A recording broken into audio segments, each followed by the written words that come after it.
Morning, Council. Back on the record in the Simpson matter, Mr. Simpson is again present before the court with his counsel, Mr. Shapiro, Mr. Cochran, Mr. Thompson, Mr. Neufeld, people represented by Ms. Clark, Mr. Clark, and Mr. Darden. Jury is not present. Council, anything we need to take up before we ask the jurors to join us? No. Deputy McNair, let's have the jurors, please.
All right, let the record reflect that we've now been rejoined by all the members of our jury panel. Good morning, ladies and gentlemen.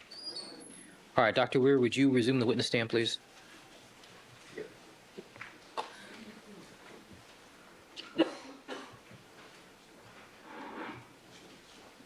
right, good morning, Dr. Weir. Good morning, Your Honor. Doctor, you were reminded, sir, that you were still under oath, and Mr. Neufeld, you may continue with your cross-examination. You're welcome. Good morning, ladies and gentlemen. Good morning, Dr. Weir. Good morning, Mr. Neufeld. Dr. Weir, is it your position that the appropriate or ideal, let's call it the ideal database in a criminal case for analyzing DNA evidence would come from a census of the population of possible perpetrators? Do you understand the question? Yes, I'm thinking, the word census means a complete enumeration. I suppose that would be ideal. That would be beyond practicalities. Well, have you ever, in fact, stated that in your own articles, in your own writings? I probably have, yes. In fact, I think, could you explain, by the way, what that term means to the jury? Which one was that? That the ideal database would be the population of potential perpetrators. Oh, certainly. That's, and I think that's quite a good point. What we're trying to do is to estimate the frequency of one of these now absent profiles. We want to know how often something occurs, and the way to answer such a question is to go out and see how often it occurs. I mean, the ideal, and I say ideal in the meaning that's the sort of the ultimate extent, is to go out and type everybody in the world. And that would be certainly wonderful, because then we would know when we saw a profile how many times it occurs. I think I said on Friday, or maybe Thursday, we can't even count everybody in the world, let alone profile them. Now, I think also in your writing, sir, you used as an example in a criminal case where the police were actually able to go out there and type the entire reference population of possible perpetrators. This was a case in England, in Leicestershire. Yes, that was the first criminal application of DNA. It was an interesting case for many points. But indeed, the crime was committed in a village, and the police got blood from everyone, I think in actually 2 adjacent villages, something like 5,000 people. And in that case, what they did is they typed all the male members, I believe, of those 2 villages? It was a rape murder, so they typed all the males, yes. And so that would be an example where in fact, you have a database comprised of a census of the population of possible perpetrators. Well, it wasn't a database. They didn't do any frequencies. They just typed everybody and found the person who matched. Now, So there were no calculations done.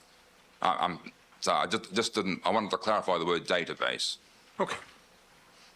But they at least had data on the entire population of potential perpetrators, at least in that case. They had typing on just a very small number of loci. Yes.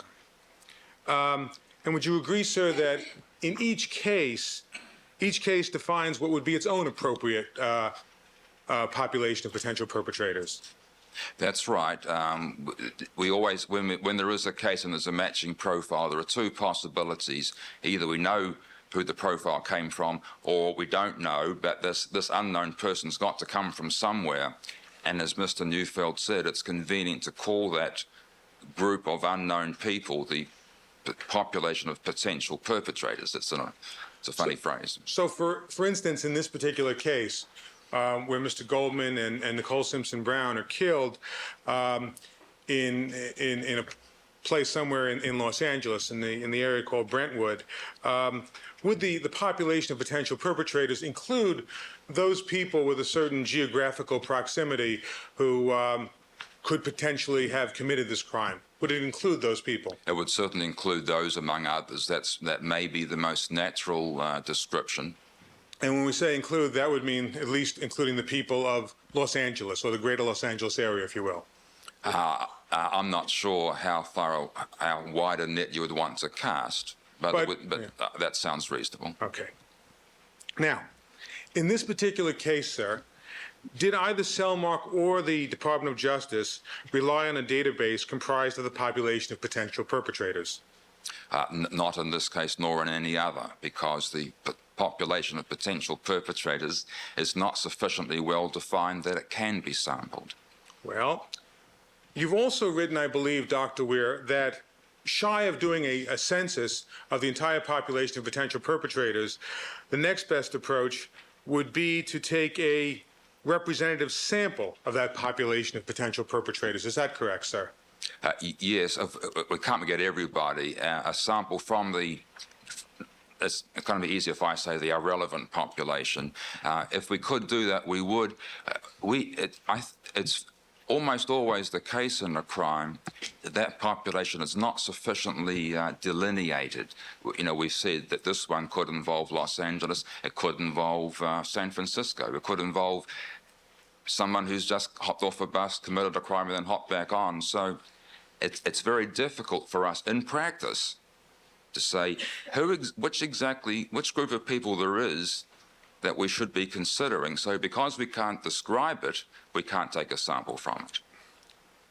Dr. Weir, do you have any published evidence that would show that the multilocus frequencies in the Cellmark and DOJ databases are the same as the population of potential perpetrators in this case? Oh, I can't do that for any case. The population is not defined well enough. And would you agree, sir, that the databases that were relied upon in this case are not even representative of the population of potential perpetrators for the crimes committed in this case? Well, that's really confusing things a bit, I think. It's not representative in the sense it doesn't contain people just from this area. It's representative, however, in the sense that the frequencies we obtain from the Cellmark or the FBI databases are applicable to the crime in this case. Well, sir, would you agree that, for instance, not even large segments of the population of people who live in Los Angeles County are reflected in any of those databases that you relied upon from either the FBI, the Department of Justice, or Cellmark? Well, I agree in the sense that those specific people, but I disagree in the sense that people with those profiles, we have a lot of experience now from FBI and Cellmark and many other laboratories in this country and around the world showing that whenever we make calculations, each calculation differs according to which database we use, but they don't differ in the sense of importance in that a profile is very rare in this population, which would be very probative, or very common in this population, which would not be very interesting.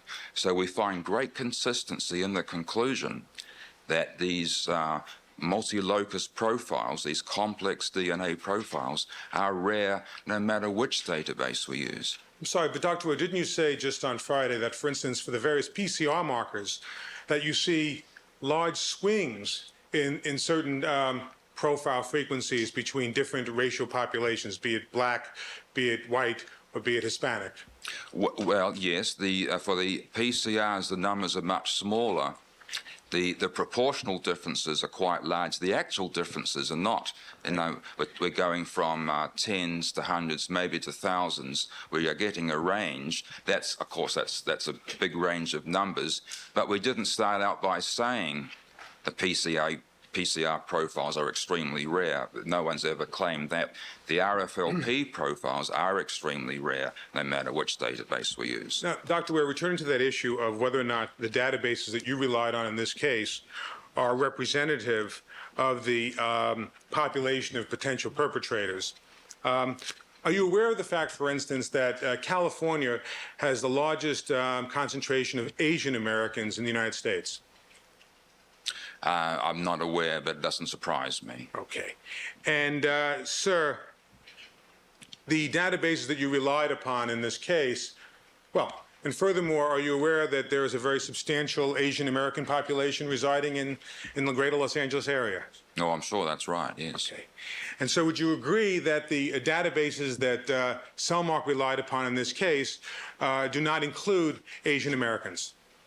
Well, of course they don't, but I think I've explained that I don't believe that matters, because when we examine Asian databases, we still find that an RFLP profile is rare and a PCR profile is in the same ballpark as from the Hispanic and African American and Caucasian.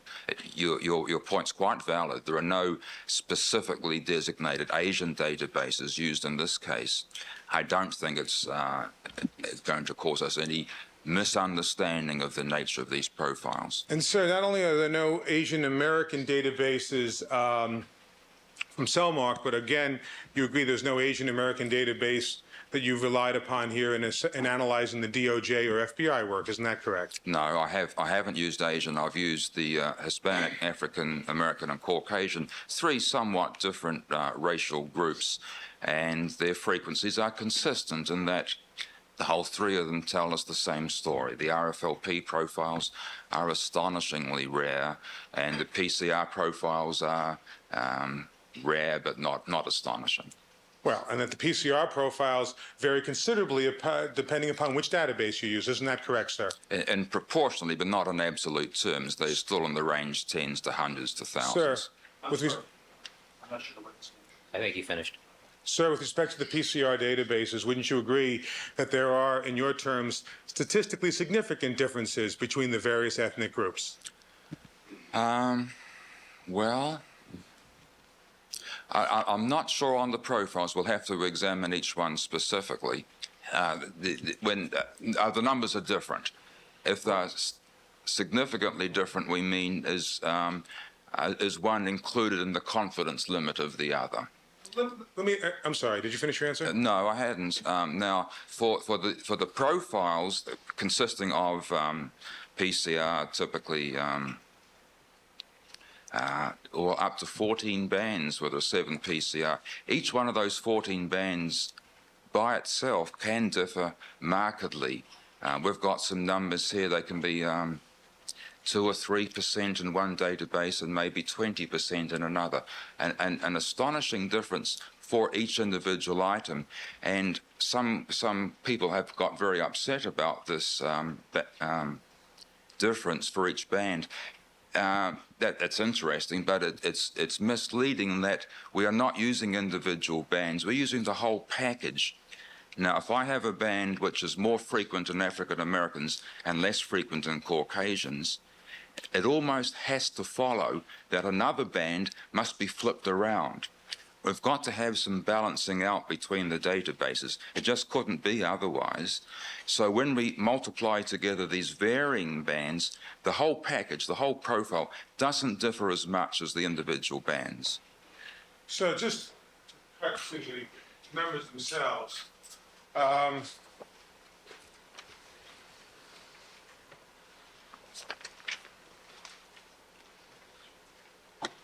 you look, sir, at the table you have the 3 contributors for the various mixtures. Could you look at that for a second? Certainly. This is the one I gave you this morning. Yes. Now look at item 29 on the steering wheel. Yes, now these are all the PCR profiles, right? What is the most frequent profile for a 3-contributor mixture for item 29? Well, this comes if these 3 unknown people that we're supposing we don't know where this profile came from, if those 3 were African American, Southeast Hispanic, and Southwest Hispanic, in that case, that profile would occur 1 time out of 4. It's 1. Excuse me, I've misspoke. 1 out of 2. 1 out of 2? That's right. Okay. That's if the mixture came from an African American, Southeastern Hispanic, and a Southwestern Hispanic, correct? Well, I thought so. It's actually 2 African Americans and a Caucasian. I apologize. 2 African Americans.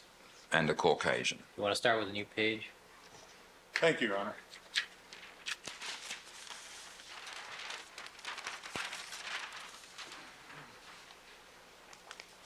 So this is going to be for 3 contributors.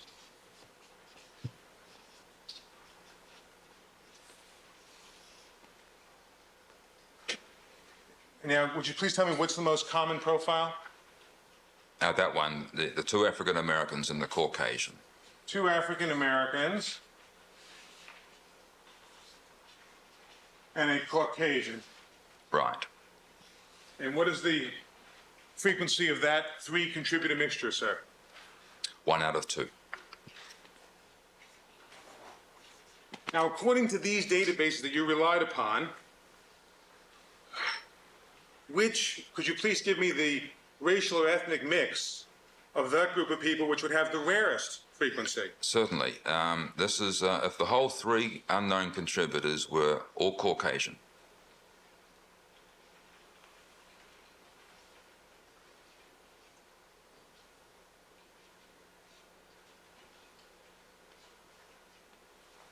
And, sir, how rare or common would that frequency occur, given your databases? 1 in 3,500. 1 in 3,500. Is that right? That's correct. Would you agree, Dr. Ware, that the difference between a frequency of 1 in 2 and a frequency of 1 in 3,500 is extremely significant? Well, I'm going to have to do it in 2 parts. Of course it is, and I should explain why the difference is so dramatic in this case. I woke up this morning at 5 and thought, how can I possibly avoid embarrassing myself again in court? And I thought I'll do every conceivable thing to make these frequencies as conservative as possible. And I noticed that I believe item 29 has an LDLR, has a polymarker component to it. And I noticed that in the African American database, there was a suggestion, just a hint of some dependence between components of the polymarker. So I took out some of the information for the African American contributors to item 29, which is, so really we're comparing.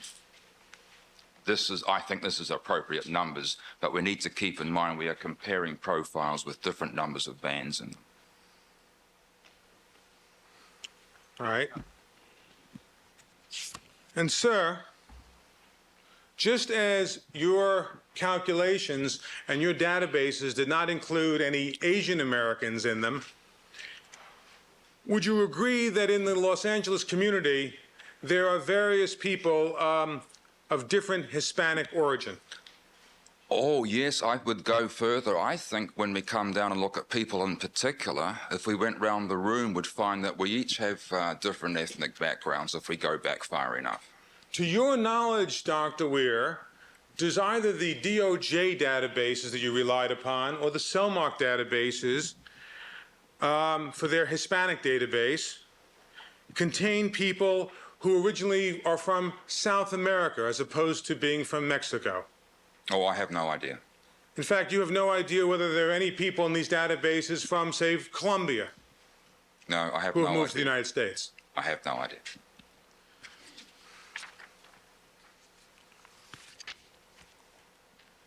Now, Gary Sims said that he relied on the FBI's RFLP database. Are you aware of that, sir?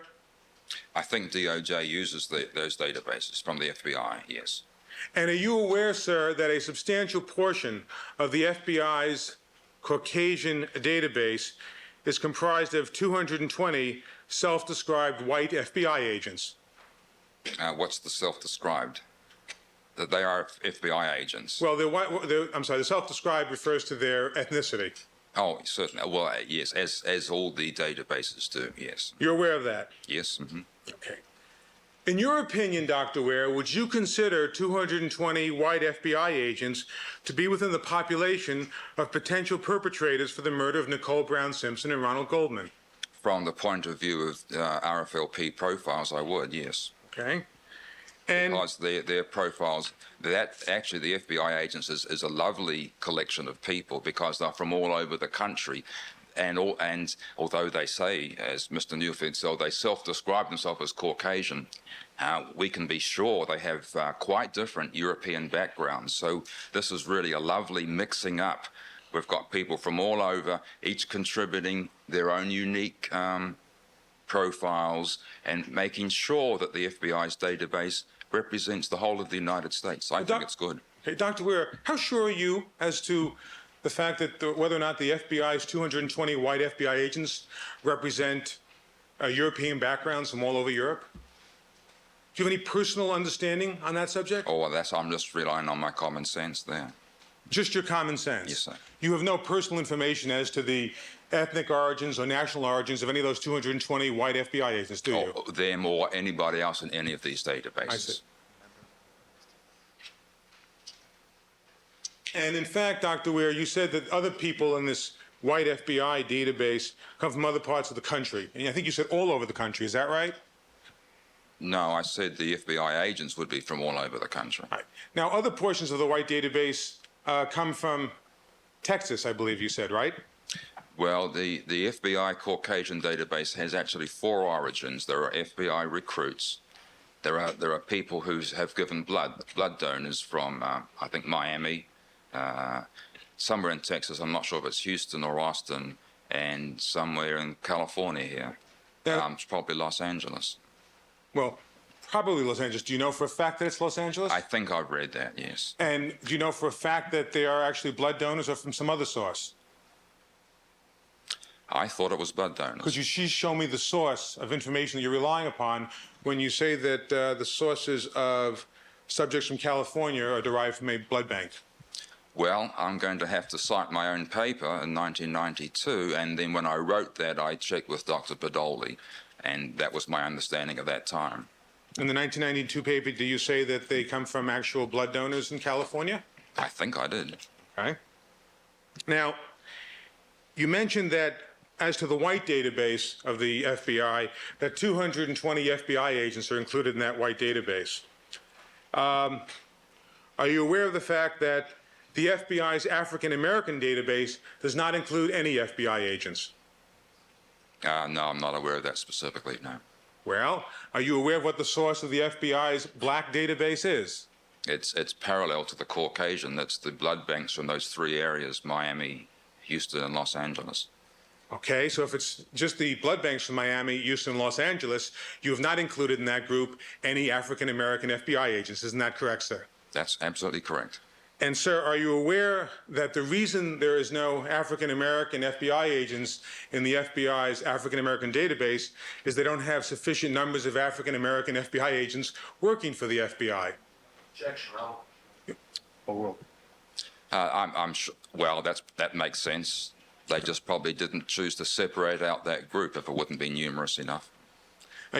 So you're aware of the fact that these databases are really nothing more than convenience samples. Is that a fair statement? Oh, they are the best things we can do. If we call them convenience, that's a good term. We've got to get blood from people. It's hard it's hard to get anything from people.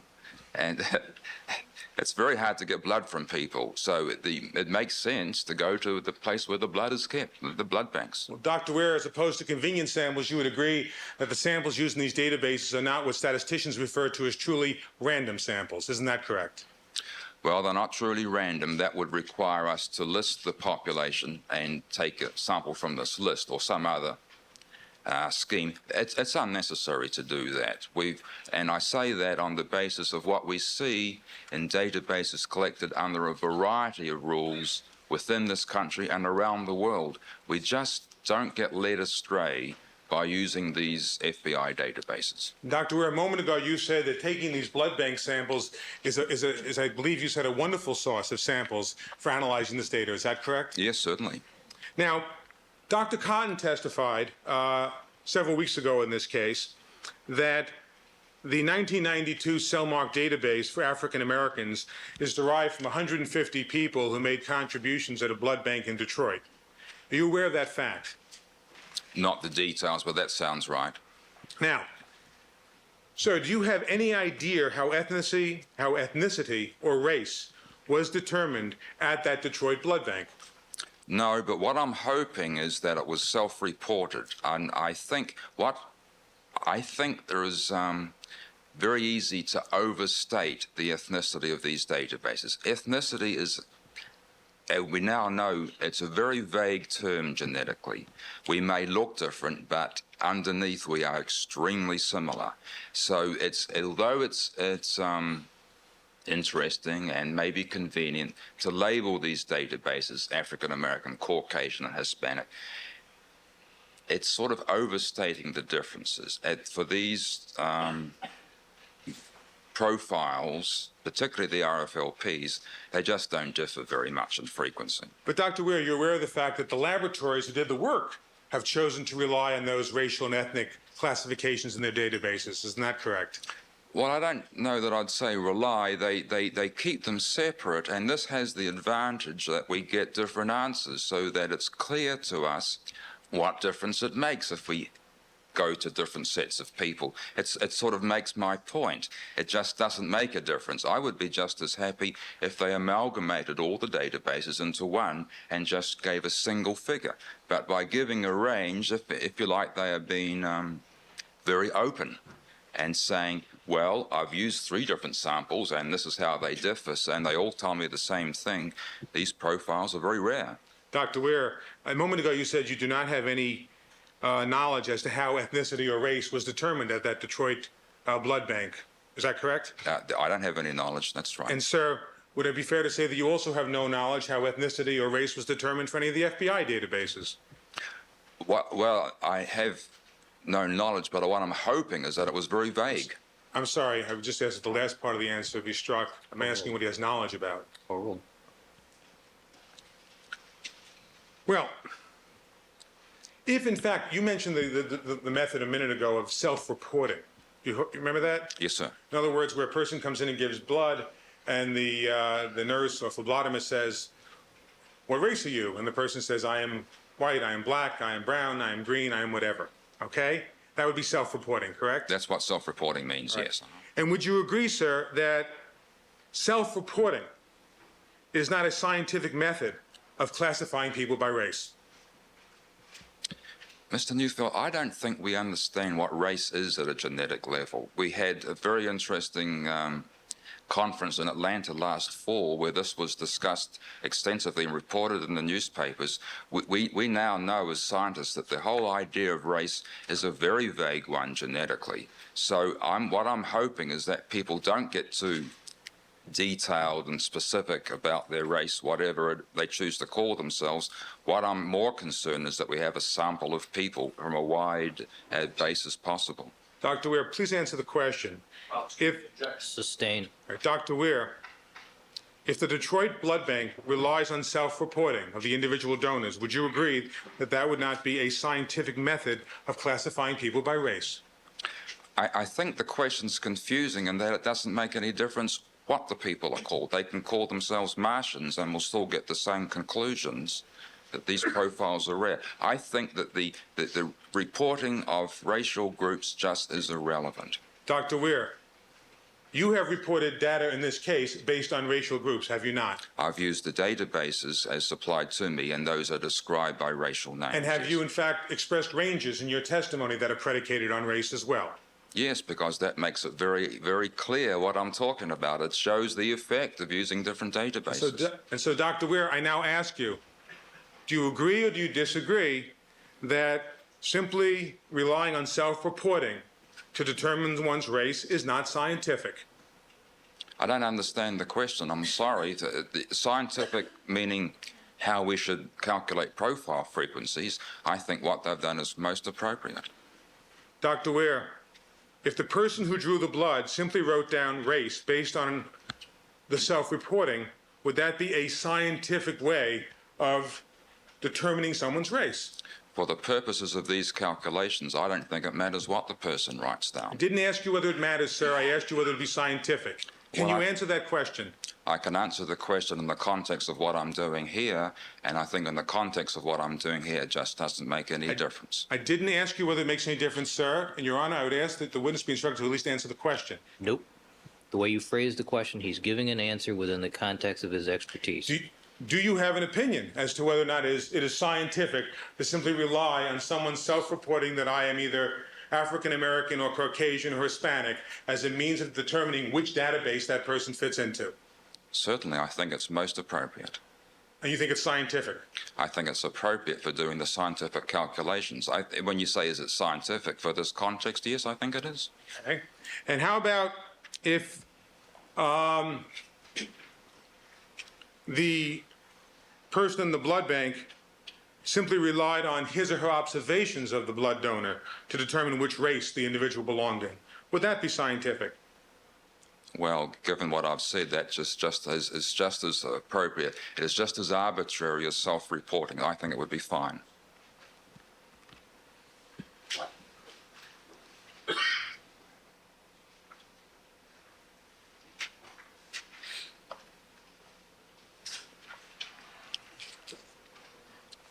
Dr. Weir, if it makes no difference how someone describes themselves and what database they fit into, then how do you explain the huge differences on that board between 1 and 2 if you have people who are 2 African Americans and 1 Caucasian contributing to the mixture versus a frequency of 1 in 3,500 if you have 3 Caucasians contributing to the mixture? Argument that it states the evidence. Overruled. Well, the difference is partly with the different number of bands, but the more important difference is that we are based on 4 different samples. We could very well have found the same range from 4 samples of Caucasians. But you couldn't find it in 4 different Caucasians in these databases, could you? I have only 1 Caucasian database. And that's what you relied on here. Yes, certainly.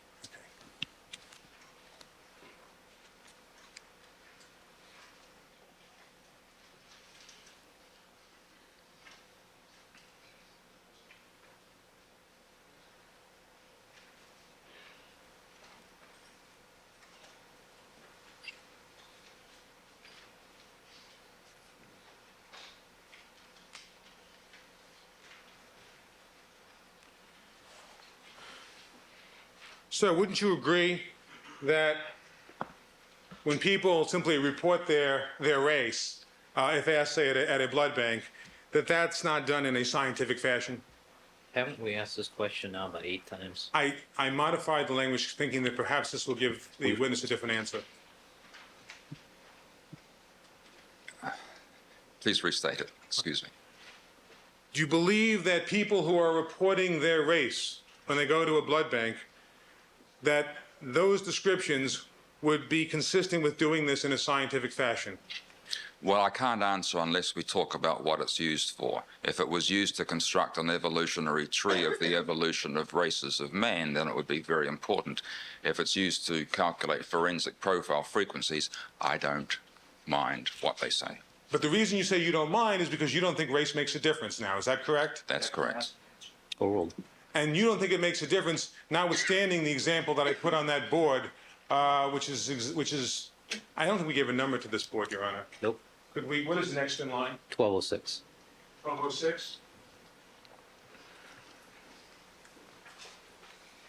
Is that correct, Mr. Douglas?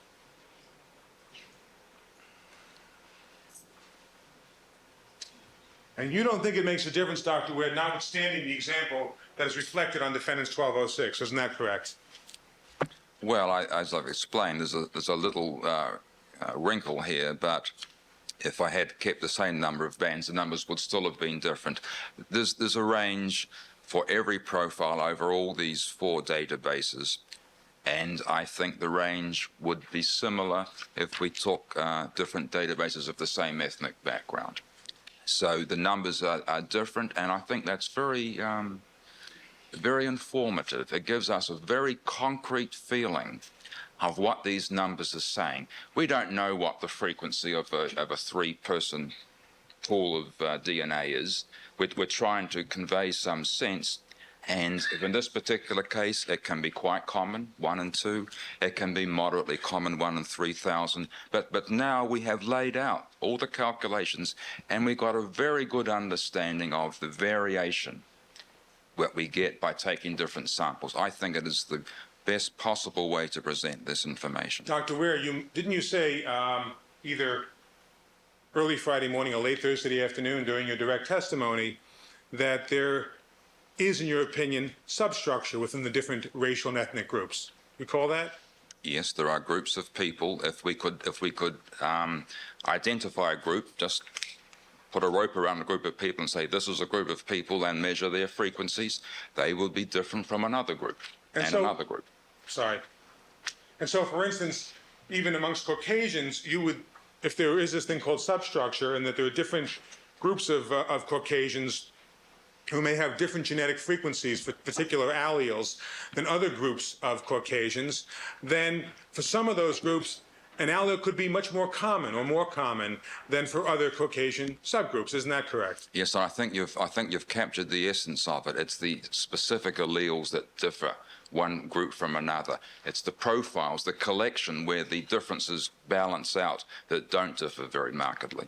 And so these databases, though, do not break people down into those various subgroups for which there may be different allele frequencies. Isn't that correct? The databases don't, but the calculations I do can take that into account.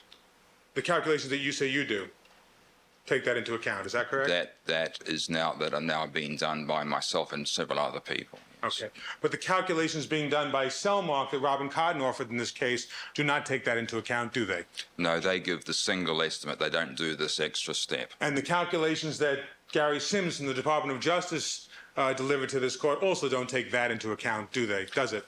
They don't take it into account. Of course they do. What they have done is give the different racial groups, so they have conveyed a sense of how much variation there is in frequencies. They, instead of taking the subgroups within the Caucasian and looking at those differences, they've taken the differences between Caucasians, African Americans, and Hispanics. So they've given a sense of how the answers vary.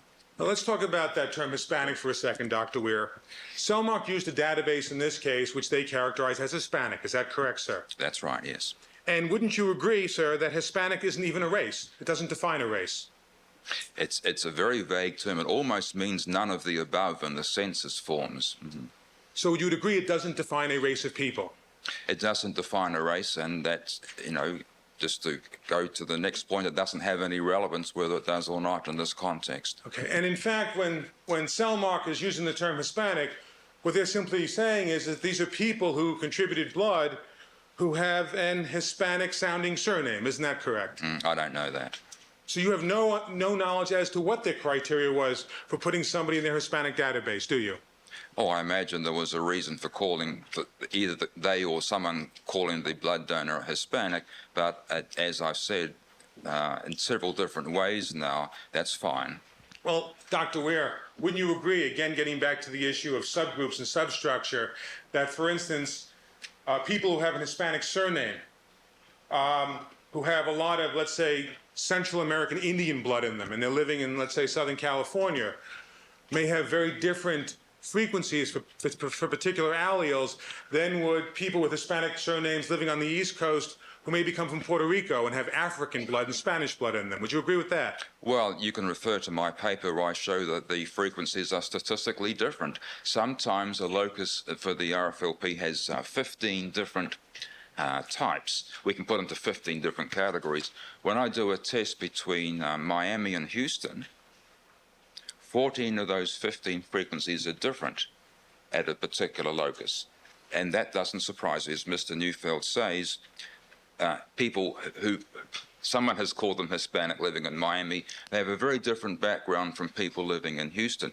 The important thing is I went on to show, to demonstrate in that paper, when we amalgamate all the bands from all the loci, the profiles don't differ to an extent which would be misleading. Sometimes the profiles are not even statistically different. Sometimes they are, but they always convey the sense. A 7-locus RFP profile is a rare phenomenon. But nonetheless, you would agree then that the Cellmark database, which they characterize as Hispanic, is, I guess, after what you've just said, a rather meaningless term. Would that be fair to say? Oh, it's not meaningless. There is some rationale, after all, for someone being called Hispanic. It's a convenient label on the database. It's as good a name. They called it. I would have been happy if they called them databases 1, 2, and 3. But that convenient label of Hispanic has nothing to do necessarily with the race of the individuals who inhabit that database, does it? Well, I don't think it can, because we don't know what race means. So I don't, I'm not trying to be evasive. I think we just don't mind what race a person is. We're concerned with their profile frequencies.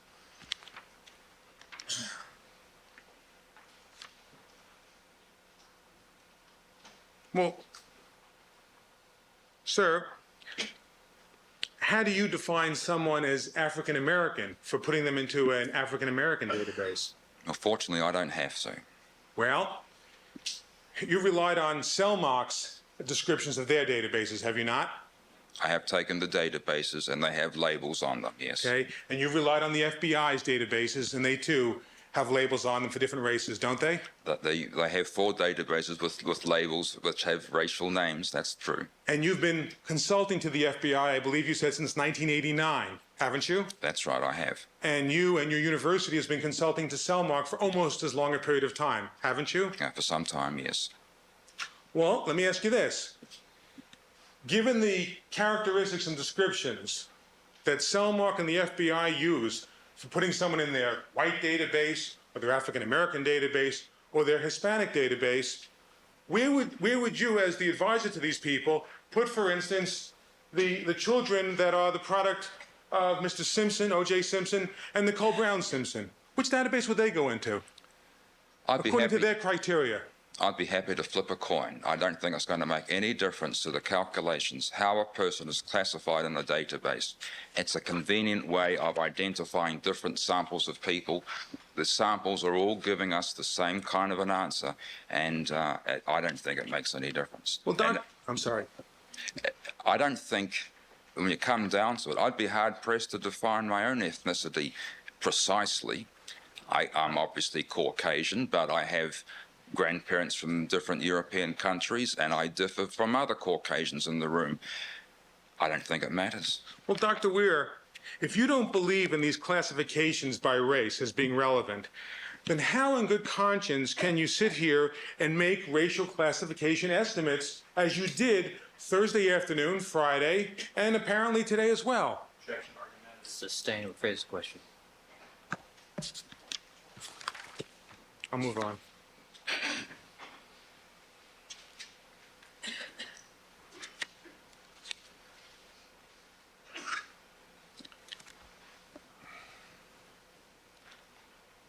In this case, Dr. Weir, when you provided a statistical estimate of the value of a certain piece of biological evidence, such as, let's say, a blood drop stain at the Bundy walkway, or a drop recovered from the rear gate, you made certain assumptions, did you not? Well, yes, did you want to go through them, or what? I will go through them. I just want to at least establish that certain assumptions were made. All the science is based on assumptions, yes. And I believe, as you stated in your report, one of the critical assumptions that you have made for all your calculations is that the laboratories made no errors in the processing of the evidence. Isn't that correct? Oh, I can't even address that in the sense I just don't know what the labs did. They give me their reports and I just go from there. Well, but in your report that you submitted to this court and to counsel, you have a discussion of error rates, do you not? Well, it's a disclaimer in essence. I say whether or not the laboratory made a mistake, it's really beyond my expertise and knowledge, so I'm just going to go with what they said.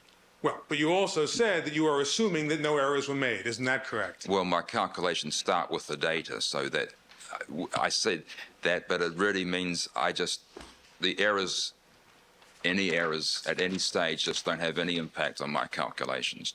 My calculations are frequencies of profiles. Didn't you state that your calculations in this report assume the validity of all the DNA profiling done in this case? That's right. Objection has to be answered.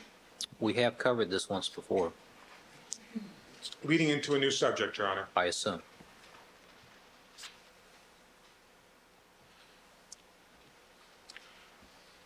As you seated today as an expert in this case, sir, are you aware of the testimony of Dennis Fung and Andrea Mazzola and Mr. Yamauchi of the LAPD laboratory? Objection relevant. Oral. Not specifically, no. Did you ever review any of the manuals of the Los Angeles Police Department's Scientific Investigation Division prior to your testifying today? No, I didn't. Were you aware that the Los Angeles Police Department has no protocol or manual in use for the collection and preservation of biological evidence? Objection relevance. Sustained.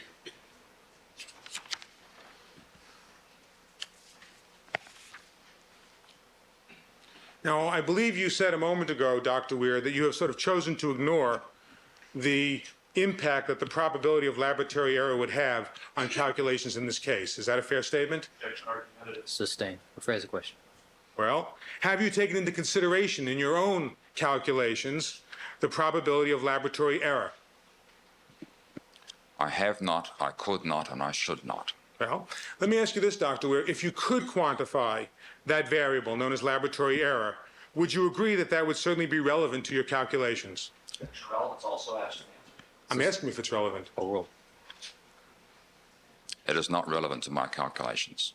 And it's not relevant to your calculations even if you could quantify that variable? Is that your opinion, sir? You're asking me, in essence, to quantify something I don't think exists. So I reject the notion of an error rate. I reject the notion that it should be incorporated. Well, so I believe you said that there are portions of this report by the National Research Council that you agree with and other portions that you disagree with. Is that correct? Objection asked and answered. Sustained.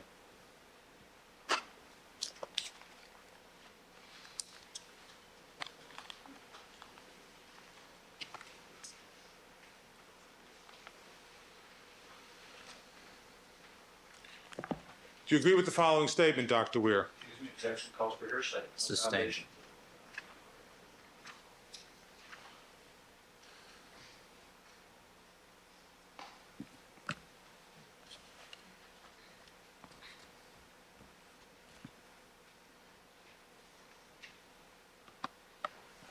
One moment.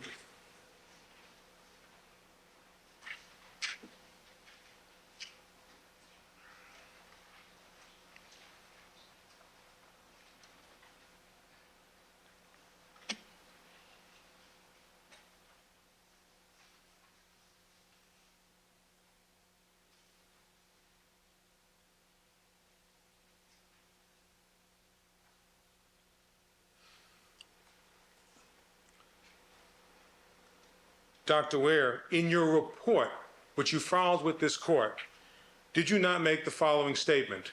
And I quote, "Coincidental identity and laboratory error are different phenomena, so the two cannot and should not be combined in a single estimate." Did you make that statement? I quoted that statement. Excuse me? I quoted that statement. And in fact, you endorsed that statement. Is that correct, sir? I do. And you are aware when you endorsed that statement that that was a statement that you were lifting right out of the National Research Council's report, DNA Technology and Forensic Science. Isn't that correct, sir? That's correct. And, sir, in that very same statement or that very same thought, doesn't the report state the following? Same objection, Your Honor. What page? Just the same paragraph, It's same the content? same paragraph, Proceed. What page, counsel? page 88. Could I just move here? Certainly. What paragraph, counsel? It's the first paragraph in the chapter called Laboratory Error Rates. Thank you. If you want to take out, do you have a copy of the report with you, sir? I do. Want to look on with me so to make sure I'm quoting it accurately, sir? Not especially. Okay. Still have the same objection, Your Honor. All right, overruled. Reading from the middle of page 88. Quote, I'm sorry. One moment, Your Honor.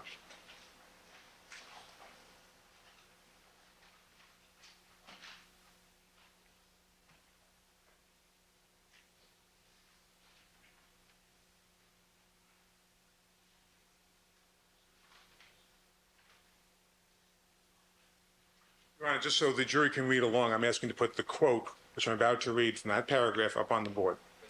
Thank you.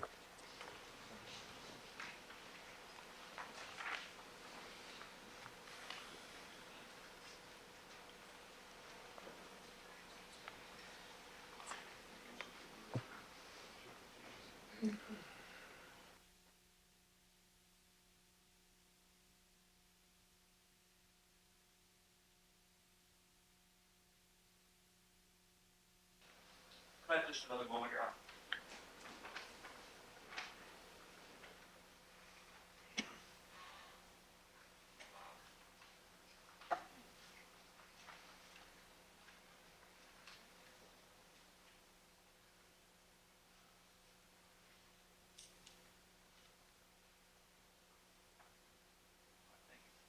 Proceed. Are you ready?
All right, Dr. Weir,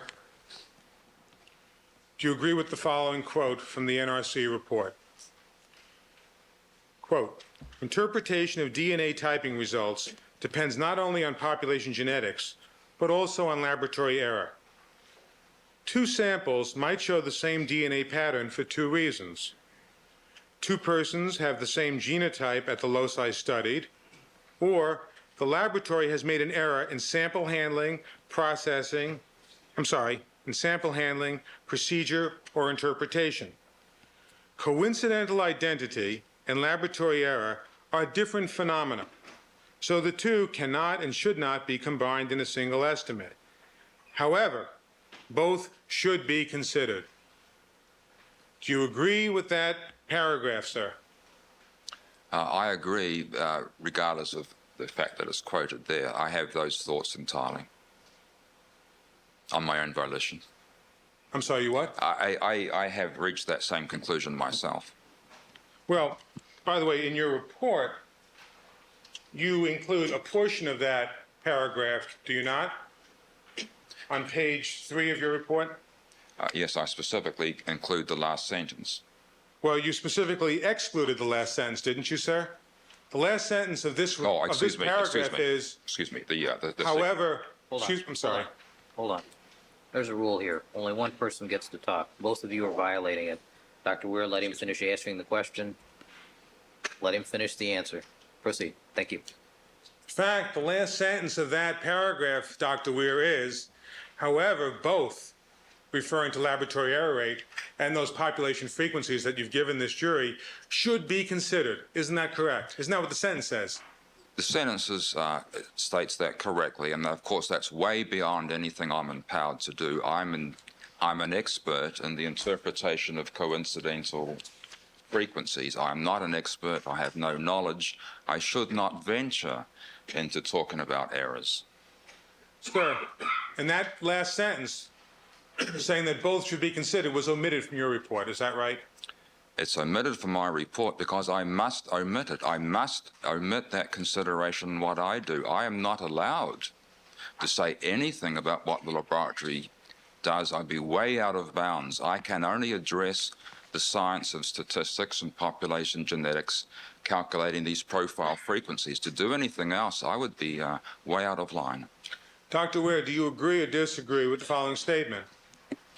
Especially for a technology with high discriminatory power, such as DNA typing, laboratory error rates. Excuse me, objection, your second. Sustained. I'm asking if you agree with the statement. I'm not.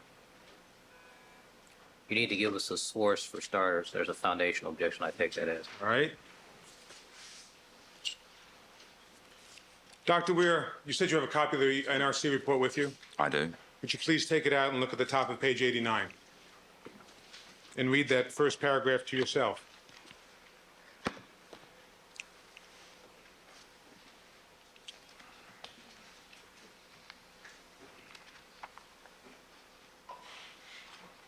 The first paragraph of the page. On 89.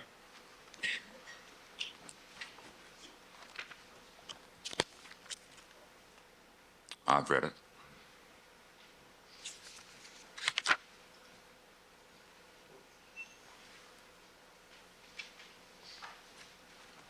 Do you agree with what's stated in that paragraph? Objection, all it's hearsay. Oh. Foundation. This paragraph is referring to something that is beyond my testimony. I understand, sir. I asked as an expert in the field of statistics, do you agree with the statement in that paragraph? Without actually saying at this point what it is, do you agree with it? Well, the statement has nothing to do with statistics, and it's not anything that I've even considered, so I'm not sure. I can read bits and pieces from this document and agree with some and not others. I'm asking you if you agree with that paragraph, sir. Objection, I think that's. Sustained. Sir, did you testify under oath in the case of State of Florida versus James Chesson on May 20th, 1995, in a deposition in Raleigh, North Carolina? Objection, relevance. Overruled. Yes, I did. And in that deposition, sir, when you were asked whether you agreed or disagreed with that paragraph, as an expert, I'm not stating what the contents are. Overruled. When you were asked whether you agreed or disagreed with the first paragraph on the top of page 89, didn't you state under oath that you agreed with it? I have no recollection. I talked to the counsel for about 8 hours that day. I just don't remember. May I approach the witness to show him something? Yes, you may. Could I say it, please, Your Honor? Yes, do you have a copy for counsel? I don't think I have a second. Let me just see. I think I might have. You have those, objection, Your Honor? Nope.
looking, if I may just ask one other question of the witness. One second.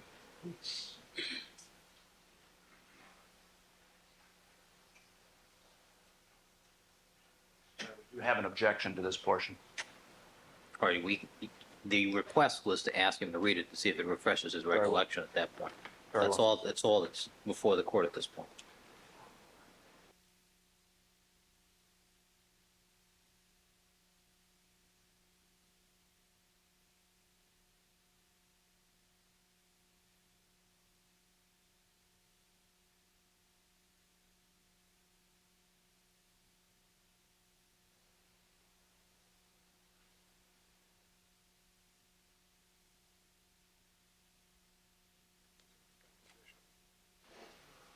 And what page is that, counsel?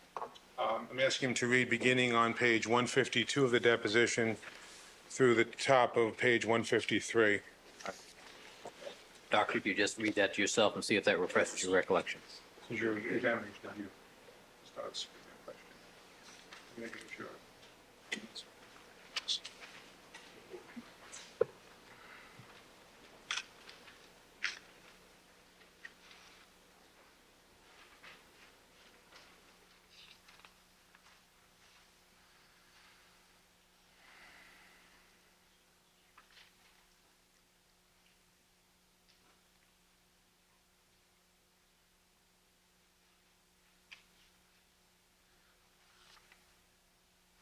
Yes, this refreshes my memory. Okay.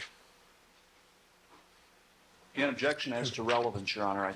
Overruled. Okay. Now, sir, referring to that entire paragraph at the top of page 89, and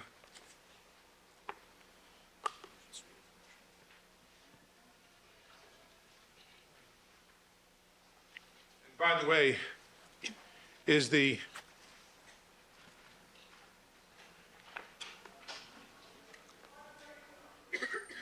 I'm s- Hearsay is question and answer.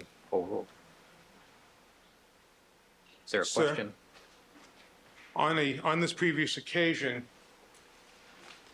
on May 20th, 1995, when you were under oath in that deposition, didn't you state that you agreed with that top paragraph on page 89? I said that, yes. Okay. May I put the paragraph up, please, to thank you. Proceed.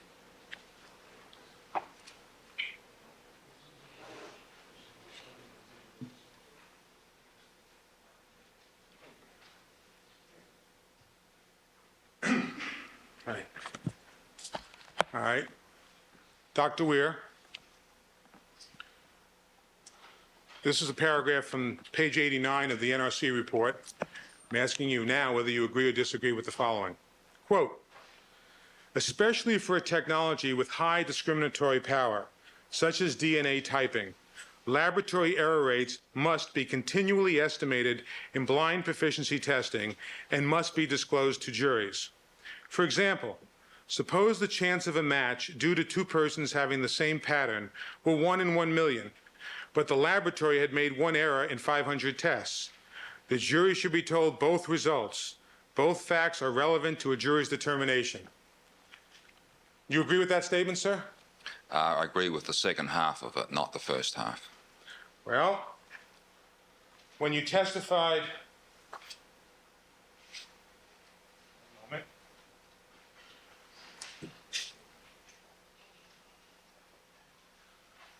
you testified on May 20th, just a little more than a month ago, in Raleigh, North Carolina, and you were asked about that paragraph, when you said, yes, I agree, you never said only with the second half of the paragraph, did you?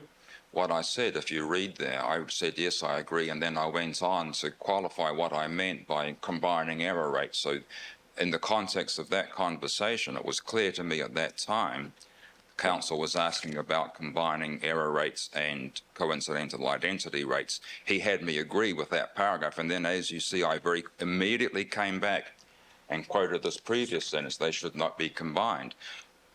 So that's the sense. I don't see any inconsistency. Sir, what you come back and you say is that coincidental identity and laboratory error are different phenomena, so the two cannot and should not be combined in a single estimate. Isn't that correct? That's true, yes. But there's nothing in your answer on May 20th under oath where you call into question your agreement with the first half of this paragraph, where it talks about how estimates on blind proficiency testing must be disclosed to juries. There's nothing in there about that, is there, sir? Your Honor, I have an objection under 356 as well. Sustained.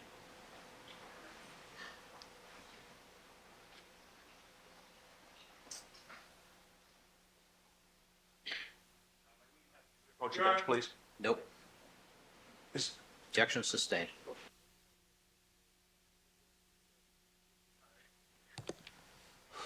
On May 20th, 1995, were you asked this question, did you give this answer? I'm sorry, Your Honor, we're Sustained. As a matter of courtesy, counsel, you have to give a copy to opposing counsel if you're going to do this.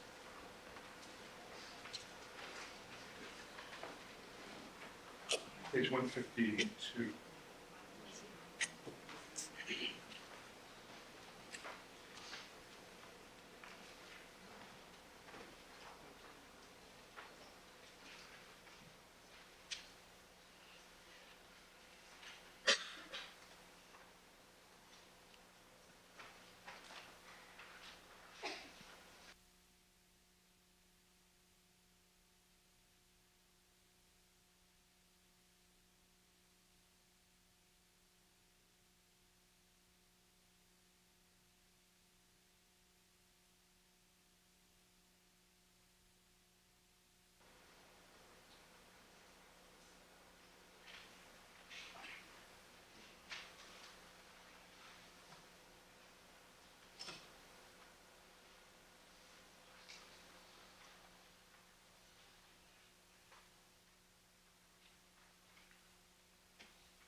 Proceed. Dr. Weir, when you testified under oath at that deposition on May 20th, 1995, were you asked the following questions and did you give the following answer? Question, with the questionnaire quoting from the NRC report. Quote, Sustained. objection, Your Honor. Rephrase the question. You don't get to editorialize on it. Just state what was asked and answered. well, just that, Your Honor, the question just begins with a quotation mark. Okay. Proceed. Will you ask the following question and give the following answer? Question, quote, before the method can be accepted as valid for forensic use, it must be rigorously, oops, I'm sorry.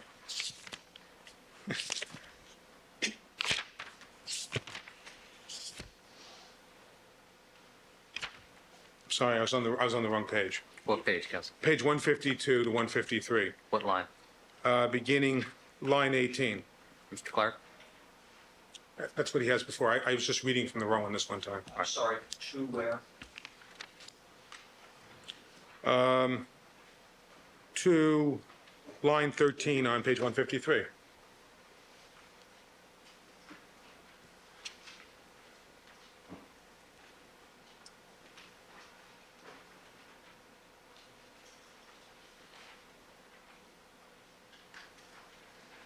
unless you'd like me to stop reading at line 6. It's up to you, Mr. Clark.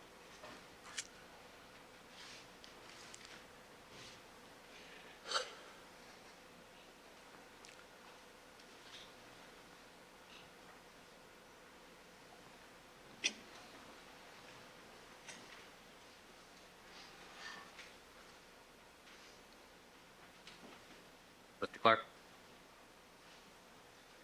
Thank you. Mr. Clark, it's your Proceed. preference. I will stop reading at line 6, or I can continue reading to line 13. Which do you prefer? I think the initial pages and line number is fine, thank you. Line 6.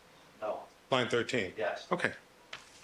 Well, you asked the following questions, and did you give the following answers? Question, quote, especially for technology with high discriminatory power, such as DNA typing, laboratory error rates must be continually estimated in blind proficiency testing and must be disclosed to juries. For example, suppose the chance of a match due to two persons having the same pattern were 1 in 1 million, but the laboratory had made one error in 500 tests. The jury should be told both results. Both results are relevant to a jury's determination, unquote. Answer. Yes, I agree. I've already stated that. I think it's a little misleading for you not to read the next sentence, and that is, quote, coincidental identity and laboratory error are different phenomena, so the two cannot and should not be combined in a single estimate. Question. So you'd say then that laboratory error rates are crucial to evaluating DNA evidence? Answer. No, they're talking about the rates of errors in proficiency tests. As I said, those are relevant, but I reject the notion of error rates in casework. I don't think that those are relevant, applicable to each case. Will you ask those questions, and did you give those answers under oath on May 20th of 1995? Yes, I think that was a good answer on my part, yes. I'm sure.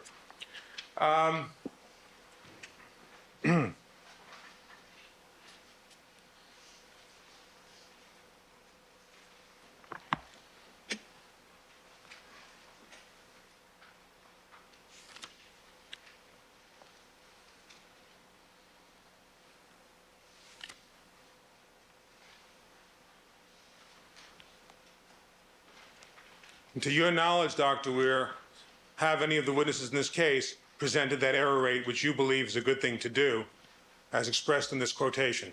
Objection, this states the evidence. Oh. That question does not reflect what you just read out.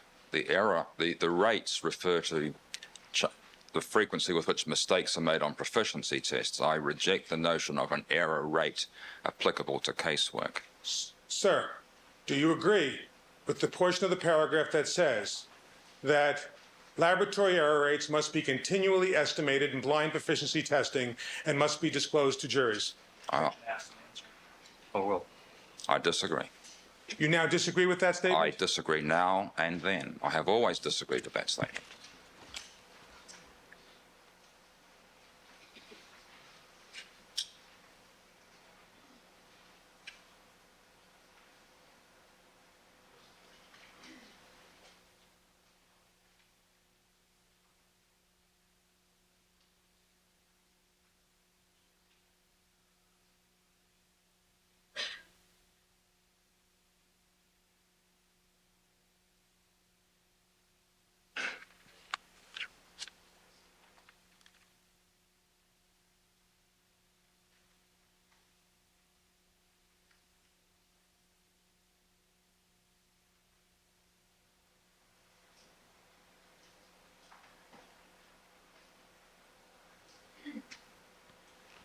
Sir, do you agree that proficiency tests must be truly representative of casework? The objection beyond the scope. Sustained.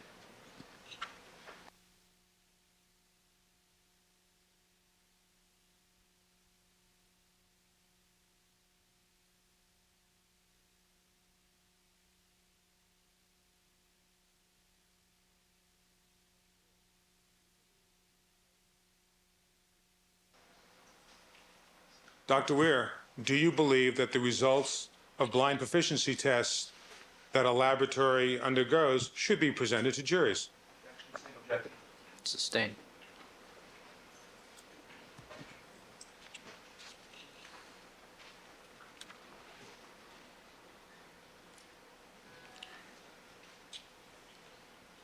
In 1993, Dr. Weir, you wrote an article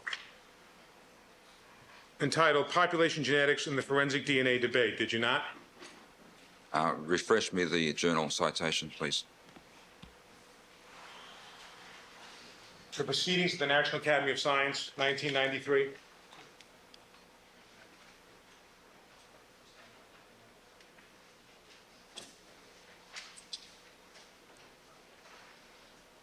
Did you? It was 1992. I'm sorry, published in 1993, however. It was published in 1992. Published in 1992.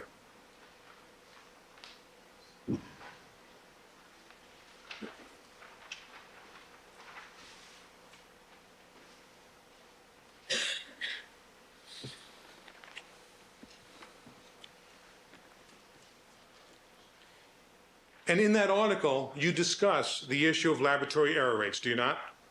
Not really. That was a review paper, and I reviewed a great many things which a lot of people had been saying. At that point, a lawyer by the name of Richard Lempert had discussed error rates and given a formula which, if you knew what the chance of making an error was on a continuing basis, you would combine. I didn't agree with his formula and gave the correct formula in the context of reviewing his work. I reject the foundation, however, of doing that thing. Sir, didn't you say on Friday, in that article, you said that Professor Lempert or Dr. Lempert provided an equation and you rejected that equation and gave the correct equation? I corrected his equation, yes. Could you please show me Dr. Lempert's equation in this article, and I'd ask to be marked for identification. I think it's 1207. 1207.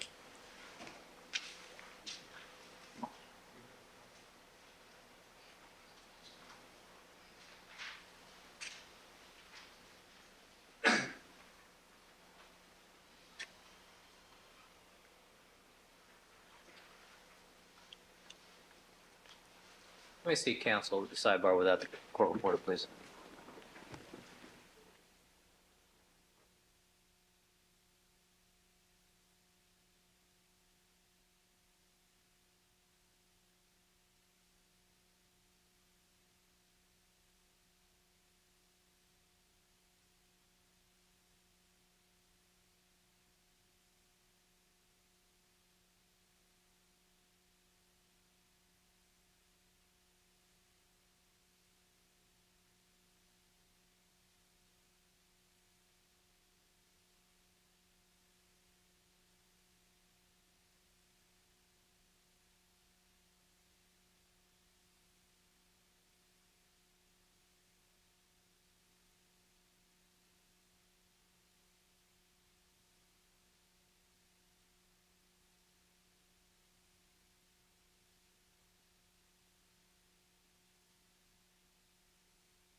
Certainly.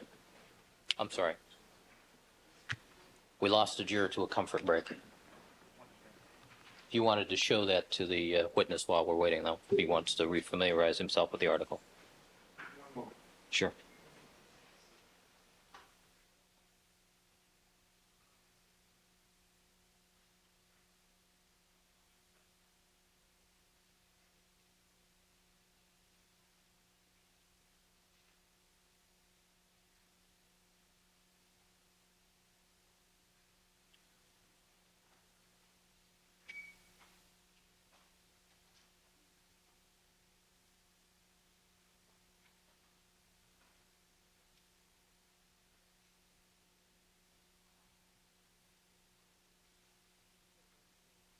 All right, we have all the jurors present. Mr. Neufeld. Thank you. I believe you said a moment ago, Dr. Weir, that in that 1992 article, one of the people you reviewed in there was Dr. Richard Lempert and his approach or formula to giving weight to error rates, and that you disagree with that. Is that correct? Well, I'm trying to remember. I wrote that 3 years ago, and at the time, I think I disagreed with his formula. At that time, I was writing a review. It was not a matter of much concern in the community. I think Dr. Lempert may have been the first to even raise the issue. Since that time, I've thought a great deal more about the issue, so that if I was writing that now, I wouldn't have even given him the credence I did. I see. Do you recall on Friday, during the cross-examination, Dr. Weir, being asked these questions and giving these answers, referring to page 109 of the transcript? Question, by me on cross-examination, question. And Professor Richard Lempert was on that committee as well, is that correct? Answer, yes, I know Dr. Lempert quite well. Question, and he's an expert in the field of statistical inferences and evidence, is he not? Answer, yes, he and I share a common belief in the correct way to interpret this data.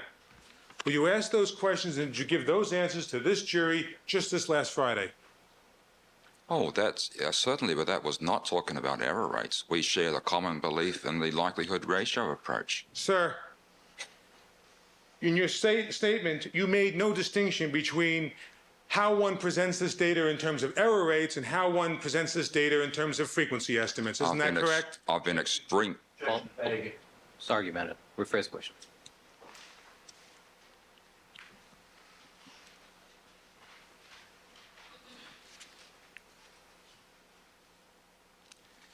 In arriving at your own opinion, sir, on the role of error rates, did you take into consideration the published writing of Dr. Hageman? I don't think I know what paper you'd be referring to, so the answer is no. Sir, in your own article in 1992, here it is, which is, I believe, 1206, 1207. Stop it.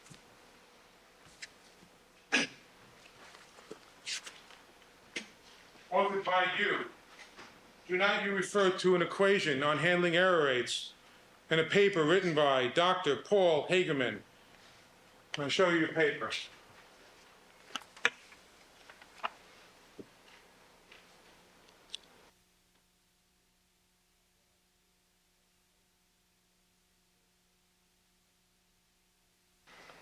What I said was, as Hageman explains, this ratio can be diminished if the typing laboratory may have falsely declared a match. Nothing else that follows refers to Dr. Hageman's work. Sir,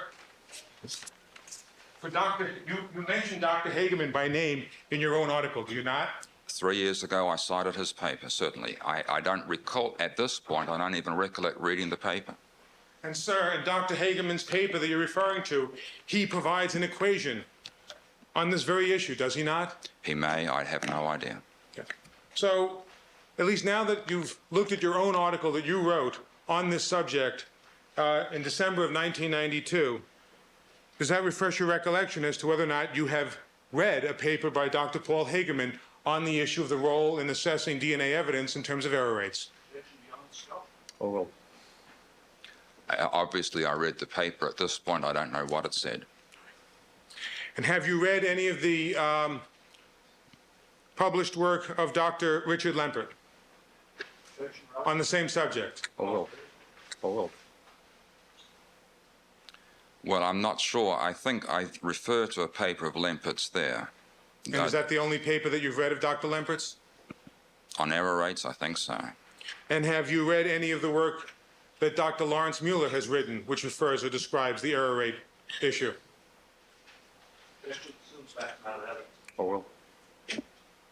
I don't think so. I've read one of Dr. Mueller's papers. I don't recall error rates being in there. But you said you've only read one of his papers? I think he only has one peer-reviewed paper in this field. And Have you read the publications of Dr. Jay Kohler on the issue of error rates in DNA profiling? Probably. Dr. Kohler and I were at the same conference a couple of years ago, and I read the proceedings, so I probably did. And have you read, by the way, do you know who Dr. Richard Lewontin is?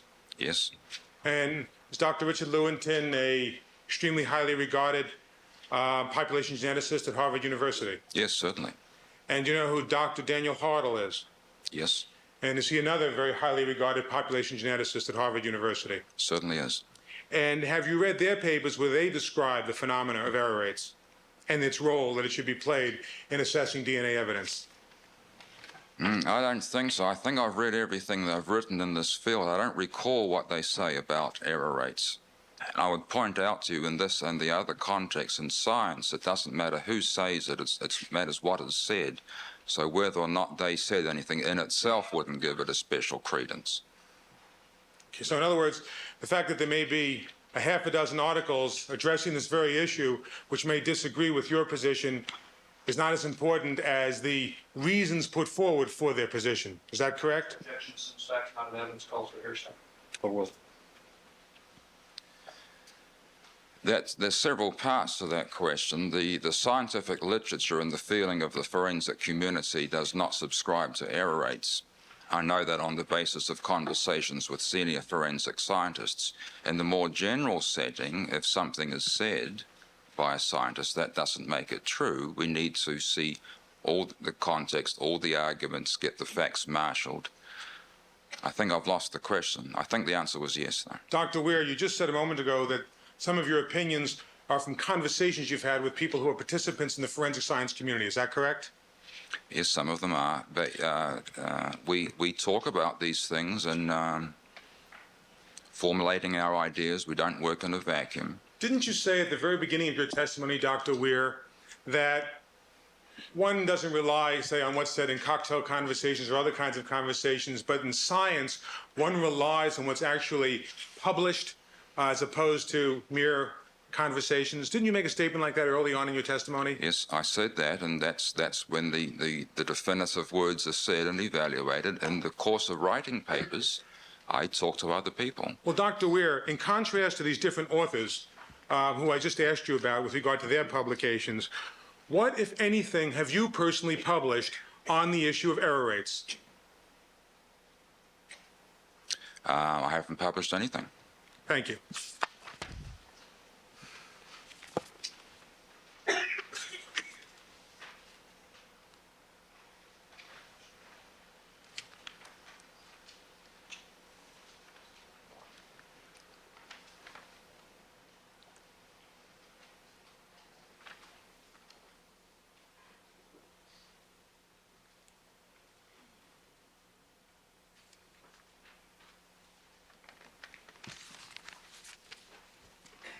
Now, Dr. Weir, getting back to the calculations of frequencies and mixtures, I believe on Friday you admitted to this jury that you had made an error, which you repeated in your frequency estimates for various stains on the Bronco console and for a stain on the glove. Is that correct? Well, it was worse than I realized. It was both better and worse. I made the same error in every mixed stain involving DQ alpha alleles 1.3 and 4. I know how to do that. I had laid out, which is the annoying thing, I had laid out the correct method in my report. I should have applied the same method to all such stains. I did apply the same method to all the stains. Unfortunately, for me, my program had a mistake, so I was consistent, but consistently wrong, and I've now corrected that. Well, Dr. Weir, in your report, do you have your report in front of you, sir? Yes, sir. In your original report,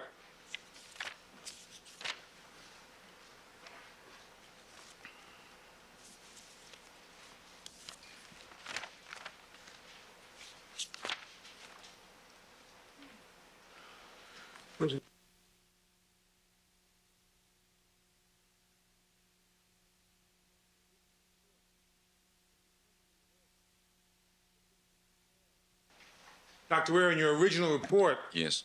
where you simply list the different pairs of genotypes that could give rise to the 1.1, 1.3, and 4 alleles for some items of evidence where there are mixtures, you actually put down all the possible pair combinations, assuming on the one hand there is a 1.2 allele, and assuming on the other hand there is no 1.2 allele. Isn't that correct?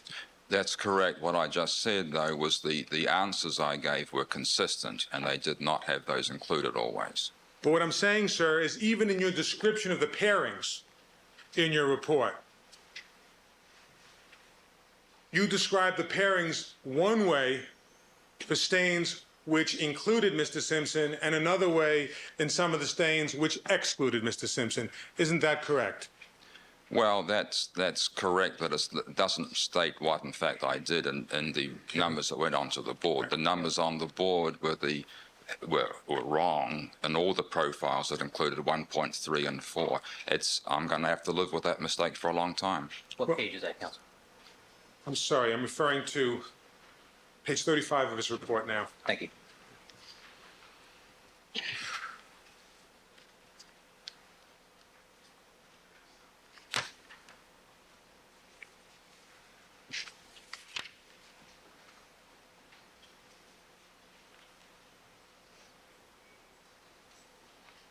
And as you may recall, also on Friday, I asked you, in contrast to the numbers that you put on that board, for, let's say, for instance, item 29, the steering wheel, under your method and your approach, I then asked you to calculate the frequency of that percentage of the population that could not be excluded as contributors to that mixture using the NRC approach that you were critical of in your report. Do you recall that?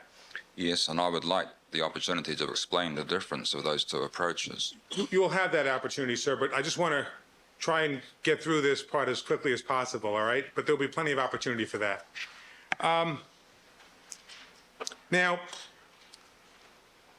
after you left court on Friday morning, sir, did you go back and confer with any other people about what had happened and what methods you had used? Not on the method I used. The method I used is the correct method. There was no need to confer with anybody. Did you have any conversations with anybody from the different laboratories? I've had a conversation with Gary Sims on the details of item 31. He confirmed his testimony and what was presented on the chart, so my analysis of that item was correct. All right. Did you have any conversations with anyone other than Gary Sims from the laboratories? No. Did you have any conversations with the people who are responsible for manufacturing and designing this DQ Alpha kit? Oh, that would be way outside my expertise. No, I did not. Okay. Now, other than speaking to people from the laboratories, did you confer with any prosecutors over the weekend? I have met with them, not on what I should do, not on the details of my analysis, however. Which prosecutors did you meet with over the weekend? Ms. Khan and Mr. Clark.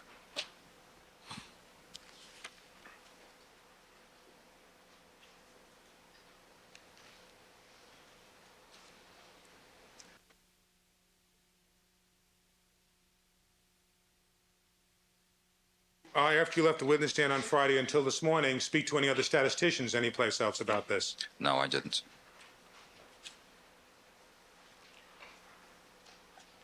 And over the weekend, you generated pages of data. Is that correct? At your request, I generated a lot of paper. Okay. And much of it was delivered to me last night. Is that correct? As soon as it came off the printer, you had it. And some more was delivered to me this morning. Once again, as soon as it was possible, you had it, sir.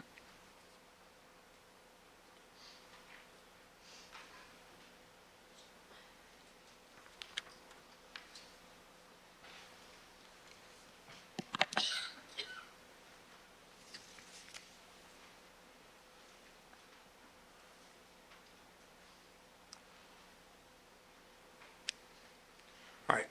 And now that you've had the weekend, sir, have you generated new numbers to replace the old numbers on those boards? I have. Okay. Well, I'd like to go through that now, Your Honor.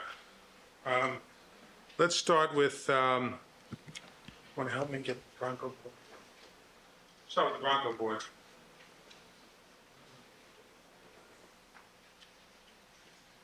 Change paper. All right. Mr. Neufeld, I'm going to have the court reporter change her paper. But get the exhibit.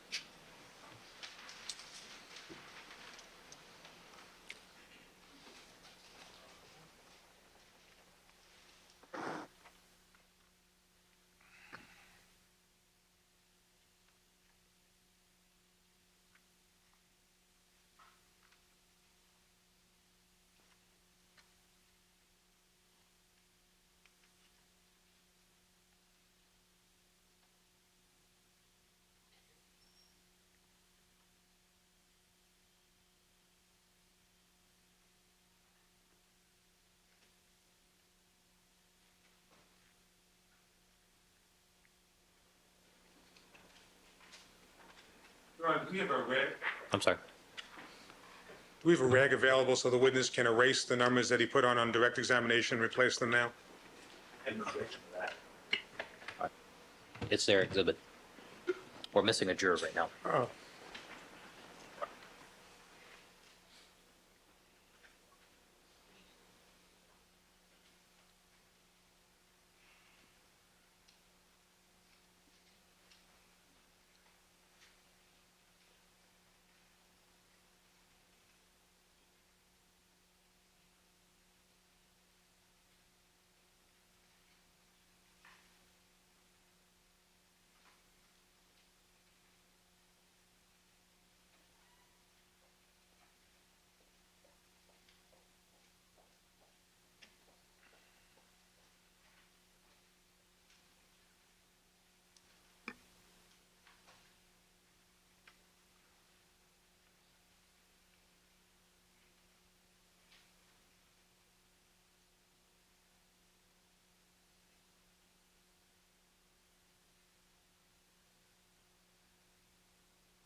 Oh, no, we're not ready. I'm sorry.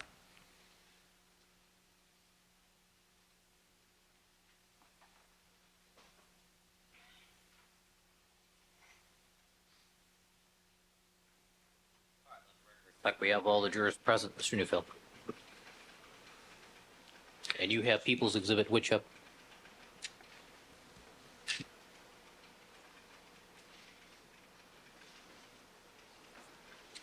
I have People's Exhibit 260. Thank you. Yeah. Sir, on Thursday afternoon and Friday morning, did you write certain numbers on People's Exhibit 260 to express certain frequencies? No.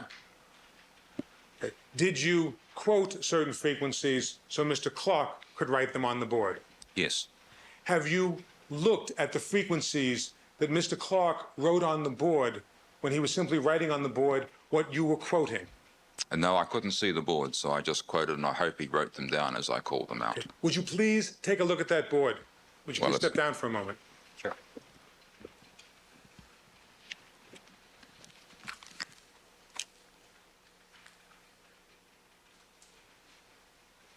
Now,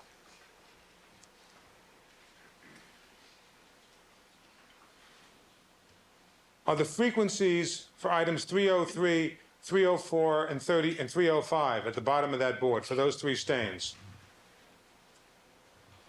Are those the numbers that you quoted under direct examination on Thursday afternoon and Friday morning? Well, I'm sure they are. I can't answer with certainty because I don't have those numbers with me. Do you have a copy of the report that you had with you? Oh, from the old report, certainly, yes. Well, could you please check the report to make sure that the numbers that Mr. Clark wrote down on Thursday afternoon and Friday morning are the numbers that you testified to before this jury at that time? Is there really any dispute as to that these are the numbers that were quoted? I hope not. I'm sure Mr. Clark wrote them down Okay. correctly. All right. Sir, now that you've had the weekend to reanalyze the data,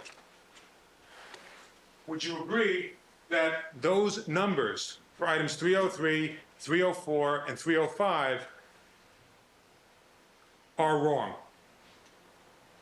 Those numbers, every number with a 1.3 and a 4 in the DQ alpha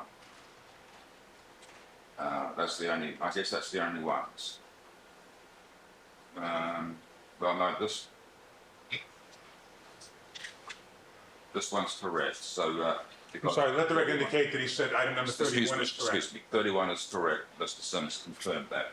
So on this board, it's 303, 304, and 305 have the 1.3 and the 4, which is the combination that confuses things. It hides the 1.2. We don't know if it's there or not. I know we should either assume it's there or assume it's not and add those together. I know that. I didn't do it. So that these numbers need to be changed. Okay. Your Honor, since Mr. Clark was simply writing down a written record of this man's testimony, I'm asking that these numbers now be replaced. It's his exhibit, counsel. If you want to have a separate sheet of paper, mark 303, 304, and 305, you're entitled to do that, but it's their exhibit, Okay? if they object. And this will be 1208.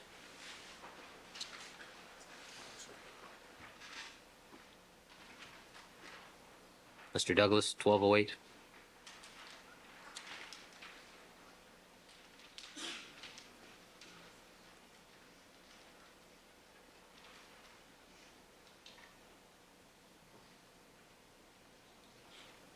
This is 1208. 8.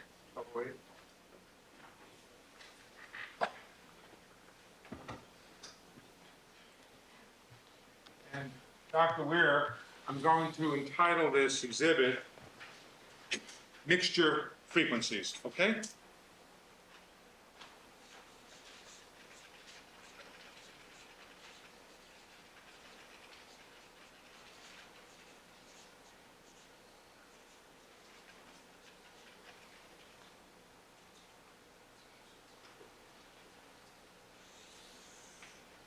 All right, sir? Now,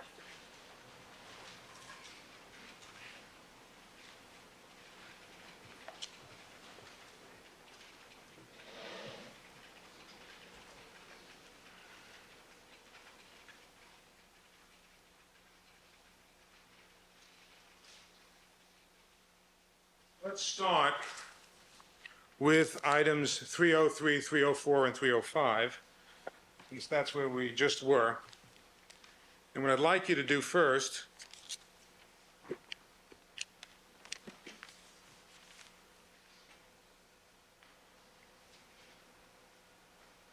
I'm going to divide this up into 3 different columns, sir.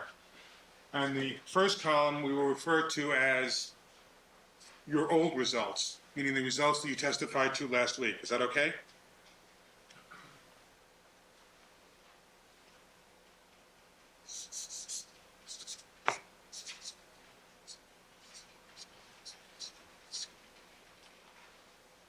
And the second column we will call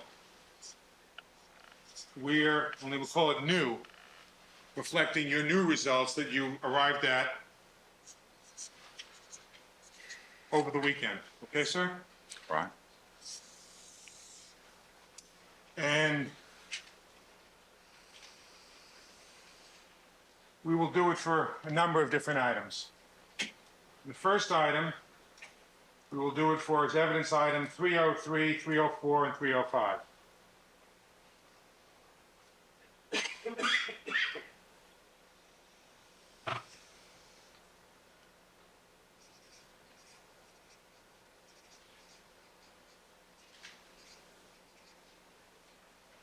Okay? And you have the data in front of you, sir, that reflects both the old numbers and the new numbers? It'll be a bit awkward, but I think so, yes. All right. Now,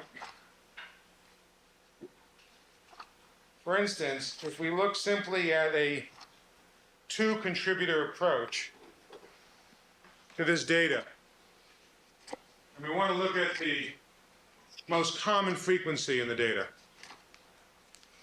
Okay? Right. I believe you testified that for two contributors, the most common frequency under the old data that you gave this jury last week was 1 in approximately 1413, 1 in 1,413. Would that be correct? That's the figure. I rounded it off to 1,400. Okay. But the precise number was what, 1 in 1413? That's the precise number. I try not to give any of these figures I try not to give more than two significant figures, so I'd be more comfortable with 1,400. All right. That's 1 in 1,400 for the rareness of that particular profile in the mixture. Okay?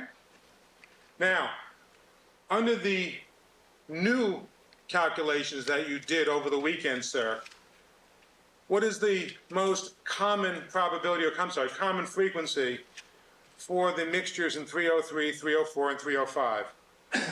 Well, I'm going to round to two places again, 1 in 570. Okay?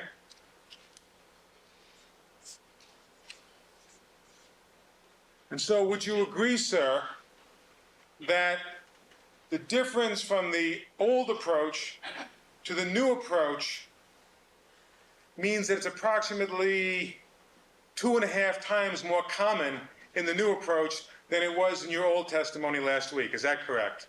That sounds about right, yes. Okay. And the next one I would like to ask you about, sir, is G10, stain on the glove. Okay.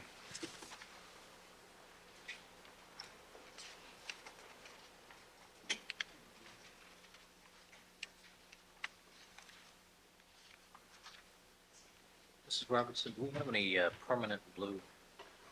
Mr. Neufeld, I have a black. I would really prefer you not use those dry erase markers because I have the feeling that there's a lack of permanence in those.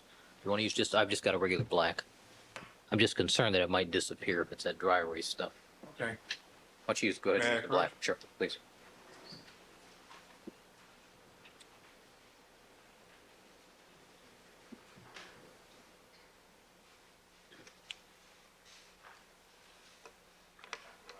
Like those dry erase markers. Thank you.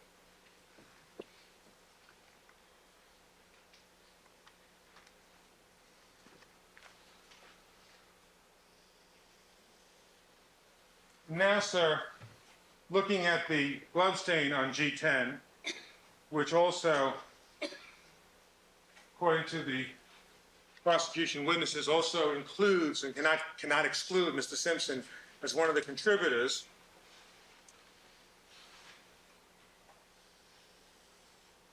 did you arrive at a most common frequency for that particular profile using the old data that you testified to before this jury last Thursday and Friday? The figure, Again, for two contributors. excuse me, the figure I called up to Mr. Clark would have been 1 in 3,900.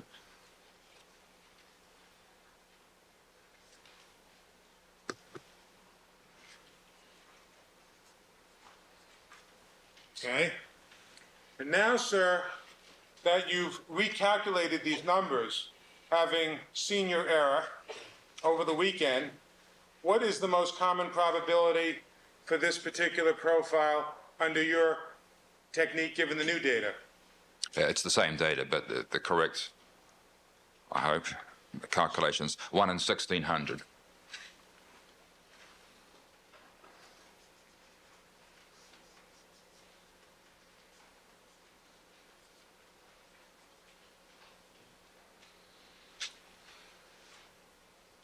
And again, sir, would you agree that given your new calculations, the new calculations make this profile approximately 2.5 times more common than in your old calculations? That's very close to 2.5, yes. Sir, now I'd like you to look at item 29, which is the stain on the steering wheel.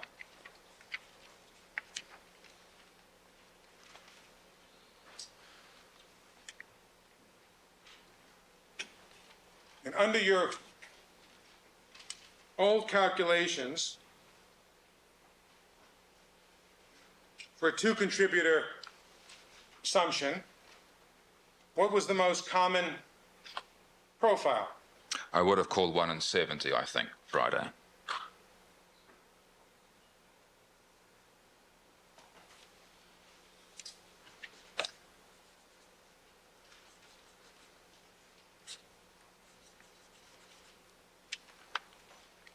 One moment, Your Honor. Certainly.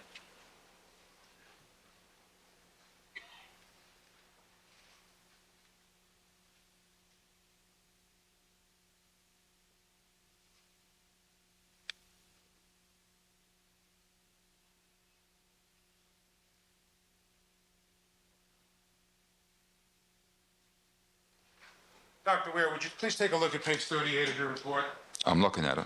And am I correct in saying that on the old data, or your old calculations, I should say, that you put down the most common frequency for this mixture is 1 in 59, not 1 in 70? Is Oh, excuse me. Yes, that's right. that right? Sorry. Yes, thank you.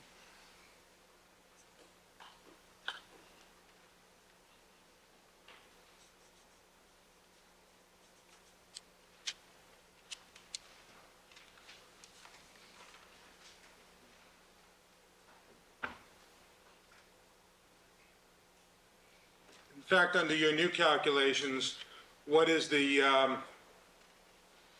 the most common frequency for item 29? 1 in 26.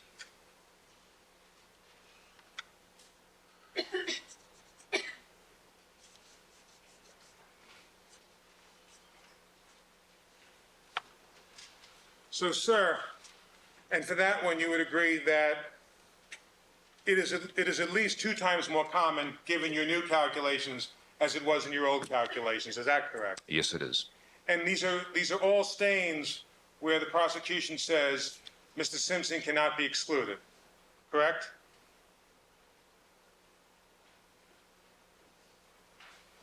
I'm thinking of the words. I think that's right, isn't it? I'm just looking at my table. Yes, Mr. Simpson is not excluded. That's correct. Okay. But each of your new calculations makes those profiles that you observed in the mixture certainly significantly less rare than they were under your initial calculations. Isn't that correct, sir? Well, they're about half to 2.5 times more common, yes. Thank you.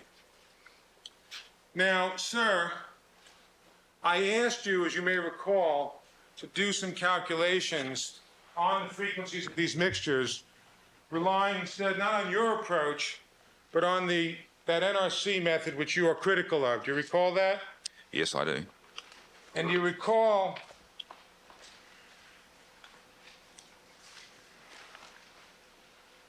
moment.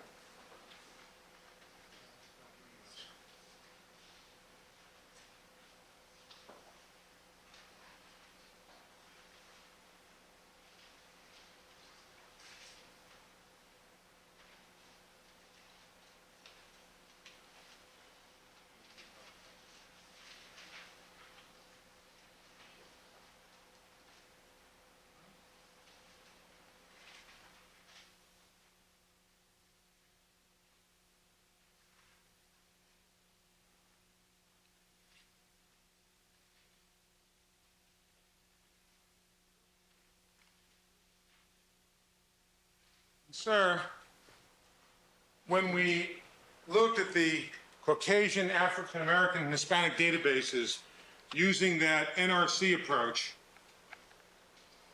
which you were critical of, Well, it's not me that's critical of it. It's wrong, and it's contrary to the published literature. I understand your position, sir.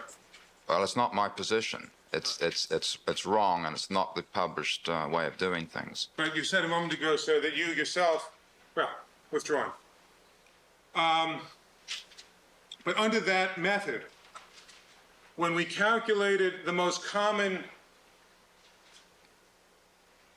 frequencies using the 3 databases for item 29, because that was the only one we did it for last week. Do you recall that? Yes, we did a couple of different things. You better remind me which one you're talking about. Okay. I mean, which calculation? Well, we did a series of calculations to show what percentage of the population could not be excluded as having contributed to the mixture, which is a profile described in item 29. Do you recall that? Yes, I wanted to be clear that are you talking about genotypes or alleles at this point? I'm talking about genotypes. Thank you. Okay? And when we did that, sir, the most common sum using that NRC method that you believe is wrong was approximately 1 in 2 people. Isn't that correct? I'm sorry, Oh, I wouldn't even dignify that number by putting it on the same piece of paper. It's talking about something so different that when you lay it alongside, you are giving the impression we're talking about the same thing. It is an answer to a completely different question. I understand that that's your opinion, sir. No, You made excuse some- me, sir. That is not an opinion. That is a completely different question. It's irrelevant, and I would very much like to take a minute and explain why it's irrelevant. We'll have more than ample opportunity, sir. Right now, what I'm asking you is this. You did some calculations on Friday morning. Objection argumentative. Or we'll Also irrelevant. ask a question, Mr. You Neufeld. made some calculations on Friday morning as to the frequency of that percentage of the population that cannot be excluded as having been a contributor to the mixture found in item 29. Is that correct? Well, you had me read out your calculations. I didn't do it. Were any of the numbers that I reported on that piece of paper inconsistent with the numbers that appeared on the Cellmark databases? The numbers you reported were from the Cellmark databases, Thank you. yes. Sir, and when you summed those frequencies, was the number, the most common aggregate of those frequencies for item 29, using that NRC method that you say is wrong, Excuse me, was it approximately 1 in 2 people? it's not me that's saying it's wrong. It is wrong. I'm not saying it's wrong. It is wrong. Okay? But using that NRC method, sir, is the number that was arrived at approximately 1 in 2 people? That's correct, yes. Thank you. Again. Objection misstates the evidence. All right. Your Honor, I'm going to do some more calculations. Perhaps this would be a good time to break for lunch. Go ahead and finish. You want me to keep going? Finish. Okay. Now, Friday I asked you to do calculations using that NRC method for item 29.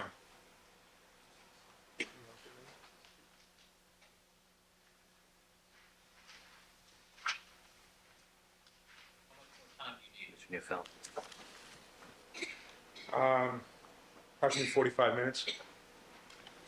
All right, we'll take our recess at this point. Ladies and gentlemen, please remember all my admonitions to you. Don't discuss this case amongst yourselves, form any opinions about the case, conduct any deliberations till the matter has been submitted to you, or allow anybody to communicate with you. We'll stand in recess until 1 p.m.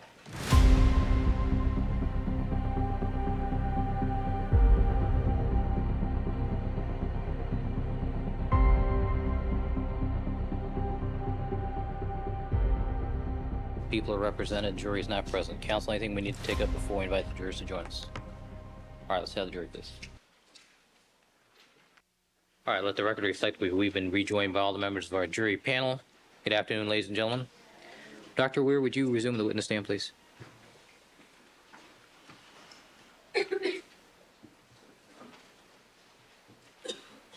All right. Good afternoon again, Doctor. Good afternoon, Your Honor. Mr. Neufeld.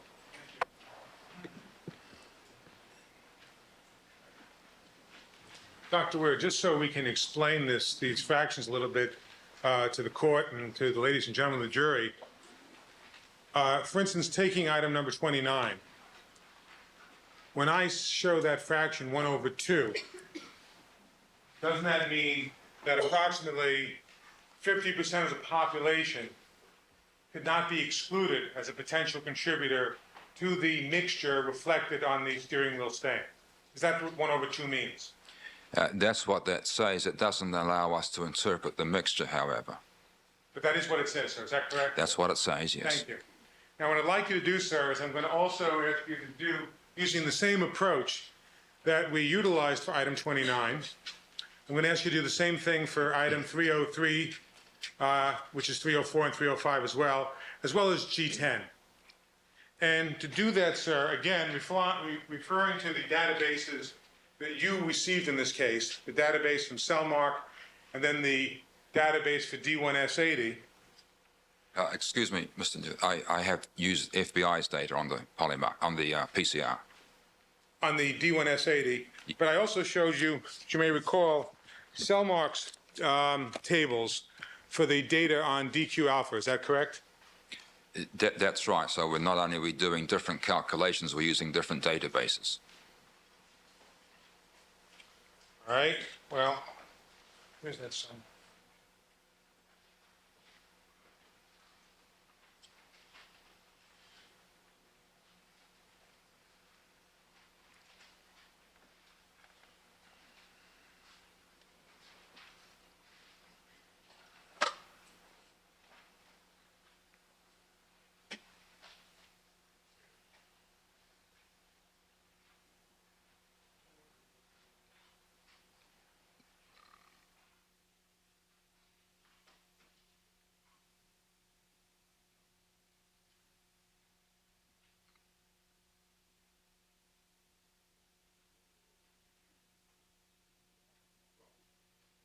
Remember that the DQ alpha calculations that you relied on for arriving at that NRC number was defendant's 1201. I'll just show it again to refresh your recollection, sir. Yes, your calculations are Cellmark databases and mine are FBI. Okay. But I think you said, frankly, that it shouldn't make much difference. So the difference should be rather minimal for these DQ alpha frequencies, whether one uses the FBI's database or the Cellmark database. Is that correct? They won't be greatly different, but they won't be the same. Okay. But since we already did the calculation for item 29 using Cellmark's database, and since Cellmark did report DQ alpha typing results in this case, I'm going to ask you to use Cellmark's table again. And then, of course, for the D1S80, you would use the FBI's databases, since Cellmark doesn't have any databases for D1S80. Item 303, 304, and 305 has been typed, has it not, referring to People's Exhibit 260, both on the DQ alpha locus and also on the D1S80 locus. Is that correct, sir? Yes, that's right. Okay. So one could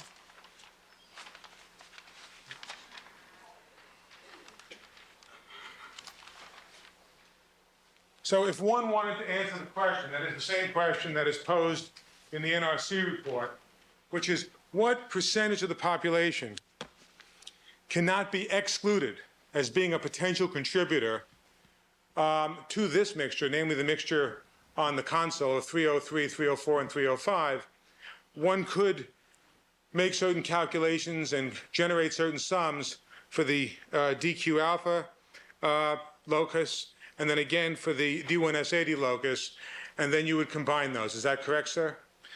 Yes, you've just pointed out to me, in fact, that we didn't do that, of course, here. We've only done the one locus. My figures are on all the loci. Yours are just on the one locus. For the 303, 304, and 305 there. The 303, 304, and 305 is typed at DQ alpha and D1S80. The figures I've given are typed based on both loci. You've only given half the story. Okay. So it's even more misleading than I had realized. Well, on item 29, there is only one locus. Isn't that correct? I'm sorry, right. There are polymarkers in the DQ alpha locus. Isn't that right? That's right. So there are 6 loci. And I've given a 6 locus result, and you've given a 1 locus result. Well, excuse me, sir, but for item 29, isn't it true that the polymarkers do not discriminate, the polymarker results themselves? I'm not sure that's true. Let's just go and look. Well, let me ask you the question specifically, sir. Isn't it true that 100% of the population is reflected in those polymarker results alone? I think finally we've put our finger on our main difference. To calculate the frequency of a mixture, I take the mixtures of people, and in the correct method, that does not sum to 100%. Your method does, so we've got them on the same piece of paper. Right. We're talking about very different things. I'm not talking about my method, so I'm talking about the NRC method, Dr. Weir. And what I'm asking you is, applying the NRC method to item 29, would you agree that there's no one in the population who could not be included or who wouldn't be included as a potential contributor to the polymarker profile that you see for item 29? I think that's the point. That's why it's so absurd. Do you agree with that? Yes, I do. Thank you. And would you agree, sir, that the one genetic system where there is some portion of the population who would be excluded is for the DQ alpha system in item 29? Only if you mean excluded, meaning single people. For the mixtures, of course, we've got several people. Right. I'm talking about single people who could be excluded, saying that there are some people who just could not have been a contributor to this mixture. Is that so the question is, I think I'm agreeing with you, yes. Okay, fine. Now, here's what I'm asking you, sir. For items 303, 304, and 305, if we use that NRC method and we use the D1S80 databases from the FBI, and we use the DQ alpha databases that Cellmark used in doing their own calculations, for 303, 304, and 305,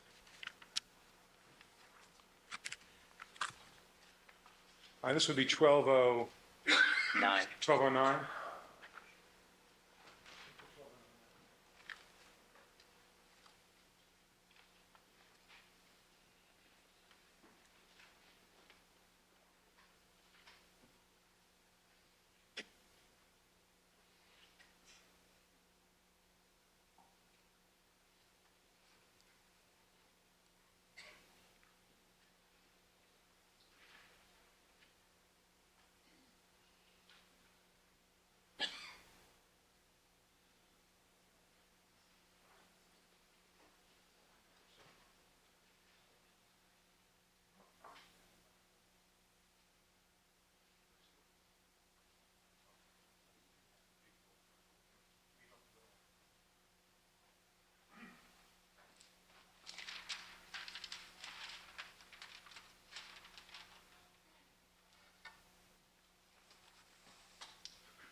So just to remind you of what's up on the screen at this point, we're looking at the genotypes for the bronchoconsul stains, 303, 304, and 305.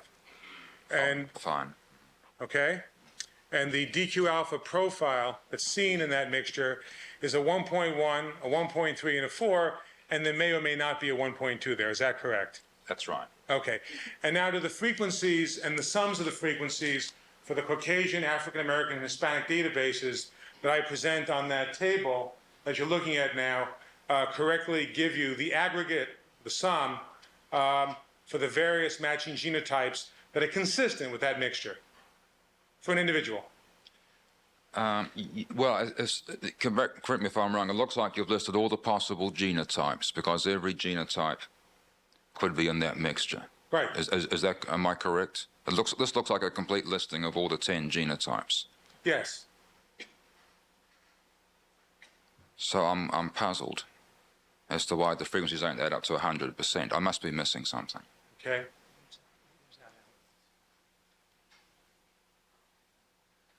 Because there are some alleles in the system, if you may recall from your review of how the system functions, like allele 2, allele 3. Do you remember that, sir? Is this a question? Are you testifying or are you asking a question? Well, I'm asking. I'll rephrase it as a question for the witness. Do you recall in your discussion of the systems with Mr. Sims that there are more alleles in the system than alleles that are present in this mixture? Yes, I do, and that's what I Okay. had forgotten. Thank you. Right. All right.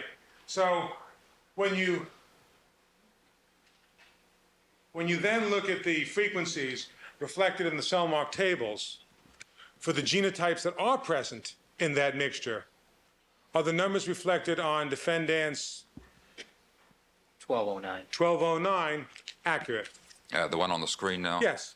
I think so. Okay. Now what I'd like to do is show you what'll be defendant's 1210.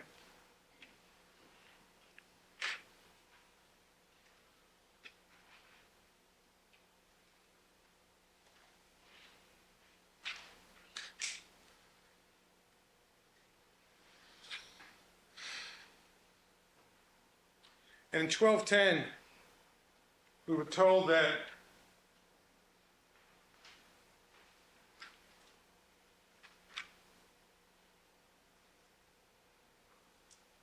there are 3 possible alleles present in the D1S80 system. Is that correct? That's right, yes. Okay. And the various genotypes that could comprise those 3 alleles, 18, 24, and 25, are reflected in the first column. Is that right? That's right.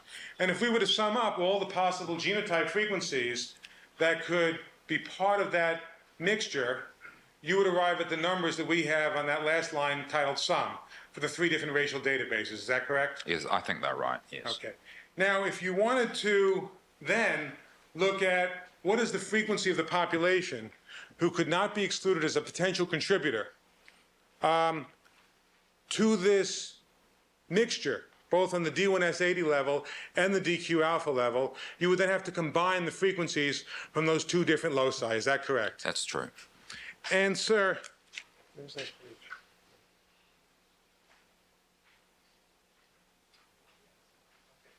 Now I will show you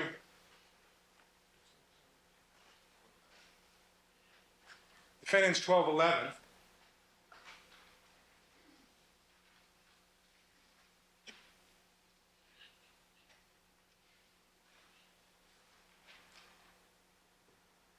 And does defendant's 1211 now reflect the combined frequencies of the DQ alpha system and the D1S80 system for those 3 databases as I've just described? Yes, it does. Okay. And would you agree, sir, that if we simply look at the most common frequency of people who could be included as contributors to that mixture, of those 3 databases, what is the most common? It looks like 1 and 4. Okay. So what we're saying, sir, is that given the mixtures that we see, black. No, you did.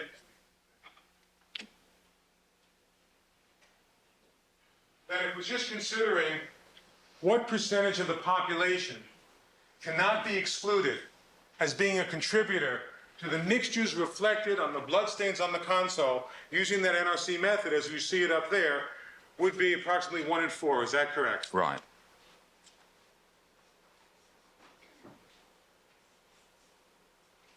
And what that says when you say 1 in 4, that means approximately 25% of the population, if you simply type them at random, they would come out with genotypes for these 2 systems that would be included or consistent with the profile seen in that mixture on the console. Is that correct? Well, included but not consistent. The profile is a mixture of more than one I understand, person. but you wouldn't be able to exclude 25% of the population approximately.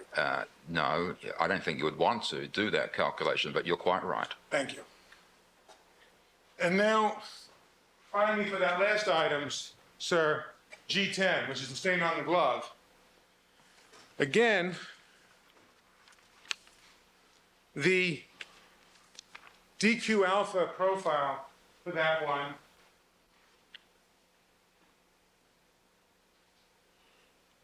for the DQ alpha mixture would be reflected on defendant's 1209, would it not? Because you have, again, the 1.1, the 1.3, the 4, and you may or may not have the 1.2. It's just the same as the previous one, yes. Same numbers, right? Same Right. frequencies, fine. And now, for the D1S80 frequencies, however, instead of seeing 3 alleles present, you only see 2. Is that correct? That's right. The 24 and the 25. That's right, yes. Now I'll show you what we'll mark 1210, I believe. 1211. 1211. 1212. 12.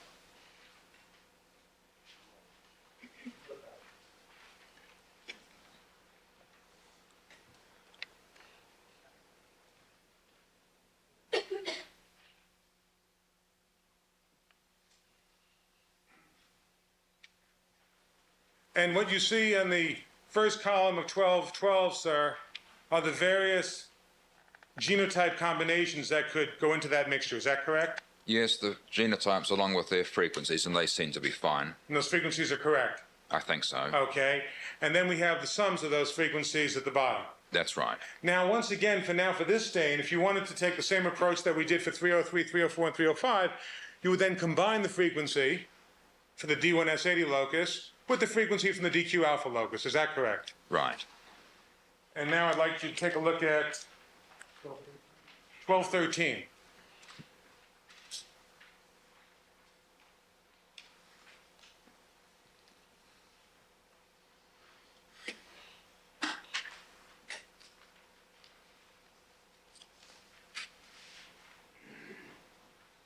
Okay, and on 1213, sir, have we done just that? Have we combined the frequencies for each of these genotype sums, both for Caucasians, African Americans, and Hispanics? That's right, yes. Now, of these three databases, what is the most common frequency of individuals who cannot be excluded as having contributed to a mixture such as this profile? Well, it's about 1 in 20. Well, isn't it for Caucasians 1 in 10? Oh, excuse me. Right, yes, 1 in 10. I was looking at the wrong ones. Yes, that is 1 in 10. So if the question was, Dr. Weir, what percentage of the population would be included as potential contributors to this mixture on the glove? That was the question being posed. The answer would be 1 in 10. Is that correct? Right.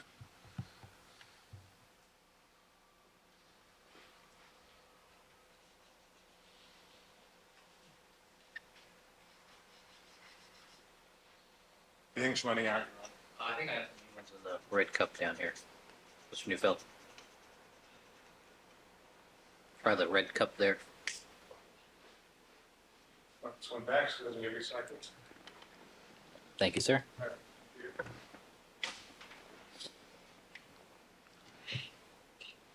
And so with regard to that last fraction, 1 in 10, what you're saying is, sir, that if we looked at the entire population, that approximately 10% of that population would have genotype frequencies which would be includable or represented in that mixture on stain G10. Is that correct? That's right, yes. Okay.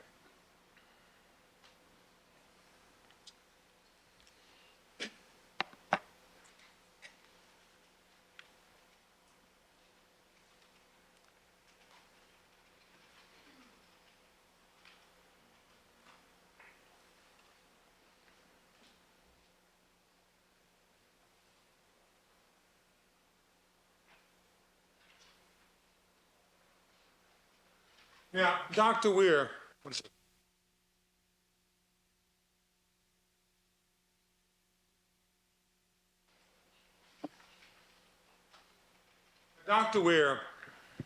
when you failed to take into account in your calculations last week, was it that when you see the 1.3 and the 4 alleles in a mixture, that you don't know whether the 1.2 allele is there or not? Is that correct? That's what gave me the problems, yes. Now, when you, one second.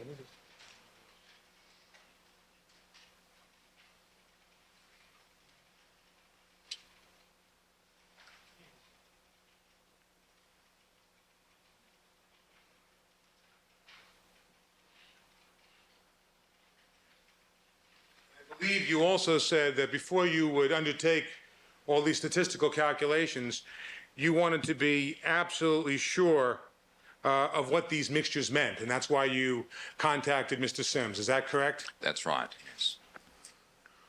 Well, sir, do you realize as you sit here today that just as the presence of the 1.3 and I'm sorry, withdrawing. Do you realize as you sit here today, Dr. Weir, that just as when you have the 1.3 and 4 allele, you can't tell whether the 1.2 is there or not, that same phenomena occurs if you have a mixture and the 1.1 and the 4 allele are present. Are you aware of that, sir? I'm not aware. I'm not sure we have a profile like that in this case. Well, Let's look at item 29 again, Dr. Weir. All right. Can I have the original notes?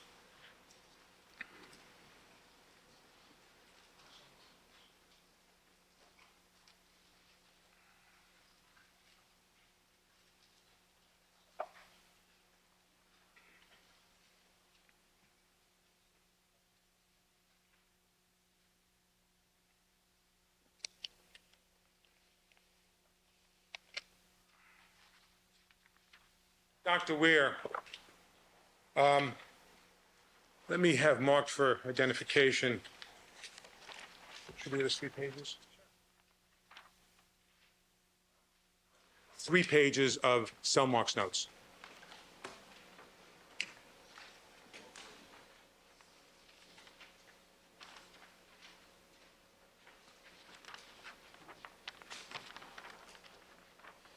Twelve, 14. This will be collectively 1214, Your Honor. Right, why don't you staple them together so they don't get lost?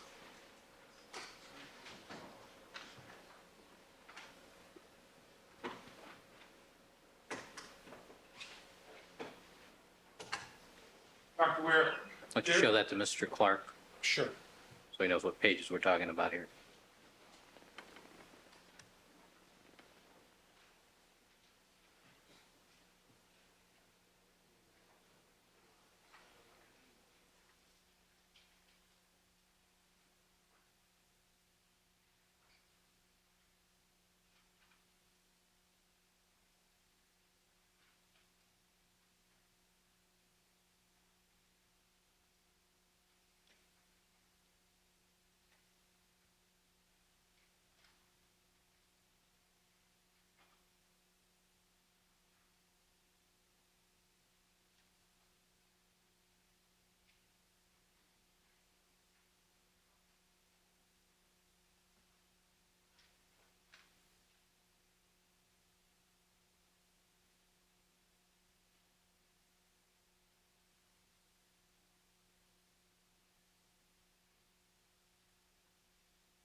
Mr. Newfield, proceed.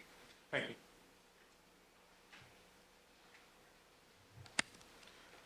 Dr. Weir, there's already been testimony in this case that Cellmark's number 19 is their internal number for LAPD item 29, the steering wheel.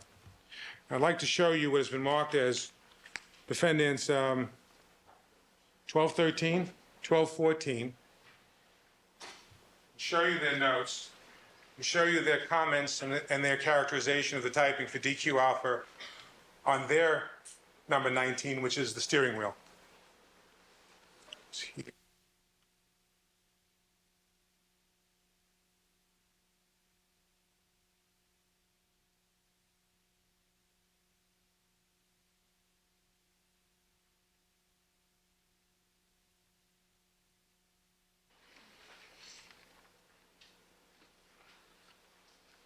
Okay. Now, in the Cellmark laboratory notes, sir, for their DQ alpha typing of the steering wheel, do not they say that it is a 1.1, a 4, and a possible 1.2? Sustain.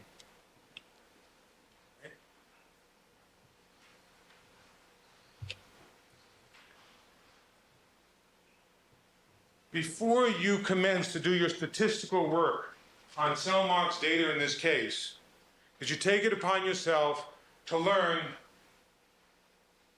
how the data should be interpreted? Or will. For the interpretation of the mixtures on this item specifically, I used the chart and evidence. I have not seen these pages before. Are you aware of the fact, Dr. Weir, that anytime there is a 1.1 and a 4 allele present, the 1.2 might also be masked? Are you aware of that? Objection misstates the evidence. Overruled. Also beyond the scope and no foundation. Sustained. Foundation. Well, let me present you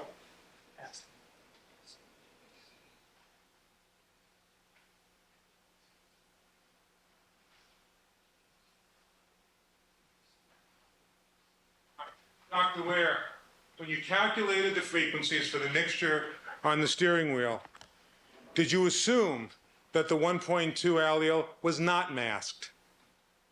Objection. Overruled. My calculations were based on the chart, which shows that it was present. So on you say, on both DOJ and Cellmark, I saw the same pattern from both laboratories. I assumed that they were correct and made that calculation. so are you saying, sir, that when you did your calculations on the steering wheel, you assumed in that calculation that the 1.2 allele was not masked, but was actually present? It's stated here has been present from both laboratories, so I assume it's present. Okay. And sir, would you agree, if in fact a 1.2 allele could equally be masked whenever the 1.1 and 4 are present, as you've already acknowledged it is when the 1.3 and 4 is present, would that also change your frequency estimates? Objection assumes facts, not an evidence. Also misstated. Sustained. Rephrase the question. If you were to learn, sir, that when you have a 1.1 and a 4 allele present, as you do on the steering wheel, To the counsel, I want you more clearly frame that as a hypothetical question. okay? Well, all right. Assume for the moment the hypothetical, sir, that whenever you see a 1.1 and a 4 allele in a mixture, you can't be sure whether the 1.2 is there. Just want you to assume that. Is there some evidence that I should assume that from these two reports? So I'm just asking you to assume that. Would you assume that for the next question I'm about to ask you? I'm not objecting to the proper hypothetical at this point. Overruled. Can you assume that, sir? Oh, I can assume anything. I don't think it's going to impact my analysis. Okay. Well, if you assume for the moment that whenever you have the 1.1 allele and the 4 allele present in this hypothetical, that you don't know whether the 1.2 allele is present. In that hypothetical, if you then calculated the frequencies for the mixtures on the steering wheel, would you arrive at frequencies that are more common than those frequencies that you arrived at either in your Friday calculations or in your Monday morning calculations? Objection, no foundation. Also assumes facts, not an evidence. Overruled. The way you've described this hypothetical sounds to me like the situation we've already discussed, the 1.1, 1.3 and 4. That's correct. If that's the fact, and I have no knowledge one way or the other, if that was the case and that was ignored, then that would affect the results, certainly. And sir, would that also affect the results in such a way that your calculations on the steering wheel would again be statistically biased against Mr. Simpson? Argumentative. It's argumentative. Rephrase the question. Well, would you agree, sir, that if that condition in the hypothetical was correct, then the statistics that you've articulated to this jury, both last week and this morning, would incorrectly state the frequencies in such a way as to make them seem more rare than they really are? Yes, that's true. Ask that this be marked, we're at 12:15, which is the Amplitude User's Guide. 12:15.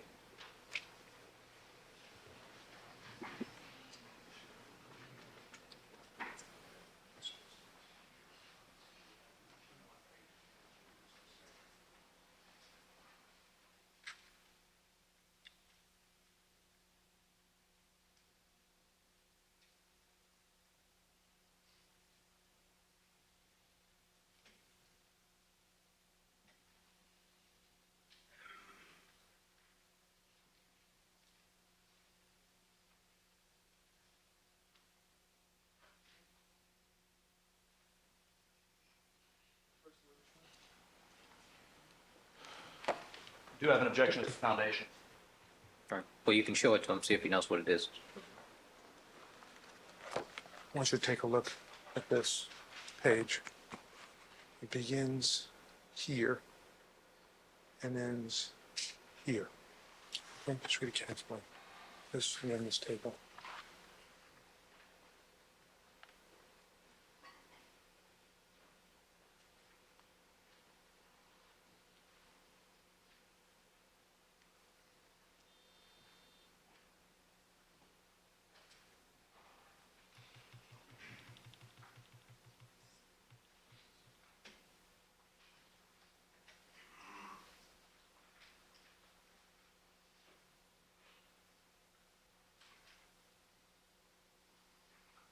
I've read this. Okay.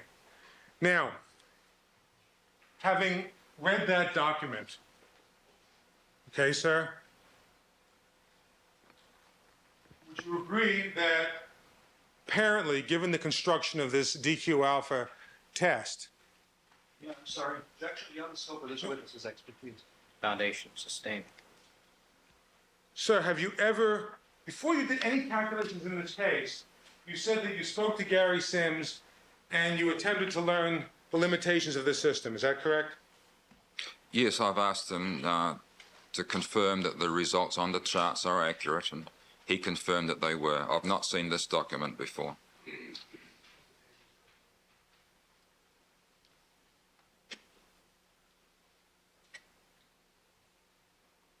May the record reflect the witness is referring to the exhibit. 1215, yes. No, excuse me.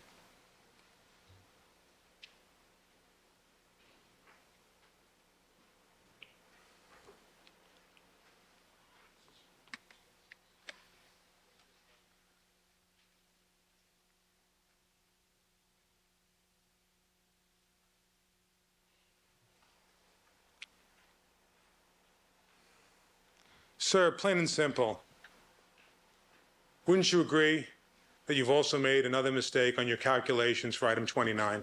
Objection argumentative, also asked and answered. Argumentative. Phrase the question. Sir, as you sit here today at this moment on the witness stand, did you make a mistake in your calculations for item 29? No, I didn't. This is the first time I've seen this document, and it says here, apparent heterozygous type 1.1 and 4. If we see that apparent, meaning that's what we see, that apparent type may have a 1.2. The evidence presented to me quite clearly states a 1.1, 1.2, 4 mixture. It does not show a 1.14 mixture. Dr. Weir, before you did your calculations in this case, had you ever even looked at a DQ alpha strip? Objection held. Also beyond the scope of the record. Or will. I have not looked at a DQ alpha strip at all, ever. As I've said repeatedly, my analysis starts with what the forensic scientists tell me in general, and in particular what's written on these charts. But, sir, don't you think it's important as a statistician who's relying on someone else's data that you first learn what the limitations of that system is in terms of ambiguities? I don't have enough time to learn all of the molecular biology. I must analyze data presented to me. If a reputable forensic scientist says this is the data, that's what I analyze. I can't do everything. I've been very careful, I hope, to explain I'm not a molecular biologist. I must rely on what's told to me. Well, sir, wouldn't you agree then, at least in the hypothetical that I gave, if in fact, when you have a 1.1 allele and a 4 allele present in a mixture, if in fact you can tell whether the 1.2 is there or not, if that was true in the hypothetical, wouldn't that mean that your statistical frequencies for item 29 understate the true frequency of that profile? Objection, no foundation. It's the hypothetical. Or will. And also is beyond the scope of the record. Or will. The hypothetical is as you've described, but it's not consistent with what I have in front of me. But as the hypothetical as I've described it to you, sir, would mean that your frequencies, once again, would be in error, correct? Objection argumentative. Sustained. Well, the hypothetical, as I've explained it to you, would mean once again that your frequencies Sustained. Sustained. Rephrase the question, Counsel. Okay. Yeah. Well, accepting the hypothetical as I've given it to you, wouldn't that mean, or I'm sorry, would that mean that the frequencies of occurrence would be more common than those that you testified to previously? Oh, I assume this is the last time we're going to ask this. On that, yes. My results, which I believe are correct, are based on the assumptions of the data being as it is. I have been very careful. I've given you the answer for the profile in front of me. That is not the answer for a profile not in front of me. Sir? So please, all I'm asking you is that you answer the question. If in fact, Sustained. Right. Sustained. Sustained. if in fact the condition I put into the hypothetical is correct, would you agree that the frequencies that you've testified to here for item 29 are in fact less common than what they actually would be? If I calculated frequencies under one assumption when the other one was true, then I would be misstating them, Okay, yes. thank you. Now,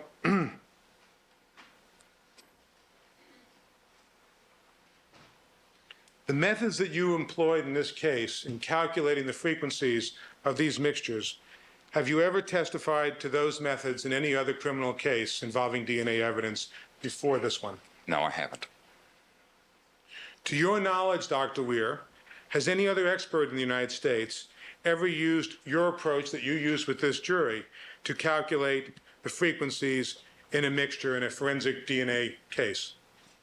I believe Dr. Stoney in Chicago uses these calculations. I'm not sure whether he's testified. He's certainly written about them. But He's the scientist in this country, and there are scientists outside of this country who use that method. Okay, once again, sir, to your knowledge, has anybody, any expert anywhere in the United States of America ever testified in a court of law in a criminal case applying the methods to calculating mixture frequencies that you've testified to in this case?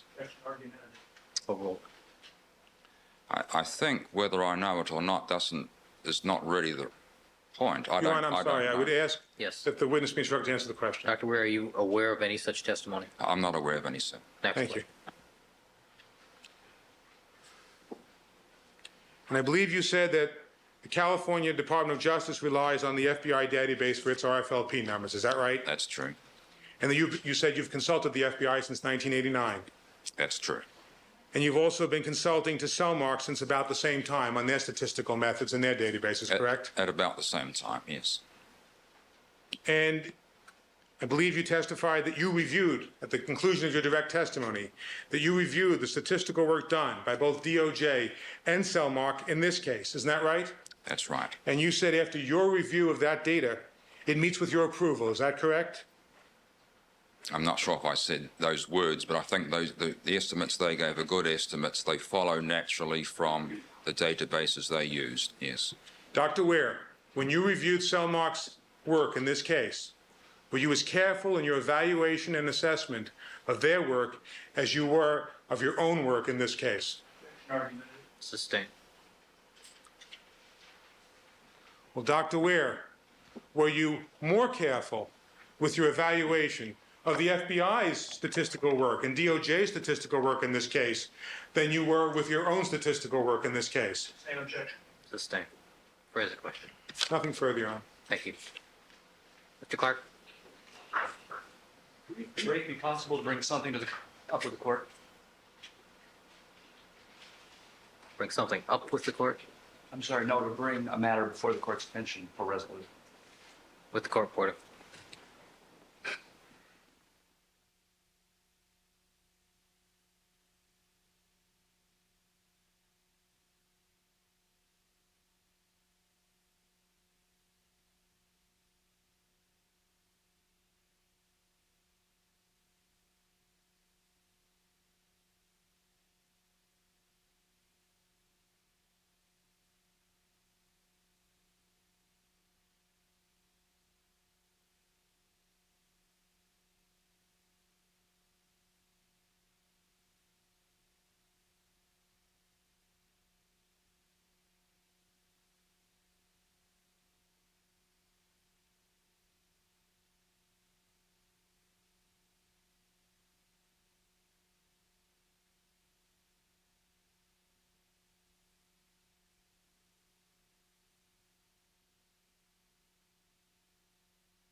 Clark.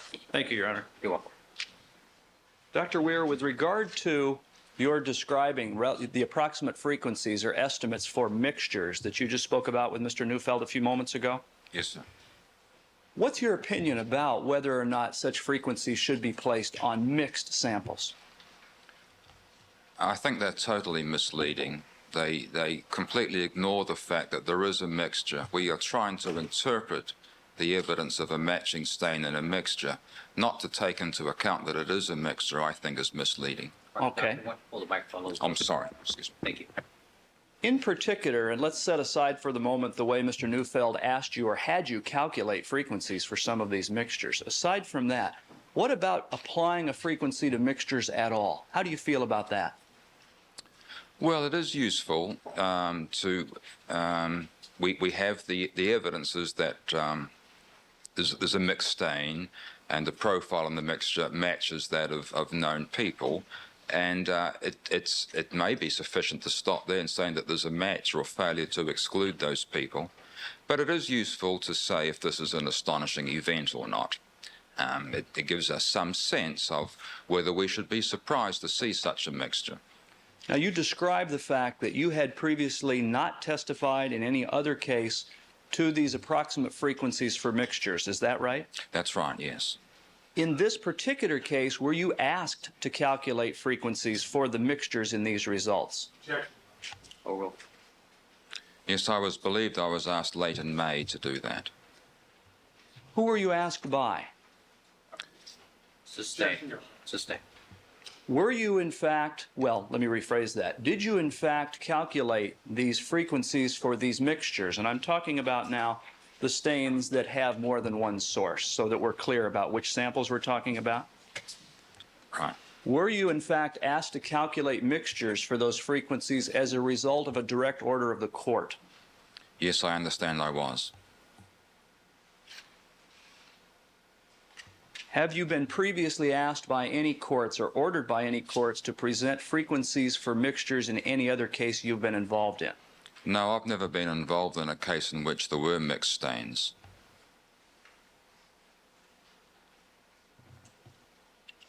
Now, I'd like to take you, Dr. Weir, if I could, to, and Your Honor, with the court's permission, I'd like to use the glove results board for a moment.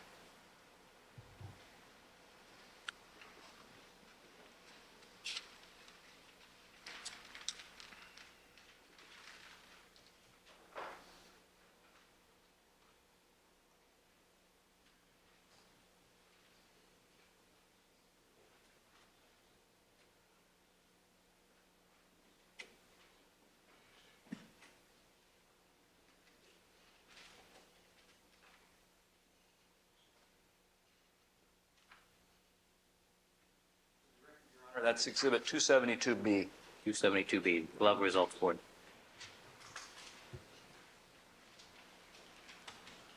And in particular, if I can draw your attention, Dr. Weir, and I don't know if you can see it, but there is at the very top. Excuse me, may I refer to my copy? It'll be a little bit easier. Yes, you're referring to one of those smaller Xeroxed copies Yes, if that's convenient. of the glove results chart. Yes. In particular, at the very top is an item described on the chart as inside back of wrist and back below little finger. Do you see that? That's right, yes. To your knowledge, is that the only mixture that you were asked to calculate a frequency for that came about as a result of testing by the Los Angeles Police Department? Yes, and that's indirect knowledge. I think it was you who brought that to my attention. Yes. And when were you actually, I'm sorry, let me rephrase that. Were you asked by me to calculate a frequency as to that particular sample? Yes, I was. When did I ask you to do that? I think it was Wednesday evening of last week. Would that be the night before your initial testimony in this case? That's right. I'm not sure if it was Wednesday or Thursday. It was one of those two nights. Is that, well, let me rephrase that. Is that the only sample that you were asked to calculate a mixture frequency for from the LAPD? Yes, it is. Now what I'd like to turn your attention to, with the court's permission, I'd like to put up the Bronco automobile results board.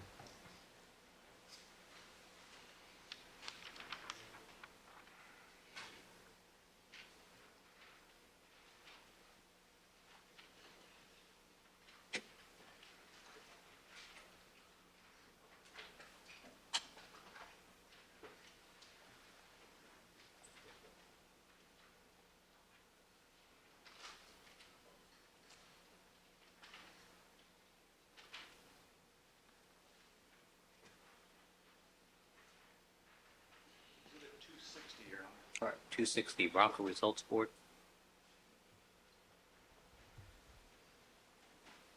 And referring you, first of all, Dr. Weir, do you have a smaller version of the Bronco Results Board also? Yes, I have it in front of me. In particular, I'd like to refer your attention to item number 31, labeled the center console. Do you see that? Yes, I do. You have described previously that you have reported frequencies for that mixture based on the 1.2 allele being actually present. Is that right? That's right. You described both, I believe, last week as well as earlier today, that you, when you calculate your frequencies, calculate those numbers based on the types that the analyst reports as being present. That's right, yes. In that particular sample, and let's start with the results board, does that result in fact indicate the 1.2 is present? Yes, it does. Does not have the word possible or any other descriptor there. It's quite clearly there just by itself. Did you take any steps to verify the presence of that 1.2 allele by any conversation or communication with any testing analyst? Well, I noticed it was different from other instances where the 1.2 was written with possible. So I checked with Gary Sims. Objection as to what the Sims said. Oh, well, You may continue. I checked with Mr. Gary Sims. all right, you check with Mr. Sims. Period. Next question. As a result of that conversation, did you then, well, let me rephrase that a little differently. As a result of that conversation, did it verify in your mind the presence of the 1.2 allele in that sample? Objection. Oh, well, I had no doubt in my mind that Mr. Sims thought the 1.2 was there. sustained. That'll be stricken. What I'm actually referring you to, if I may, Dr. Weir, is as a result of that conversation, did you then calculate, or actually let me rephrase that, did it verify in your mind that your previous calculation was appropriate? Yes, it did.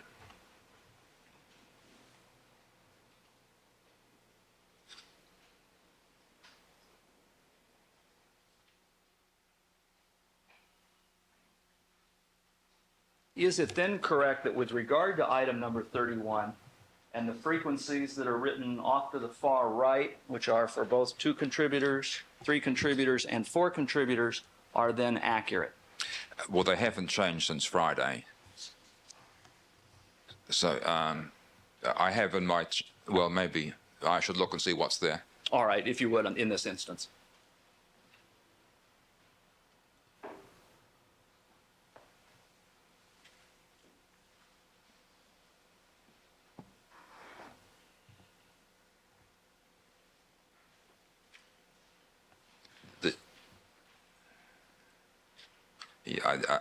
These seem to be consistent with what we said on Friday. These results haven't changed. In other words, there was no need, in your opinion, to change any of the numbers on item number 31 based on your conversation with Gary Sims as well as the data that had been presented to you before. Overruled. That's right. Now, I'd like to turn your attention, Dr. Weir, if I could, to item number 29. You recall Mr. Neufeld asking you some questions towards the end or very end of his cross-examination. Yes, I recall that. And in particular, do you recall questions he asked you about whether or not the 1.2 allele in the sample number 29, and I'm referring to the DQ alpha results, may or may not have been present? Do you recall that question? Yes, he was asking me that.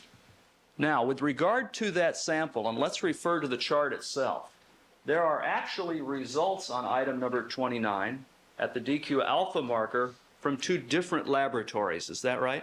That's right. Both DOJ and Cellmark have results. Let's focus initially on the Department of Justice's results. That's the uppermost of the 2 laboratories that are listed to the right of item 29. That's right. Those results, do they make any statement about whether or not the 1.2 allele is present? No, it's just listed without any descriptor. There's no language like possible? No. Referring you to Cellmark's results as well on that same item, is there any qualifier about the presence of the 1.2 allele for item 29? No, there's not.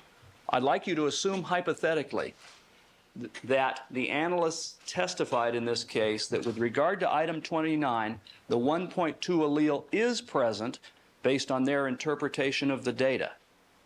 Would your frequencies under that hypothetical that you have listed off to the right, well, let me rephrase that if I may, Your Honor, I'm sorry.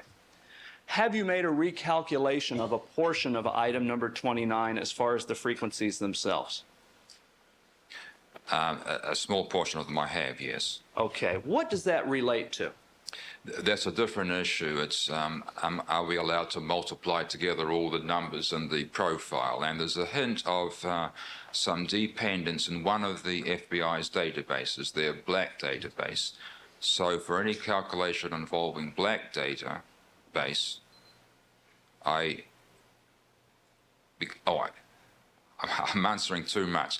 That refers to the polymarker. Excuse me. The DQ alpha I did not change. Okay. I'm sorry. That's what I'd like to focus your attention on is Excuse me. at the moment the DQ alpha results. Thank you. So I have not changed the DQ alpha. In your view, as a result, and again assuming hypothetically that both analysts testified to the presence of the 1.2 allele, is there any reason that you should assume it is not present? No.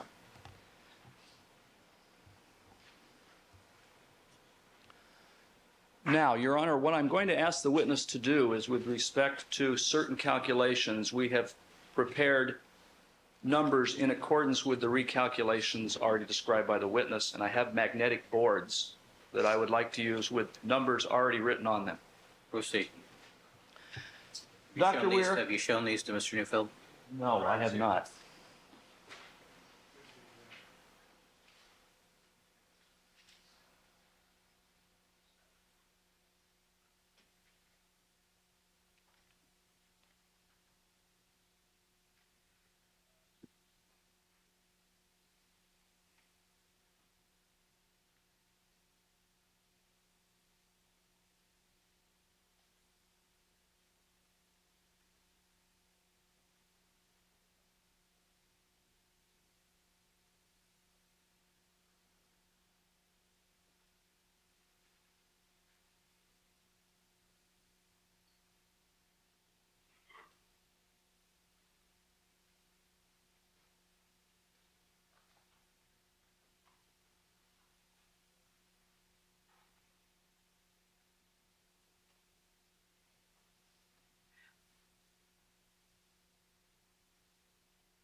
Start with the ones that Mr. Neufeld's already had a chance to look at.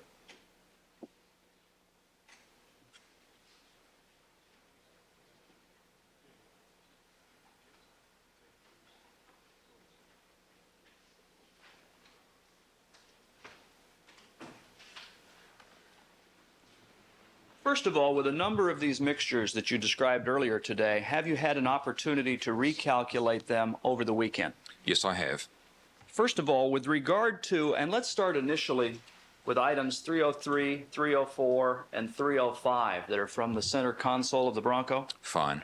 Those all actually, in your initial or original testimony about frequencies under these various possible combinations, those numbers were the same for all three of those items. Is that right? That's right, and they'll remain so. The profiles are the same. As far as the calculations you described in your testimony last week, did you commit an error in making those calculations? Yes, I did. Do you know how to calculate them properly? Yes, I do. That's what makes me so angry with myself.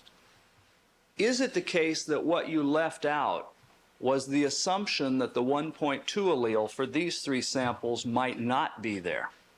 As it turned out, that was, I thought I was doing it correctly, but the way I had written my computer program did not build that in properly. I thought it had, and it hadn't. The effect of assuming that the 1.2 allele may not be there, how did that impact your calculations, if you can describe that in a simple fashion? Well, the profiles all appear to be more common than I had reported on Friday. Did you leave out this possibility on purpose? No, sir. I left it out for all the profiles that involved the 1.3 and the 4. Every time I should have made this accommodation, I failed to. Did you try to hide it when it was pointed out to you? It was so obvious, there was no way. In fact, I've pointed out now that I did it in additional items. If outside of court Mr. Neufeld had pointed it out to you that it was missing, would you have corrected it then? Sustained call for speculation. Would you have included it if anyone had pointed out to you that it was missing? Objection. Sustained. Speculation. Would you have included it if you yourself had discovered it missing in reading your report? Objection again, speculative. Or will Absolutely, yes. Have you since last week made that calculation or those calculations for these three samples, 303, 304, and 305? Yes, I have. Have you also made those calculations for a few other samples that the same occurrence happened in? That's right, I have. Now, referring you, if I can, to what appear to be three magnetic covers labeled 303, 304, and 305. Those appear to have numbers written in the same manner as what's currently on the Bronco results chart for the possibility of 2 contributors, 3 contributors, and 4 contributors. Is that right? That's right, yes. And do those 3 magnetic covers for items 303 through 305, do they appear to have the corrected numbers, accounting for the possibility that the 1.2 allele was not present? Yes, they do. All right. With the court's permission, then I'd like to apply those to the board, bearing in mind they can be removed because they're magnetic. proceed.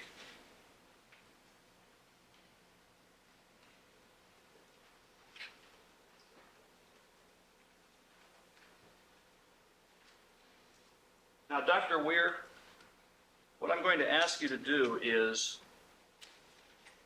as far as both the old and the new calculations for, and let's just take 303, do you have each of those numbers in front of you so that you don't have to try to read the board from an angle? I have one. Let me get the other one.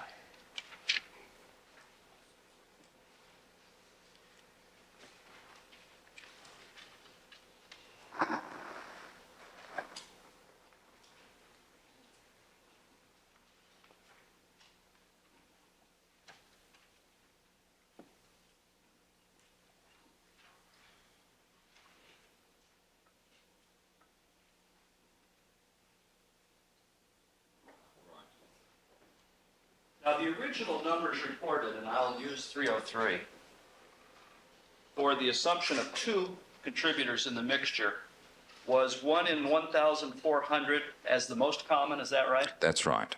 And the new approximate frequency is 1 in 570, is that right? That's right.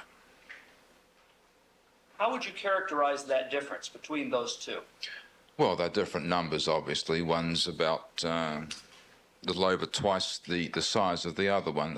They both convey the impression that the profile is not especially rare.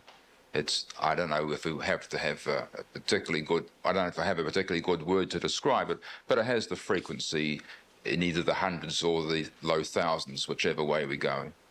Okay, the least common for 2 contributors is 1 in 18,000, is that right? And I'm referring to the frequencies you provided in court last year. The old figures are 18,000, yes. And is the new figure at the upper range, that is the least common, approximately 1 in 10,000? That's right, yes. Would your comments about the difference between 18,000 and 10,000 be consistent with what you just described about the difference at the most common number? Yes, yes. Now, I'd like to turn your attention, if I could, to the assumption of 3 contributors. All right. And when you comment about 303, your comments, do they not apply equally to 304 and 305 as well? That's right. It's the same profile and the same numbers are going to apply. Now, first of all, in terms of the actual results of the DNA tests themselves, there are 3 individuals in this case who are not excluded from the actual tests themselves on 303, 304, and 305. Is that right? That's right, yes. In other words, Mr. Simpson is not excluded, Right, Mr. Goldman is not excluded, right, and Nicole Brown is not excluded. right. The original frequencies that you reported for the assumption of 3 contributors last week, the more common number, or most common, was about 1 in 450. Is that right? That's right, yes. You have recalculated, and that new number, instead of 1 in 450, is approximately what for 3 contributors? It's a 1 in 320. How would you characterize the difference between 450 and 320? Objection. I would ask that you do it mathematically, but I would not allow to give opinions The frequencies speak for themselves. Overruled. Well, the numbers are different. They differ by 150. That's less than a factor of 2. I think both the numbers are conveying the same sense of the frequency of this mixture of 3 genotypes.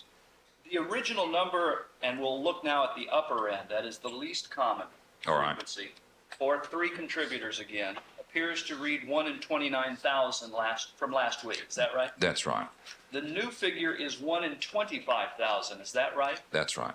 Again, how would you characterize the differences between 29,000 and 25,000? Again, Your Honor, Dr. Scanlon's expertise. Overruled. It's difficult to say that they would give us a different impression. They are both saying the same thing. This mixture would occur with a frequency in the thousands. And then lastly, on the assumption of 4 contributors, the range, and perhaps we can do this a little quicker, the range that you provided us last week for the assumption again of 4 persons contributing to that mixture was between approximately 1 in 49 to 1 in 69,000. Is that right? Right. And the new figures provided today are between 1 in 41 to 1 in 65,000. Is that right? That's right. Would your comments about the differences between your original numbers and the numbers today that you described for 2 and 3 contributors be consistent with 4 also? Yes.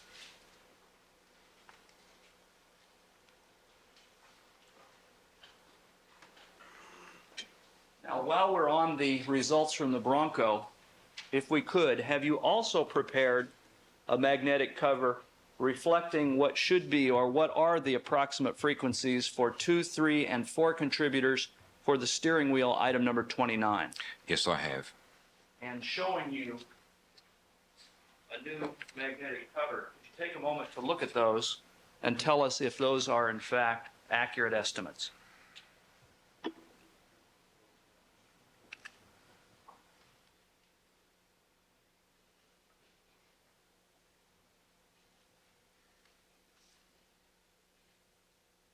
Yes, these are the numbers I've calculated.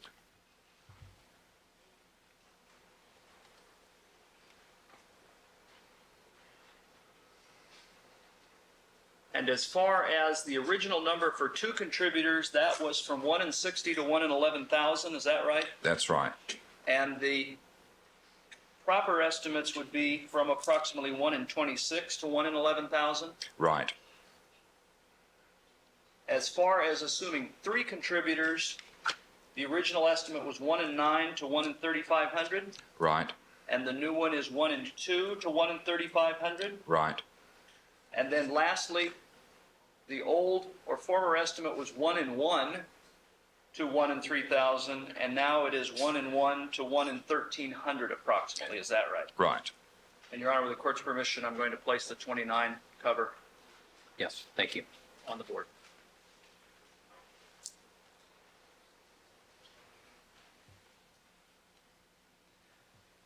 As far as these estimates, Dr. Weir, that you provided last week, and in some cases provided additional numbers for those samples this week, do those apply only to the mixed samples in this case? Oh, yes. Yes, these changes were only for the mixtures.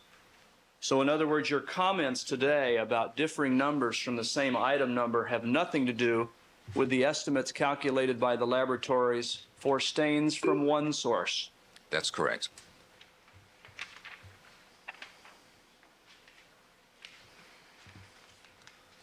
Now, I'm going to return to the glove board if I may again, Your Honor. Yes.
And referring you, if I can, Dr. Weir, to that portion of the glove labeled area G10. Do you recall that? All right, yes. As far as your calculations last week, was this another example where you did not consider the possibility that the 1.2 allele on that sample may not be present? That's right, yes. Did you perform a recalculation similarly to that you did with items 303, 304, 305? I did. Showing you what's been labeled G10 All right. and what appear to be frequencies or estimates for either 2 contributors or 3 contributors, do those estimates reflect the calculations you performed over the weekend? Yes, they do. Now, the original numbers on area G10, on People's Exhibit 272B, were from 1 in 3,900 to 1 in 19,000, That's right. assuming 2 contributors. Yes, uh-huh. And the new numbers are 1 in 1,600 to 1 in 11,000. Is that right? That's right. Assuming 3 contributors, the most common number went from 1 in 4,600 last week to 1 in 3,200 today. That's right. And as to the rarest frequency, initially it was approximately 1 in 71,000, which is now approximately 1 in 63,000. That's right. Can you describe for us, or how would you characterize those differences again? Well, they're real. They're obviously different numbers. I don't think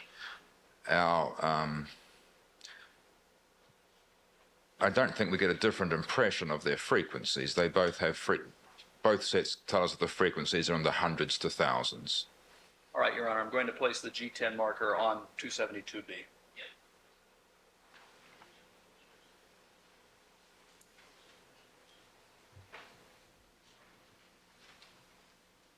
Now, turning, if I can, to the glove, and I'm referring back to the first sample, that tested by the Los Angeles Police Department. In other words, what's listed as the first actual item on this chart. You understand which one I'm referring Yes, to? it doesn't have an item number, but it's the first row on the chart. Yes. In other words, we can't refer to it as G1, G2, or G anything. That's right. It's simply the first listed item for LAPD item number 9. That's Is that right? That's right.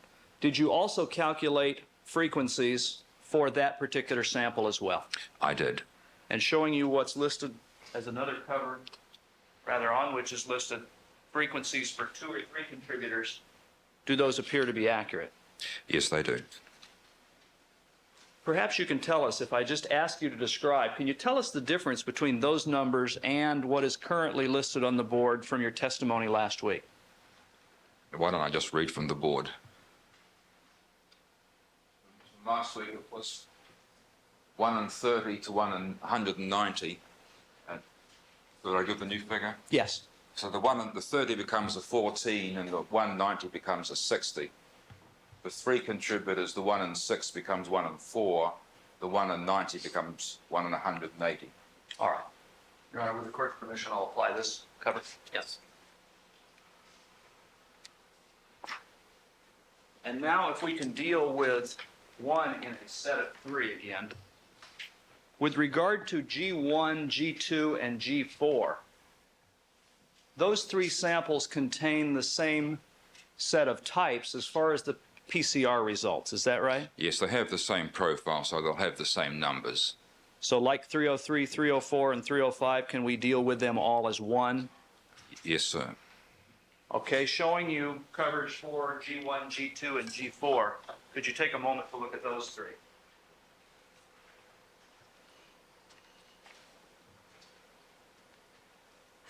Yes, they're all accurate. Now, these recalculations were... Excuse me, this G1, G2, and G4. Yes. That's right, yes. These recalculations were made as a result of your discovery of what? That impacted the frequencies or the estimates you provided last week. This is the same phenomenon. This is the failure to account properly for the DQ alpha type.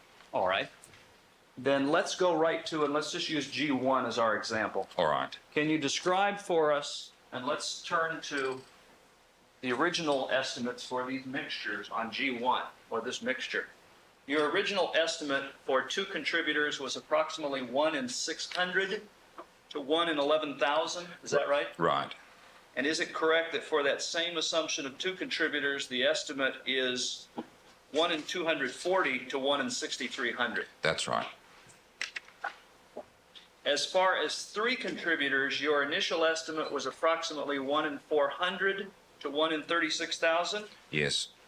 And would the new estimate for 3 contributors be 1 in 280 to 1 in 32,000? That's right. As far as the differences between these numbers and those described by you last week, would your comments that you made earlier be the same or apply here as well? Yes, they would.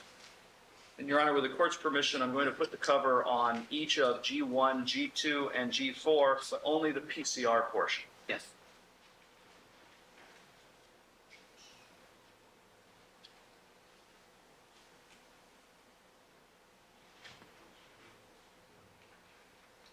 Dr. Weir, incidentally, as far as these magnetic covers, they can be removed to see what's underneath them. Is that right? I understand so, yes. In fact, it does appear that I'm able to remove them and put them back.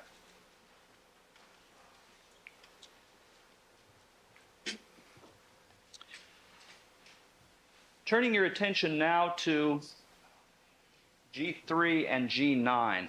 Do those 2 samples also go together as far as calculating these approximate frequencies for PCR mixtures as to those samples? Yes, they do.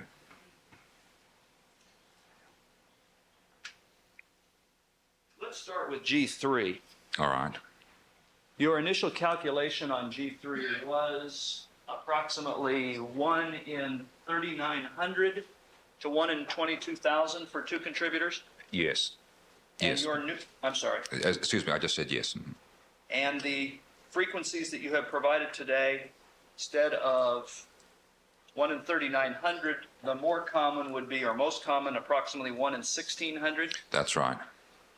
And as far as the initial calculation for the high end, assuming 2 contributors, Right. was originally 1 in 22,000, Right. and is that now approximately 1 in 12,000? Yes. Turning to 3 contributors, that range, as far as G3 again, was originally from 9,000 to 150,000, Yes. and now that range is approximately 6,500 to 229,000. Yes. With the court's permission, I'm going to cover again the PCR portion of G3. Thank you. And lastly, as to the glove, Dr. Weir, showing you what's labeled G9, these are supposed to be the same numbers as G3, is that right? Oh, they should be, yes. One of those numbers looks like it's actually been smudged, is Yeah, that right? It does. Can you tell us what that number should be? The number should be the same as for G3, 1 in 229,000.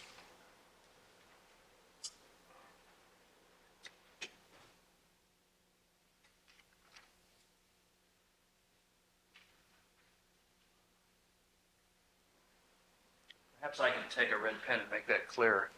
But that 229,000.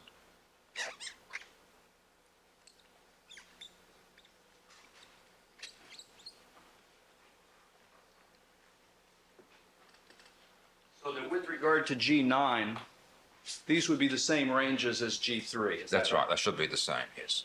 Your Honor, I'd like to put this cover on G9 as well. Yes. Now, using this example, and before I put the cover on, Dr. Weir, it appears, for instance, that with regard to the assumption of 3 contributors, the calculations that you've made and described just now in court, that the upper range is even rarer than the original range that you provided for 3 contributors on this sample. Is that right? Yes, it's just more difficult to arrive at that range. It's a little difficult to make general statements about how the numbers will come out, but it's a rarer event when I do it properly. So in other words, it's not necessarily the case at all that when you make your calculations based on the assumption the 1.2 allele may not be present, that in fact the range may show us that's something that's even a rarer event. Judge, it's the evidence, only the upper range. Sustain. Rephrase the question. Is it the case, Dr. Weir, that when you perform your recalculations, at least one end of the range may be rarer than the way you calculated it last week? Yes, yes.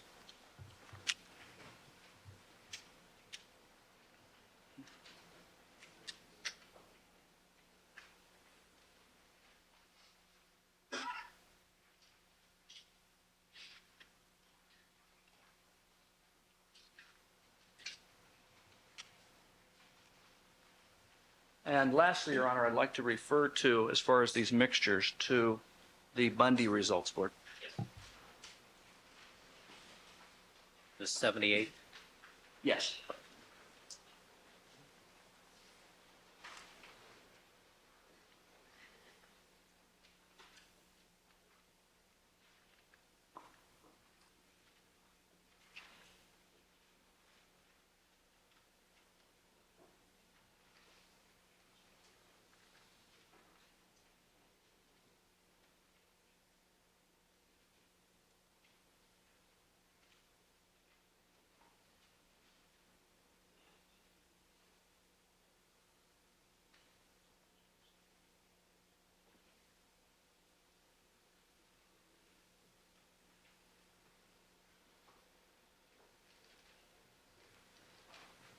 Dr. Weir, referring you to item number 78, and in particular the PCR portion of the frequencies off to the right of that particular item, All right.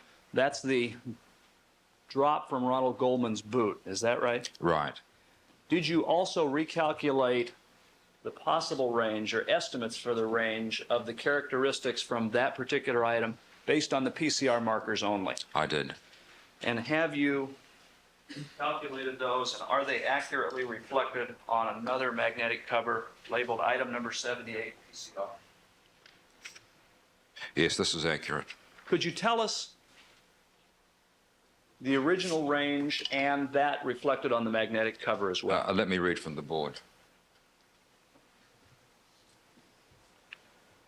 So from 78, we had 100 from 100. Looks like your writing's worse than mine, Mr. Clark. It does appear bad. I didn't. Look like 1 in 285 to 1 in 120,000. That becomes 1 in 110 to 1 in 16,000. For 3 contributors, 1 in 60 to 1 in 490,000 becomes 1 in 42 to 1 in 44,000. Could you verify in your calculations, in fact, can you tell us whether or not the old number for 2 contributors was 1 in 285? You just have to give me a minute. That sounds right. I need to check.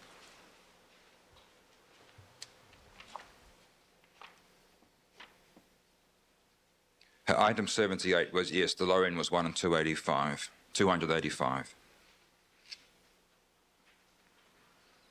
So it is 285. Yes, And the new number is what? 110. And as far as the 3 contributors, what would be the most common? In other words, if you could tell us the old and the new number as far as 3 contributors and the most common end of the range. The old number was 1 in 61 to 1 in 490,000, and now it's 1 in 42 to 1 in 44,000. All right, Your Honor, I'd like to put that cover on board also.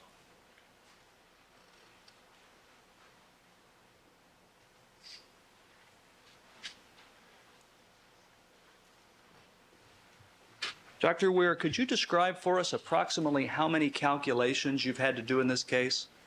And I'm referring to, and I'm having you, if you would, set aside recalculations, just the calculations you did initially. Just on the mixtures? Everything. Everything? I don't think so. There are many, many items of evidence on these charts. Many of them have multiple loci, and I've done a lot of things with them, so it's certainly several hundred calculations. As far as these frequencies that you have recalculated, those involve mixtures alone, is that right? That's right. In terms of these frequencies on the mixtures, on the current board, the Bundy board, item number 78 appears to be the only mixture, is that right? I think that's right, yes. As far as those frequencies are concerned, do they take into account in any manner any of the known types of either Mr. Simpson, Nicole Brown, or Ronald Goldman? No, they don't. None of the calculations I do take into account the included people. What does that mean? Can you describe what you mean by that? Well, we have an item of evidence in a DNA profile which matches some known people, and we set that aside. We say there's a match. Well, I mean the investigation proceeds because there is a match. Having the match, once the match has been declared, that is set aside for all these calculations. And then we say, well, we have this profile. How likely is that profile if there were unknown contributors, people we don't know anything about? So all these numbers refer to the unknown people. So in other words, your frequencies for all of these mixtures are calculated without regard to whoever they may or may not be consistent with in this case. That's right, yes.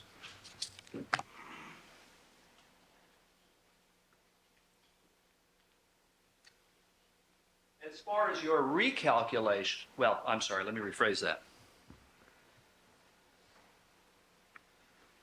These calculations, not taking into account any of these known people, is that different in any way from the calculations done for a single source stain? For instance, anything but 78 on this Bundy results board. No, the single stains are just the same. If there's a single stain, has a profile which matches a single person, that person is set aside. The calculation is done to get the chance of getting that profile type if there was an unknown contributor. And again, going back to the mixtures, then for example, on just the PCR results alone on item number 78, when you say that if there are two contributors, the frequency is approximately 110 to 16,000, that's just looking at two contributors at random on the entire planet. That's right.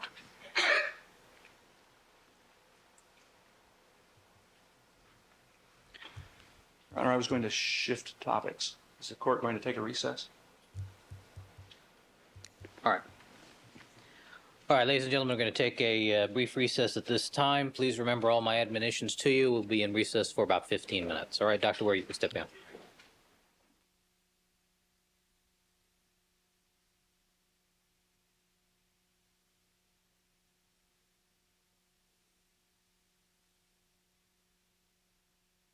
And present, counsel, anything we need to take up before we ask the jurors to rejoin us?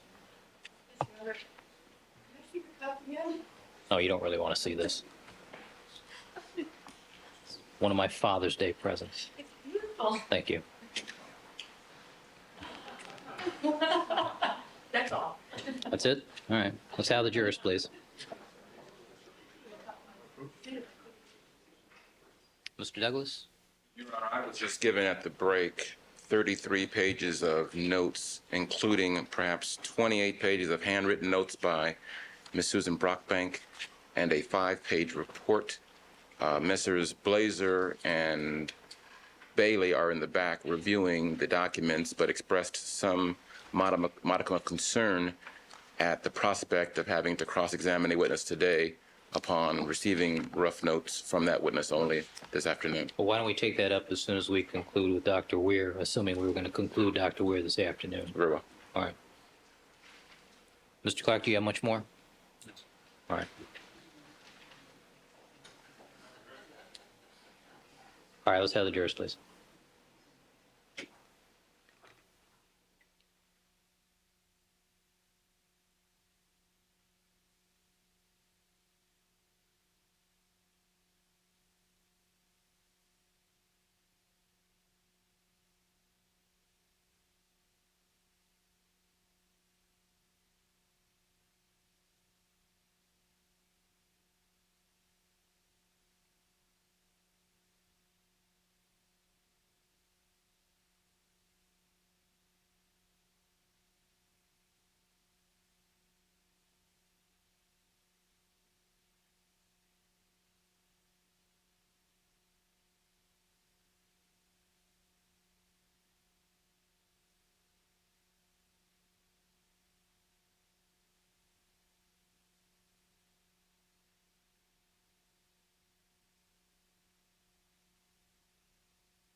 All right, Dr. Weir, would you resume the witness stand, please?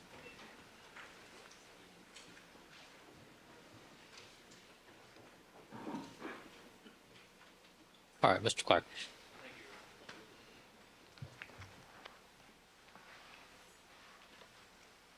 Dr. Weir, while we're on item number 78, if I could ask you just one or two more questions. There All right. were also estimates made by you of frequencies for this mixture based on the RFLP results. Is that right? Yes, that's right. And for two contributors, they ranged from 1 in 300 million to 1 in 1 trillion, approximately. Is that right? Yes.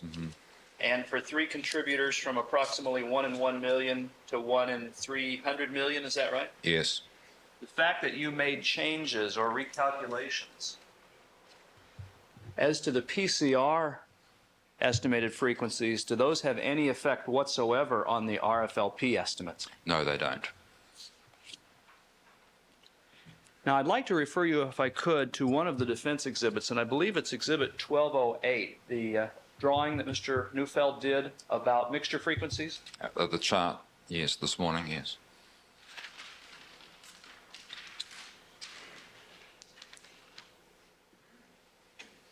Do you recall that mixture frequencies chart? Yes, I do. I believe that is Exhibit 1208, Your Honor. Yes. Dr. Weir, you expressed a desire to explain one of your answers to Mr. Neufeld. What did you want to explain? Well, I wanted to explain how to interpret a mixture. There are some mixed stains, and we would like to assign a frequency to those mixtures on the assumption they came from some people unknown to us. So we need to calculate the frequency of 2 or 3 or 4 people, however many people we think are likely to have contributed to the mixture. And if we don't know, we'll just give the range of answers. And I've been trying to think of an appropriate analogy.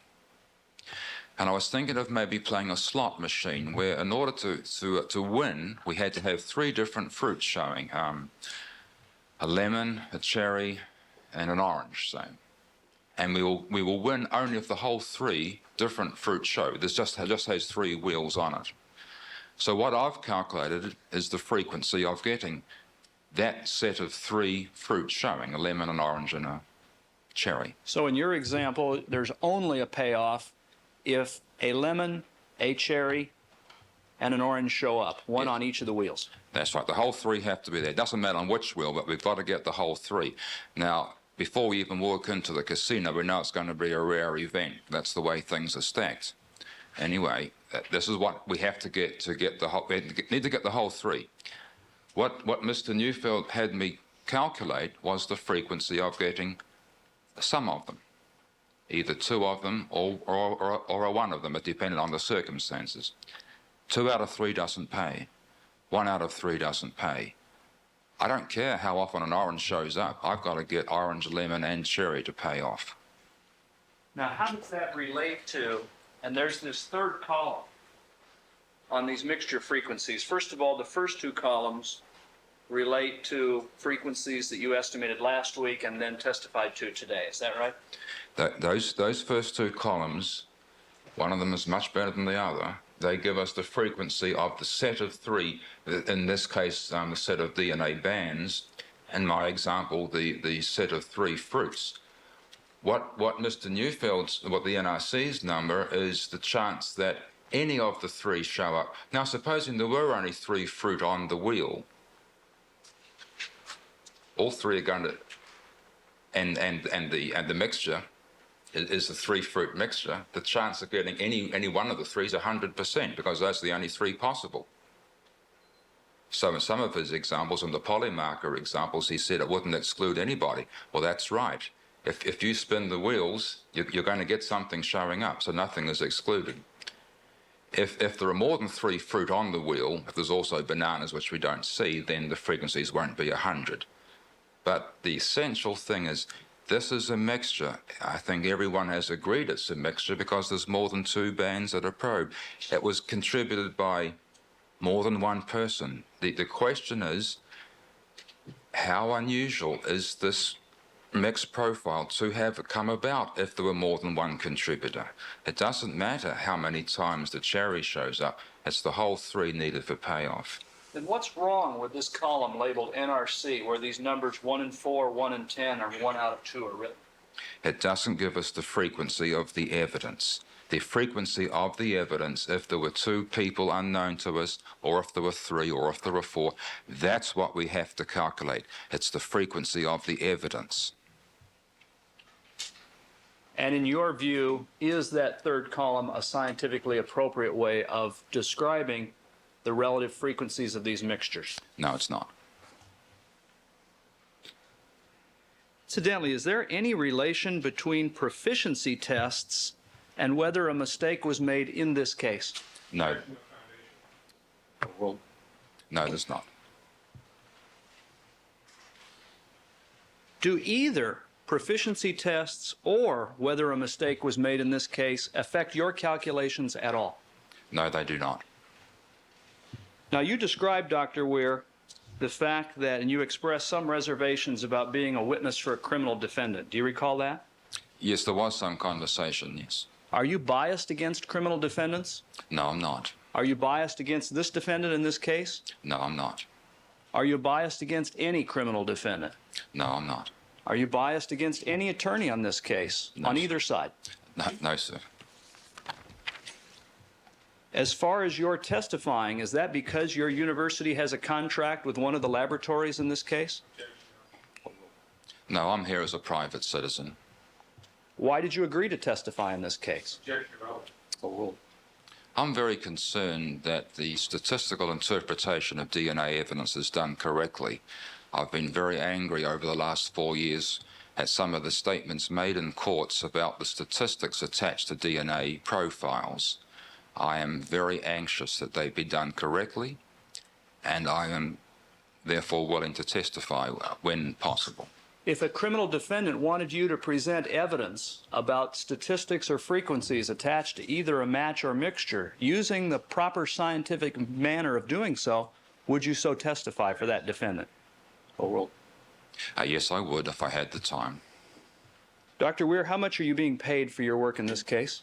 I'm not being paid. How much are you being paid for your testimony in this case? I'm not being paid for any aspect of this case.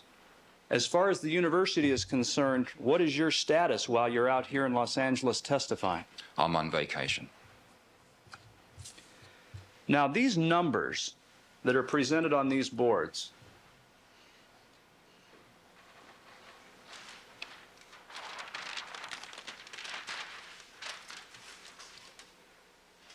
and we have before you, jury, Exhibit 259, the Bundy results boards. But let's take all 5 of the results boards into account.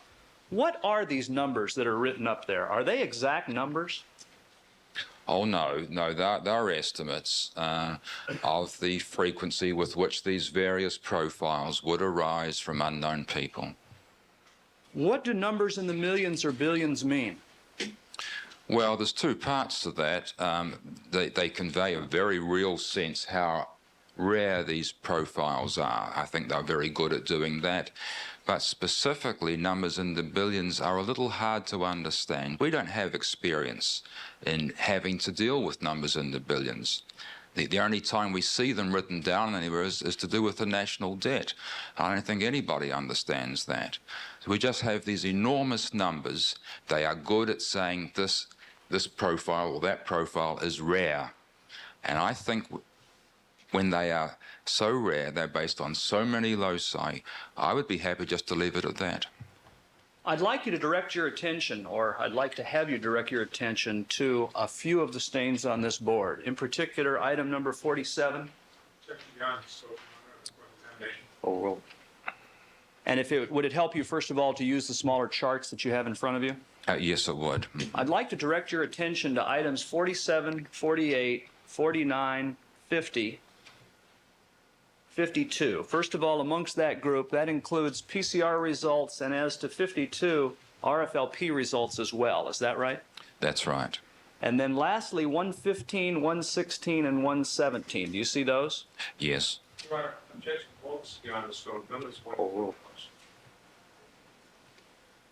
And 117 has RFLP results as well, is that right?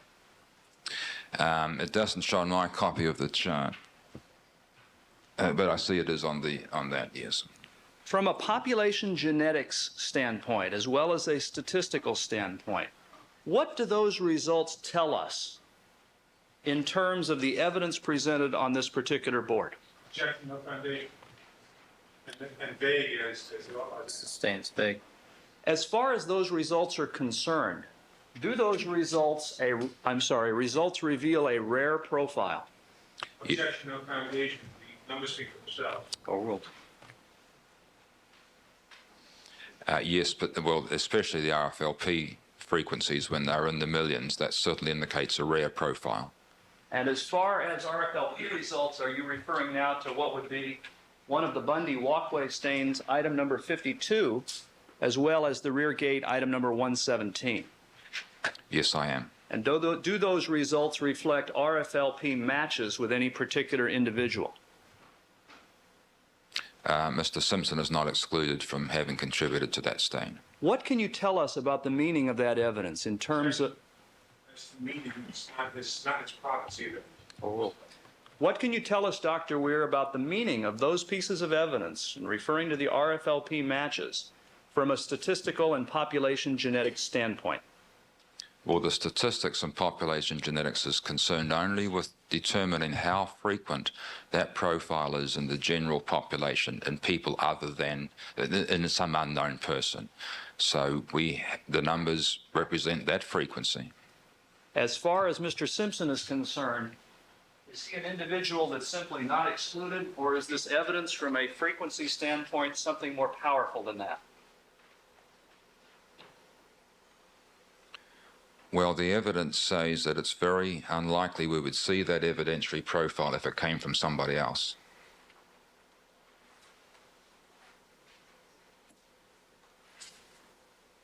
At this time, I'd like to put on the easel the Rockingham residence results board. So let me see counsel with corporate.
Dr. Weir, in terms of your analysis, you examined 2 databases from Cellmark, is that right?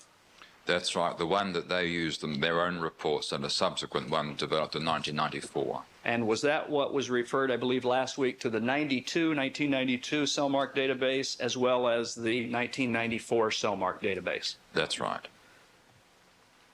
You also examined the FBI database. Is that correct?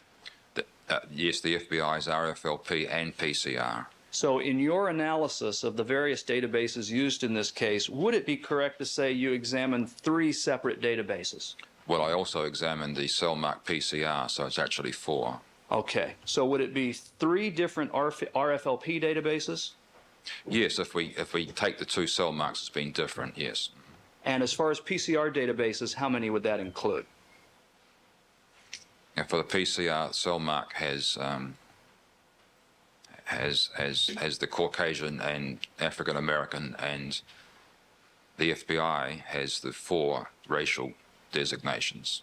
And did you evaluate the evidence in this case on all of these results boards using and comparing all of those databases? I didn't use the Cellmark's PCR data, but I used all the Cellmark's RFLP, all the FBI's RFLP, and all the FBI's PCR on all the items on the boards. As a result of your comparison of those databases, is it your opinion that the RFLP results on all of these boards, where they exist, are in fact good estimates? Yes, they are.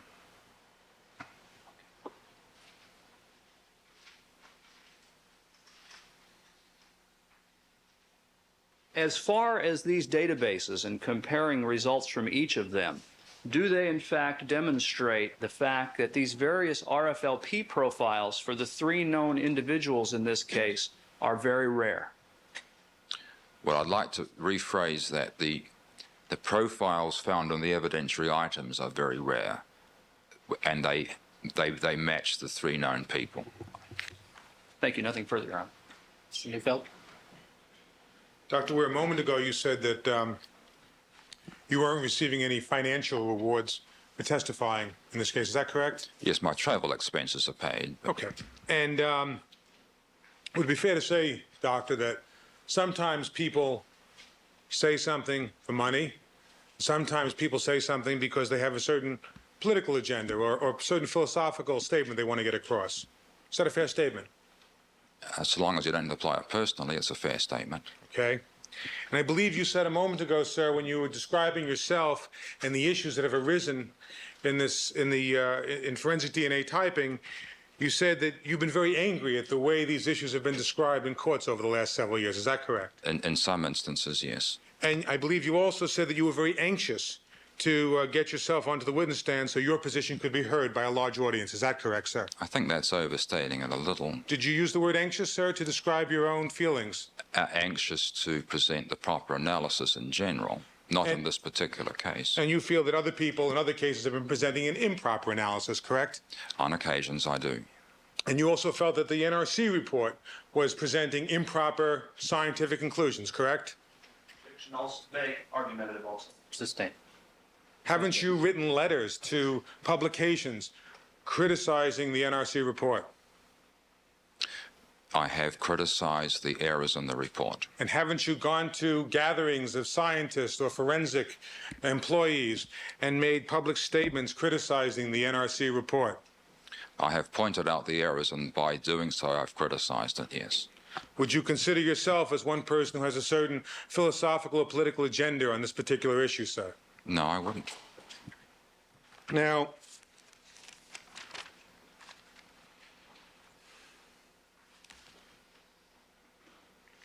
when you calculated these new numbers for the mixtures today on redirect examination for Mr. Clark, did you take into consideration the extra step that you talked about last week, namely the FST for substructure? I haven't completed those numbers, but I have a very good sense of what the numbers will be, because the same number of bands in the mixed profile occur in some of the single stain profiles, so the same magnitude of effects will be present. But did you, in fact, include that calculation and that factor in the numbers that you put on this board for Mr. Clark a little while ago? Oh, those numbers not on for any of the profiles, no. And sir, you also testified last week that one of the extra steps that you engage in, to be more conservative, is that you provide what's called a 99% upper confidence limit on a frequency estimate. Do you recall that? I do. Did you, when you did these calculations for Mr. Clark and put on the board this afternoon, first take into consideration the 99% upper confidence limit for those numbers? Well, you don't do it first, you do it afterwards. I haven't done it yet, but I know what the effects will be based on the comparisons I've done in similar sized profiles from the single stains. And Dr. Weir, didn't you tell this jury last week that both those steps, namely calculating the FST for substructure and providing a 99% upper confidence limit, will render the frequencies somewhat more common than the regular point estimate would? Isn't that true, sir? I think I said it goes both ways. Certainly the upper confidence limit is in that direction. Yes. And that the FST is also in that same direction as making it more common. Isn't that correct? If we use a positive value, we could use a negative value as suggested by the data and go in the other direction. But if you use the positive value and you use the 99% upper confidence limit, you will generate a frequency more common than the numbers that you just put on the board for Mr. Clark in your redirect examination, wouldn't you? That's true. And didn't you also say, sir, that one of the ways that you depart from the other laboratories is that you believe both of those things should be done? Isn't that correct? That's true. I'm sorry. And I haven't changed.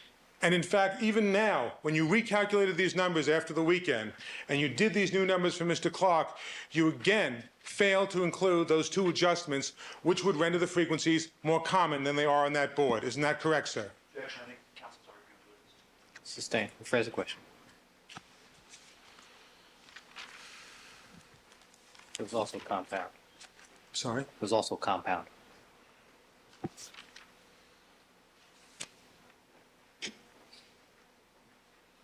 Well, sir, had you made the adjustment for substructure that you've characterized before you put these numbers on the board, wouldn't that have generated frequencies more common than the ones that you put on the board?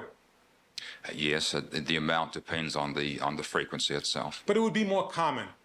The number I would present is more common. We could calculate it in both directions. We only present it one way, but of course we don't know which way the reality is, so that's true. But when you said we only present it one way, you would present it in a way that if you had done that calculation would have made these frequencies even more common than the ones that you put up there. Isn't that right? Objection, asked and answered. Overruled. That's right.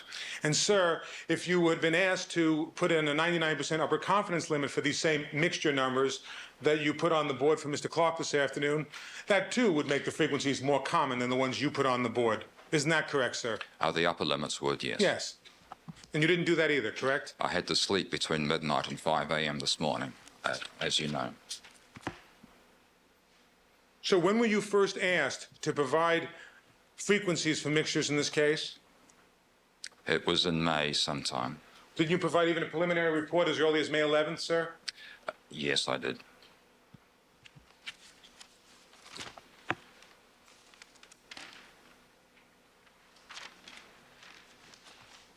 And sir, just looking at the numbers that you just generated,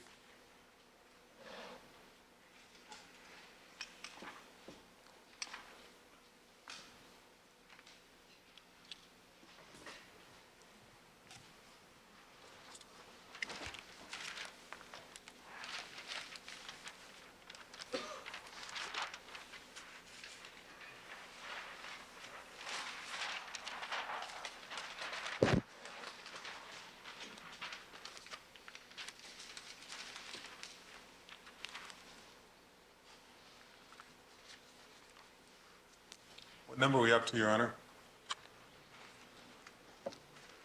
1216?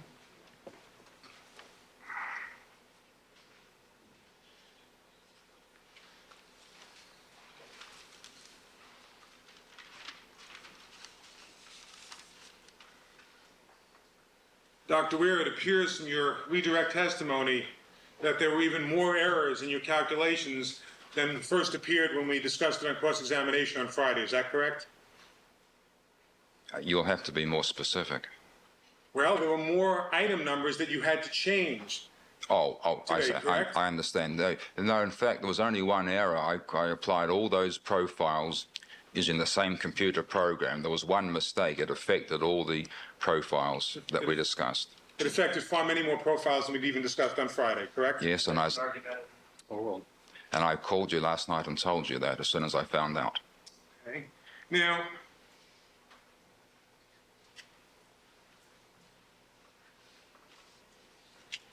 under the new data that you just provided this afternoon to the ladies and gentlemen of the jury, for instance, on item 29,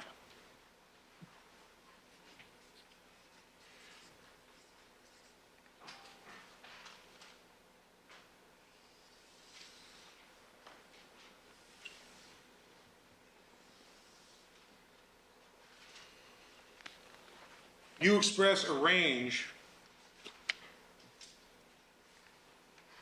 for two contributors from 1 in 26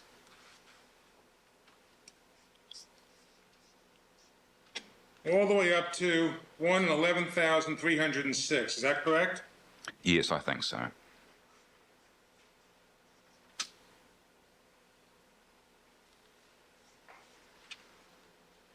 Asked and answered. And Also on scope. And on this new data, sir, that you provided on redirect examination, this range reflects one difference and one difference only, namely, it depends on the race or ethnicity of the two contributors, correct, sir? Right. So the profiles don't change. What you're simply saying is, depending upon the race of those contributors, the frequency of that particular profile could be anywhere from 1 in 26 in the population to 1 in 11,306. Isn't that right? It's almost right. It's based on the four databases I used. A Caucasian, an African American, and 2 Hispanics. It could have been, for example, that I had 4 Hispanic databases and got a similar range. I don't know. So there is a difference by self-reported racial designation, and also a difference just by the sampling of different people. Well, doctor, when you say on 4 different Hispanic databases, you're speculating because you haven't looked at 4 different Hispanic databases for these particular genetic types, have you?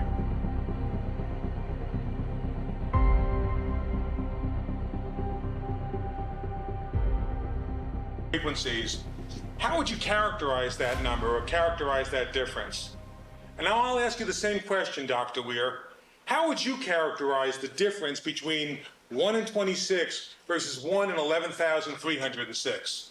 Mr. Neufeld, Mr. Clark did not ask me that question. He asked me to compare the results from Friday and the results from today. Well, I'm going to ask you to compare 1 in 26 to 1 in 11,306, sir. Is that a small difference, a medium difference, or a very large difference? Well, The objection argumentative. I would say that example is a very large difference. And, sir, again, you started using a gambling analogy under a redirect examination. Let me ask you this question, sir.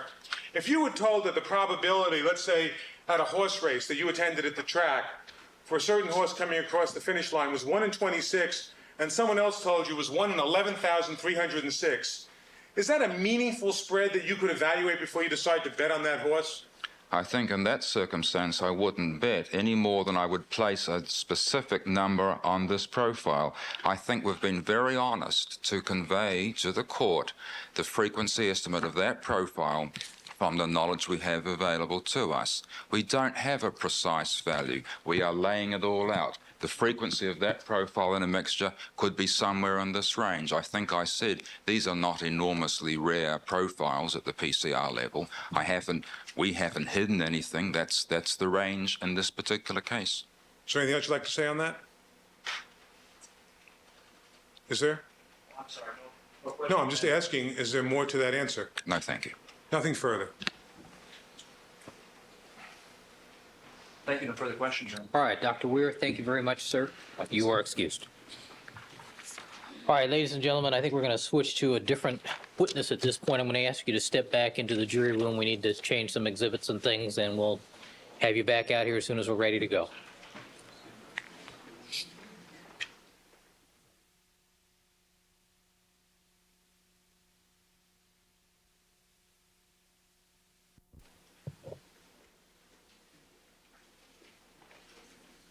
All right, let the record reflect that the jury has withdrawn from the courtroom. Counsel, what's your pleasure? Who's your next witness, Ms. Clark? All right, is she available? Mr. Bailey and Mr. Blazer are looking at Yes, charts, please. and I think there's some. You know, and I have one application to make as well, which is that Dr. Weir, you're still here. Hope he is. Well, Yes. oh, good. Dr. Weir furnished us with a few hundred pages of tables for the pairings for the 2 and 3 contributor assumptions to the data in this case.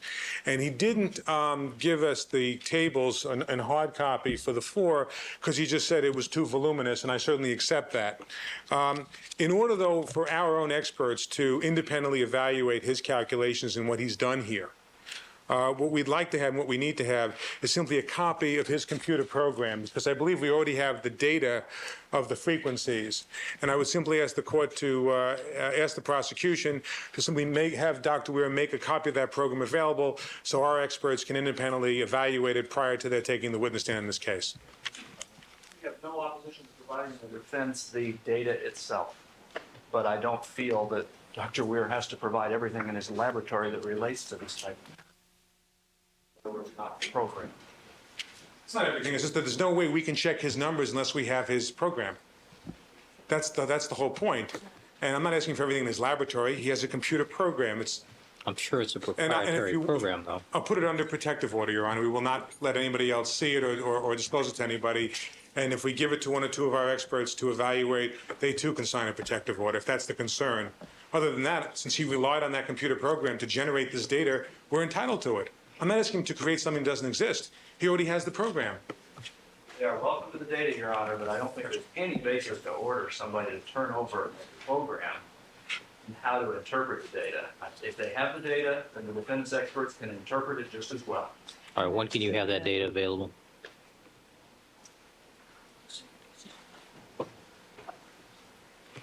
Just a few hours. Soon. All right.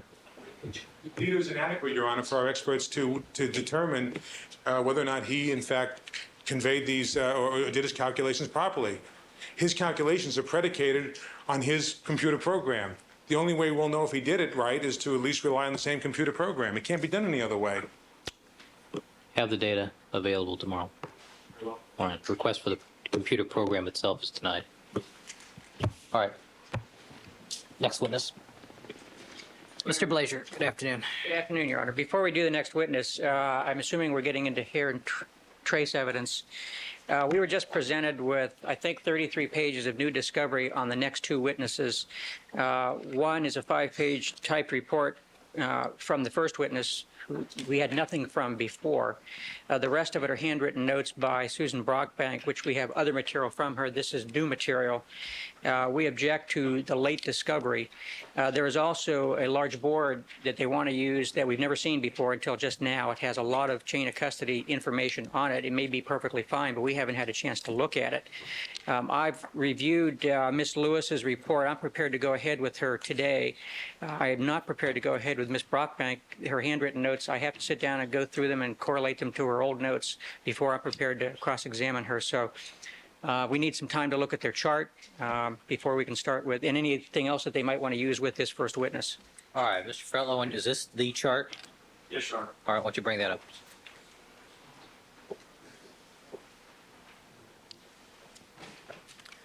Why don't you just lean it up against the jury rail there, please?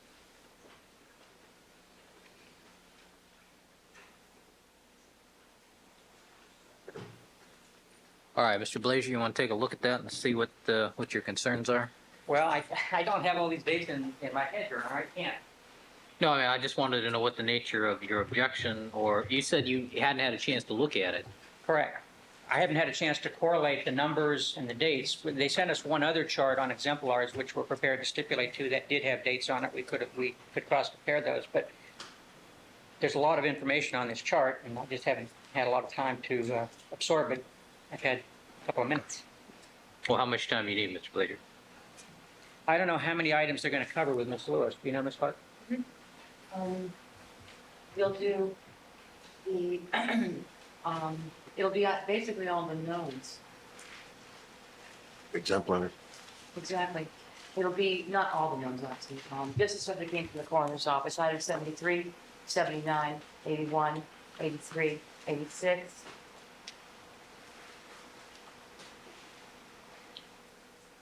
And 122. On that one. What about 122? No, that doesn't pertain to Ms. Lewis, Your Honor. Or that's all you're going to cover with this witness? That's correct. Mr. Blazer? Madam Mayor. Sure. And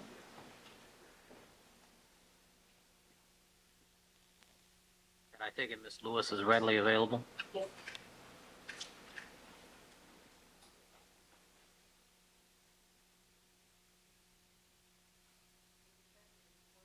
Mr. Blazer referred to, Your Honor. He got them as soon as I got them. I haven't even read Susan Brockbank's notes, and I was reading Denise Lewis's notes that he's talked about during this witness. Objection as to Ms. Lewis, and I assume that tomorrow morning we'll hear about Brockbank if there's a problem.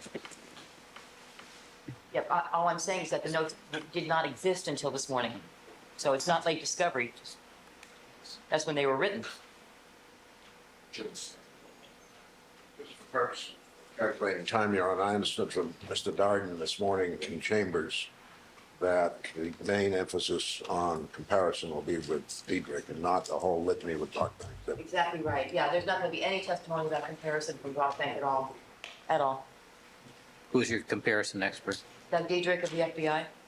I've attempted to make sure there's no overlap. So. All right. So how many hearing trace witnesses are we going to have? 3. Got it. Okay. And that's why I've just proposed a stipulation concerning the taking of other exemplars to prevent the calling of other witnesses just to say I took an exemplar. And they'd agreed, I believe it. Okay.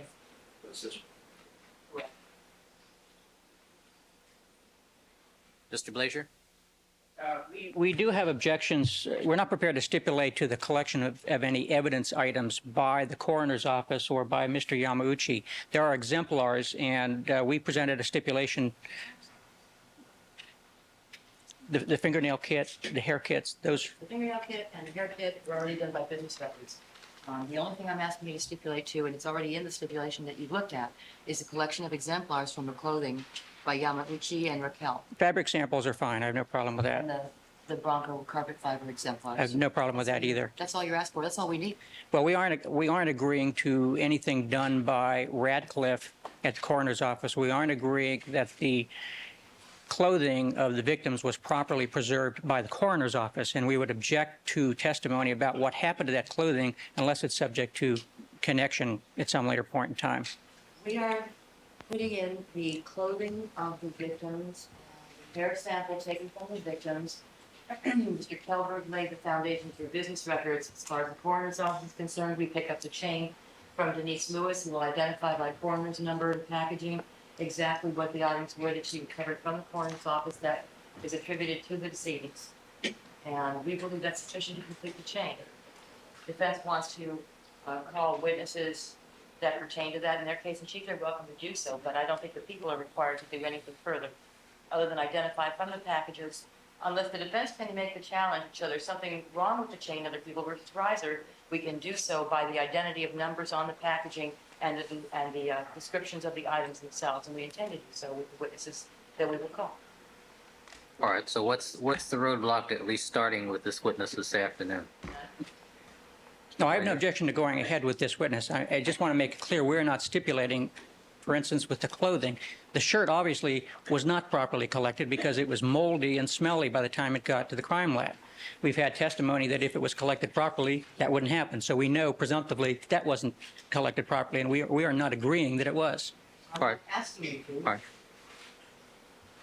I'm just saying that was the shirt. No, I just wanted to know the parameters of what the objections are, but if there's no objection based upon the report that was disclosed this afternoon proceeding with Ms. Lewis, let's proceed with Ms. Lewis. All right. Anything else? Yep.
All right, Mr. Fairlow, would you turn that down, please, so the jury can't see it until it's going to be used?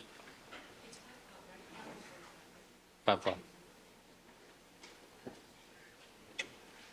Mr. Fairlow indicated that he would fax me a copy of that tonight so that we can take a look at it over the evening break. Fine.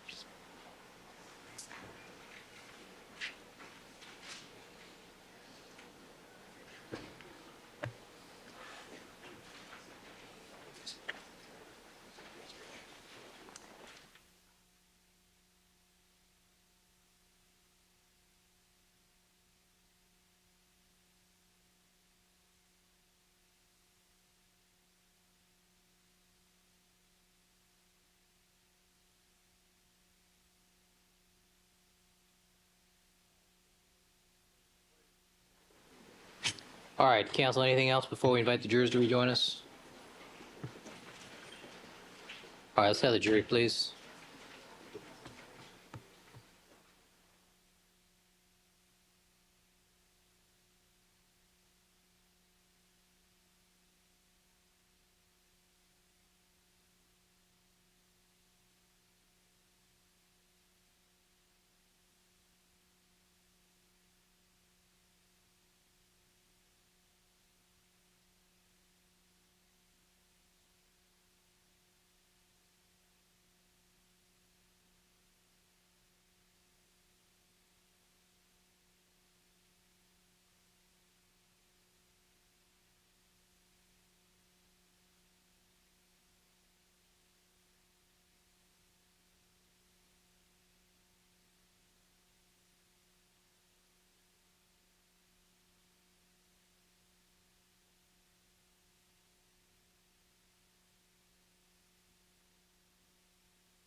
All right, people may call the next witness.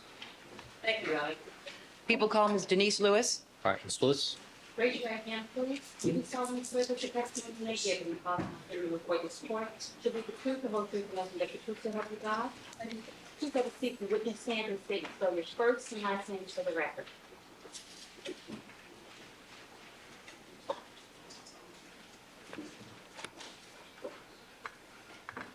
Denise Lewis, D-E-N-I-S-E, Lewis, L-E-W-I-S. Ms. Clark. Thank you, Your Honor. Good afternoon, ladies and gentlemen. Good afternoon, Ms. Lewis. Good afternoon. Can you tell us, please, what you do for a living? I work for Los Angeles Police Department. I'm a laboratory technician assigned to Scientific Investigation Division. I've been with Los Angeles Police Department since 1981. I could ask you to please slow down for the court reporter and try and keep your voice up just a little bit, okay? Yes. You a little bit nervous? Very. All right. Tell us what that means. What does a lab technician do? My function with Los Angeles Police Department, I'm assigned to go out in the field with the criminalists, help gather evidence at crime scenes. I also, one of my primary responsibilities is to handle all coroner's evidence from the coroner's office into our lab for analysis. I assign booking numbers to it, itemize them. Now, do you have some kind of a background in science? Yes, I've got a bachelor's in biology, and I've got a postgrad class at UCLA in biochemistry.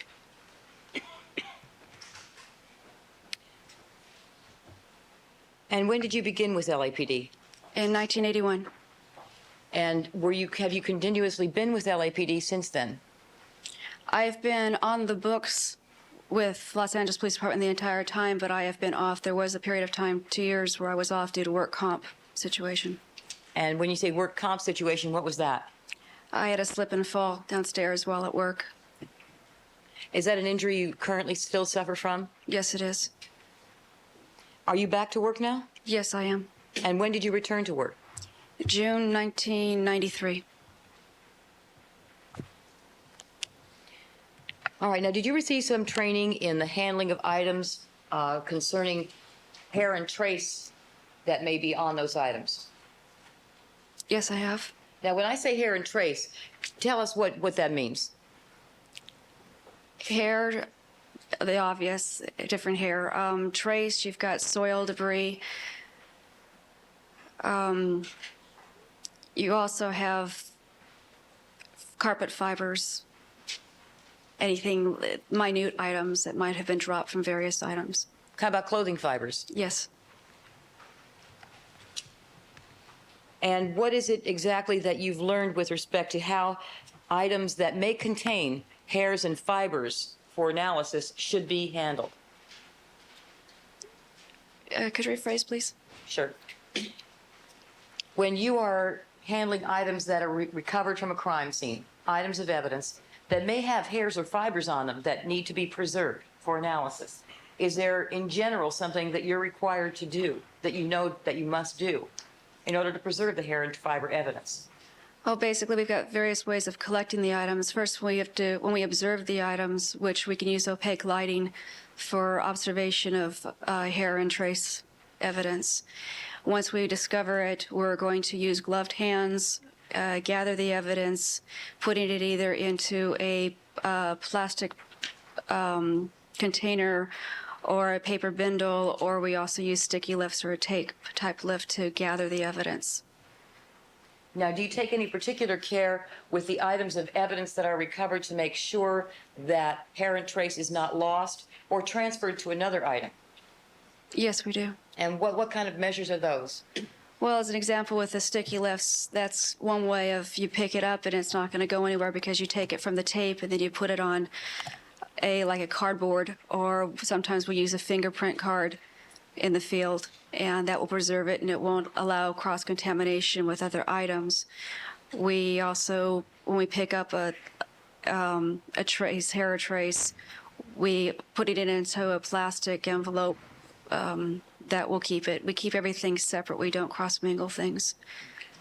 Now, when you are handling items of evidence that are recovered from a crime scene for the purpose of preserving them in some manner, how are you dressed? When I'm at the crime scene itself? No, when you're at the lab. When I'm in the lab, I'm either wearing our cloth, a cotton lab coat, or I'll wear a disposable lab coat. And depending on if I'm handling bulky items such as clothing or other carpets or whatever, I'll have additional protection of disposable sleeves on, plus I wear gloves. Occasionally I'll wear eye protection. Now, when you say lab coat, what color is that coat? It's a white coat. Is that standard wear in the lab? Yes, it is. And with respect to gloves, what kind of gloves do you use? They're latex. When you say disposable sleeves, can you describe what those are? It's a paper-like material, and the sleeves come up to the elbow, goes from my wrist to my elbow. It's just added protection for my wrist area and my elbow, since you can rest your arms on things that will gather evidence. I don't want that to be transferred onto my person or make a chance, to make sure I don't cross-contaminate everything. Now, have you ever processed, how many coroner's cases have you processed in the past? Well over 200. Was this case that's now before this court and this jury a coroner's case for you? Yes, it was. And what does that mean? It means it was evidence that was picked up from the coroner's office and brought to me for handling and booking of the items, make the police report, and then put it back into it. With the counter area to make it a clean area? I laid down 2 layers of disposable terry cloth towels. Why'd you do that? It is a small working area for myself. It just keeps everything nice and confined. It's close. It makes sure I don't contaminate the counter. It also makes sure nothing contaminates the items that I'm working with. And what did you do first? I removed the items out of the manila envelope first, out of Mr. Goldman's manila envelope, pulled them out for identification. And what items were in that manila envelope? The EDTA swatch, and it's an envelope that is marked EDTA, and a second envelope that is marked decedent's hair kit. All right. Now, what is the EDTA, envelope or swatch? It is a blood preservative. It is a cotton swatch, I believe, and it is soaked with EDTA, which is, as I said, is a blood preservative. And the coroner uses this to gather a sample of the victim's blood while doing the autopsy. So the envelope that contains the sample of the victim's blood is in one envelope small envelope by itself? Correct. Is that like a coin-size envelope? Yes. Was it sealed? Yes. Did you unseal it? No. And you said there was a decedent's hair kit in there as well? Correct. I'm going to ask you to direct your attention to the monitor, Your Honor. I ask that this photograph be marked People's Next in order. 412? Thank you.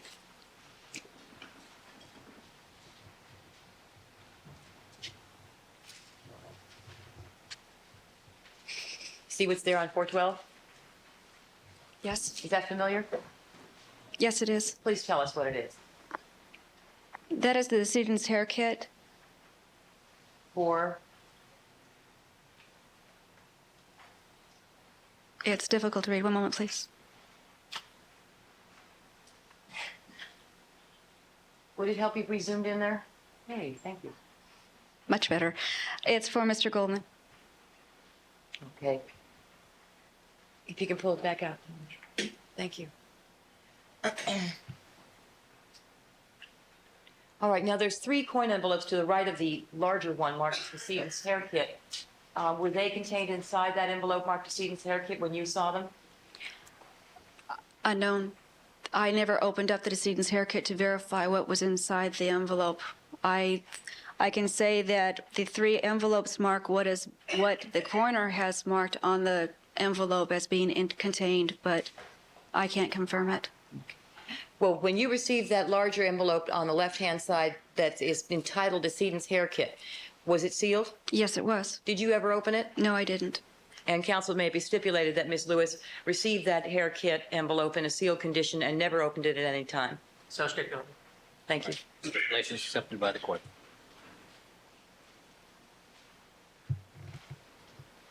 Now, when you removed that item and the EDTA swatch from the manila envelope for Ron Goldman, did you assign an item number? Yes, I did. And what did you assign to what? EDTA swatch, I assigned number 72, and the decedent's hair kit, I assigned number 73. And that was the number shown up in the upper right-hand corner of that photograph?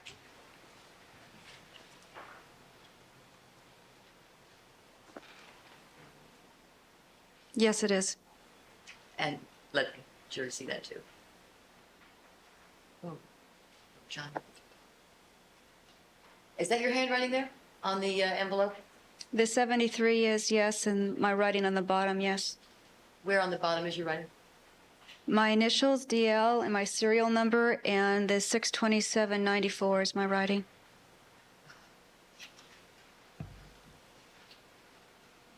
Okay. Is that the second line at the very bottom there? Yes, it is. All right. That's fine, thank you. What did you do with the envelopes, the decedent's hair kit, that's at the left side of that photograph, and the EDTA swatch, after you gave them item numbers? I created a analyzed frozen envelope. It is a white envelope that we use to actually book it into our property room. I filled out the information on it, and I put these items into that envelope. And I'm showing you now a photograph that I'd ask to be marked as People's Next in order 413. All right, 413. Do you recognize what's being shown to you here? Yes, I do. What is it? It is the analyzed frozen envelope. And is that the frozen envelope that you placed item number 73 and item number 72 into? Yes.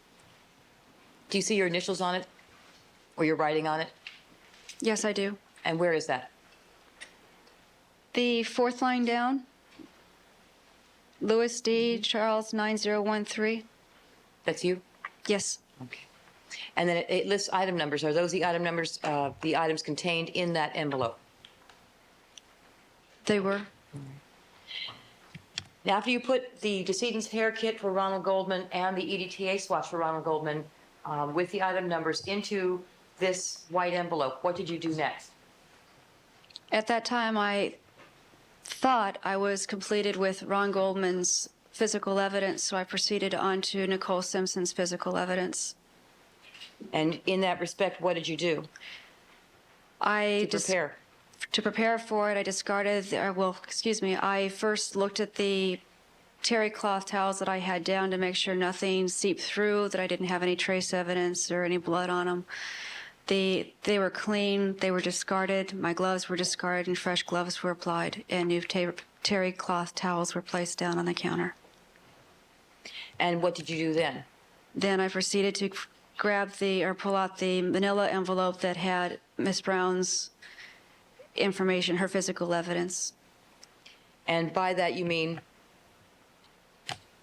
her physical evidence? Her physical evidence, meaning her hair, the blood swatch, some blood scrapings, and fingernail clippings. Now, the manila envelopes for Ron and Nicole that you're referring to, were those are the large envelopes that contain the smaller ones you just described? Yes. Were they closed in some manner? It's just, they're closed with just the metal clasp on it. That hasp that you spread out and flattened? Right. It's just an 8x10 envelope. Okay. Contained inside the manila envelope with Nicole Brown's identifying information on it, you found what? An EDTA swatch, a decedent's hair kit, a fingernail kit, and 2 physical evidence envelopes that contain blood scrapings per the coroner's office. Were those sealed? Yes, they were. Did you open the seals on any of those smaller envelopes? No. And counsel, may it be stipulated that Ms.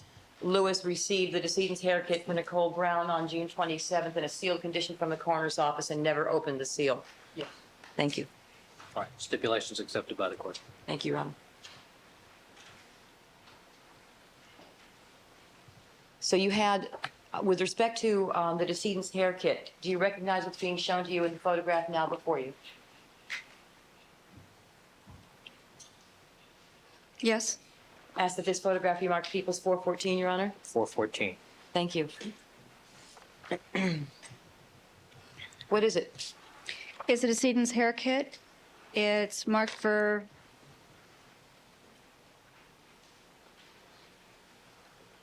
Could it be focused a little bit better, please?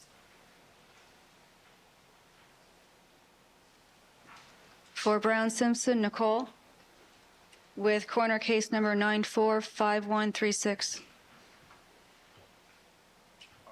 Yes, Ms. Fitzpatrick, apparently our monitor in front of juror number 1 is not working. Is that correct, juror number 1? Can we check that real quick? Mr. Fairtlow, you want to check that?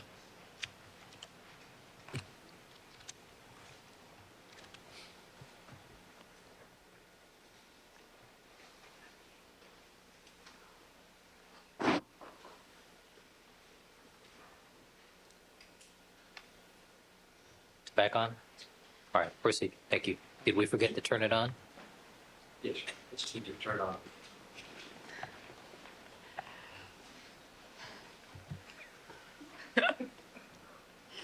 High tech, Your Honor. Thank you. Ms. Clark. And that is the decedent's hair kit for Nicole Simpson? Yes, it is.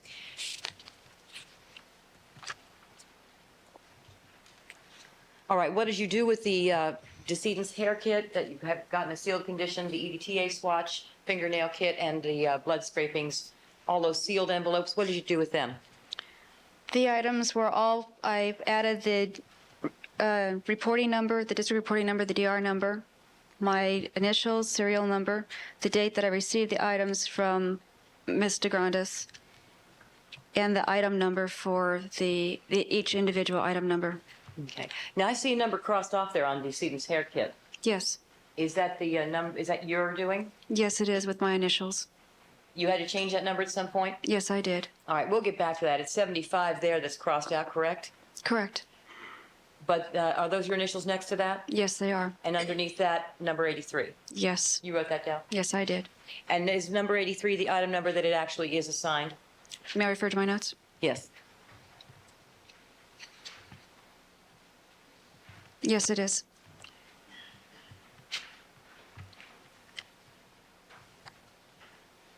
All right, after you got done initialing and itemizing by number all of the items for Nicole Brown from the manila envelope, what did you do? Once again, I looked at the terry cloth towels, make sure there isn't any trace evidence that was left.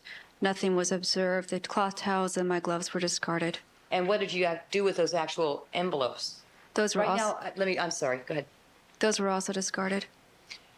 The envelopes? The envelopes, are you referring to the smaller envelopes or are you referring to the manila envelopes? I'm referring to the smaller envelopes. The smaller envelopes were put into the analyzed frozen envelope, the white frozen envelope. The one that we just saw on the screen before, People's 413? Yes, the same with Mr. Goldman's. The same one? It's the same envelope as what I put Mr. Goldman's evidence into. Now, if we could go back to 83 for a minute. With respect to this photograph, number 414, right here before you, you see only item number 83, correct? Correct. The other envelopes you're referring to, the EDTA swatch and the fingernail kit and blood scrapings were separate envelopes? Yes, they are. Were they as big as the decedent's hair kit? If you remember. Not all, no, they're not. But they got their own item numbers, correct? Yes, I did.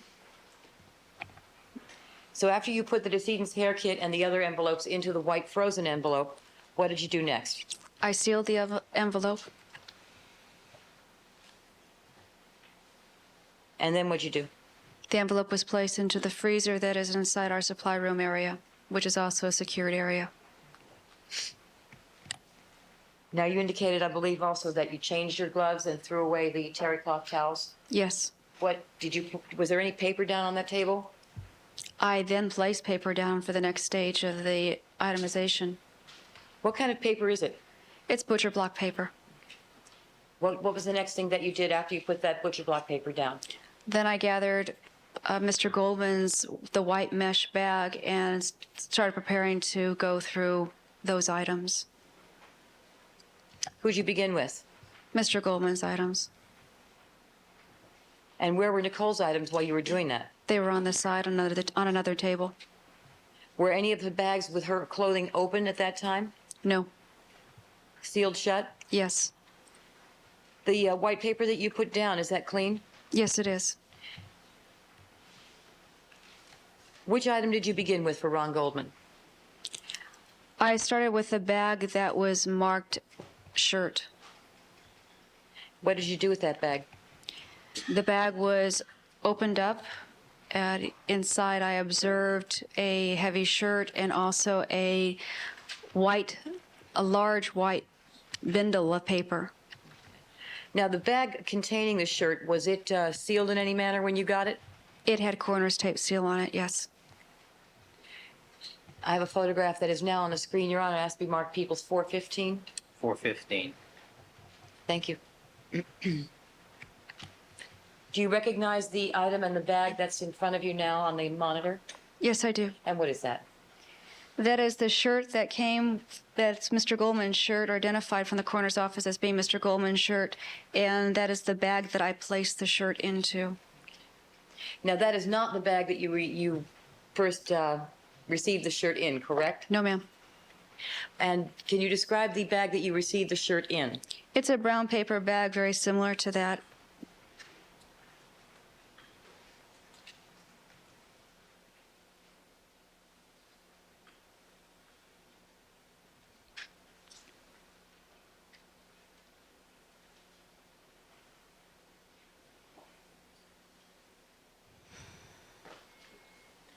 Okay, when you opened the bag, you saw that there was a bindle in that bag as well as the shirt? Yes. Were there any other items of clothing in that bag? No. And what did the bindle look like? It was a large bindle, folded paper. The approximate size would have been about 6 by 8 inches, thereabouts. And was it sealed? Yes, it was. Did it have some writing on it? Yes, it did. What writing, if you remember? Is it all right if I refer to my notes? Do you need to refresh your memory? Yes, I do. Go ahead. You may.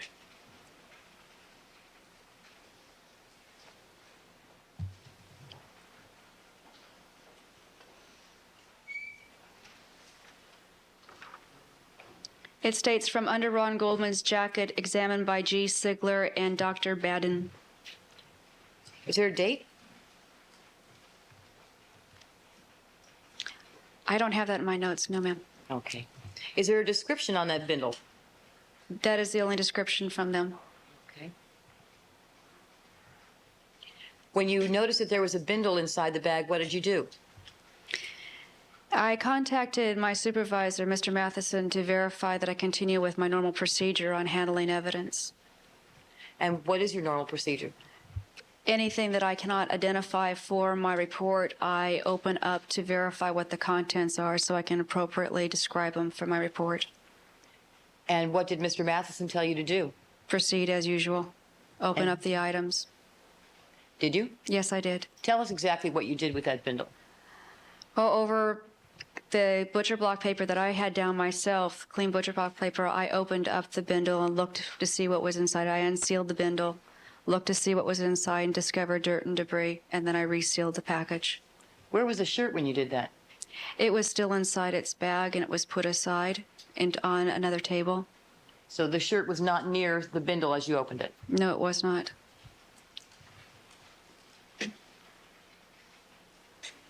Both. Two photographs, Your Honor. Asked that they're going to be marked. The upper one with the bindle closed, number 77 on it, People's 416. So, Mark. Thank you.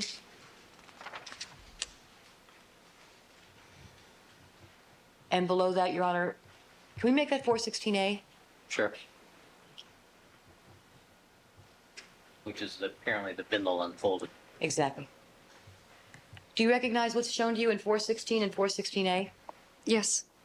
Please describe for us first in 416. What's that? 416 is the way the bindle, basically the way the bindle looked when I received it, except for the Los Angeles Police Department evidence seal on it and my initials. Was it sealed when you first found it inside the shirt bag? Yes, it was, with the coroner's office seal. And the description that you read to us earlier, Is what is written partially underneath that seal of mine. was it soil or debris under Ron Goldman's jacket?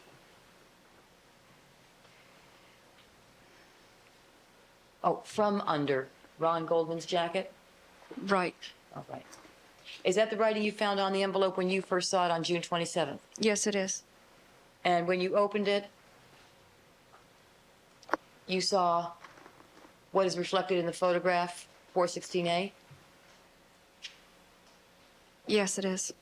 And that is the same bindle but open, correct? Correct. When you saw the contents of the envelope, what did you do? Did you touch the soil and debris? No, ma'am. You just looked? Just looked and folded it back up and sealed it. Resealed it? Yes.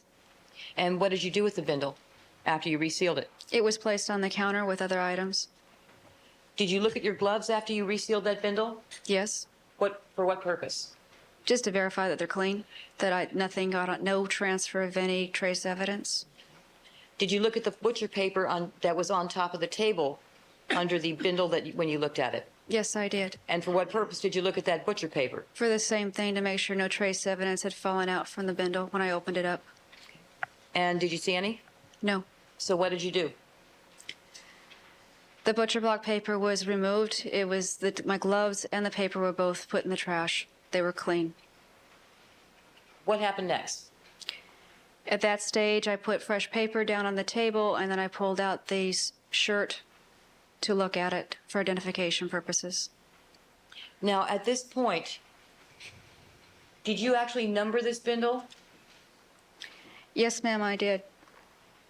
It later got crossed off. What number did you initially give this? Initially, it was given.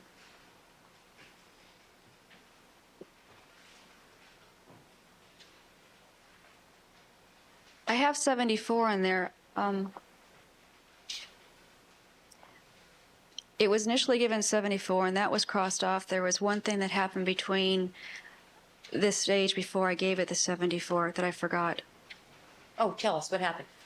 That was when I discovered that I had this soil and what I consider as additional physical evidence.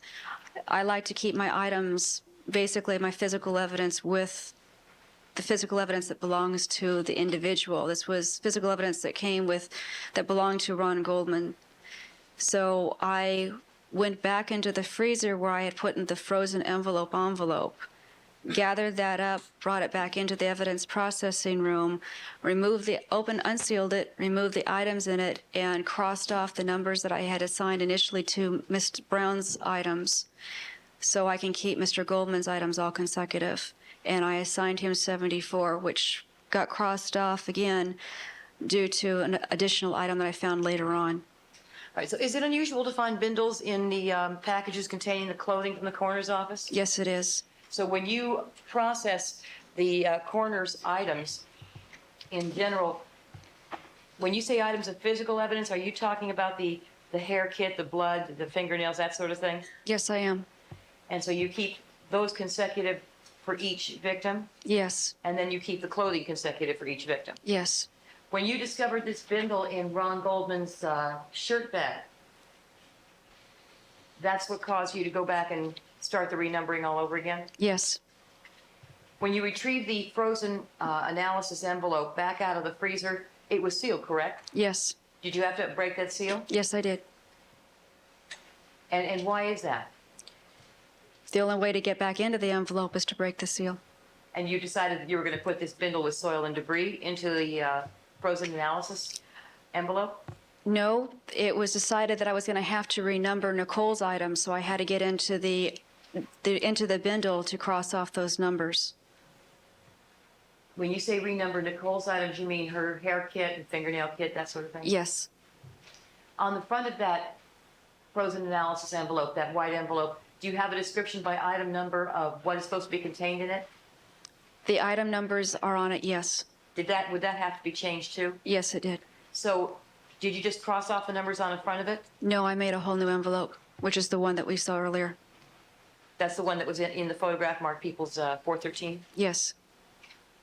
That one? Yes. Okay.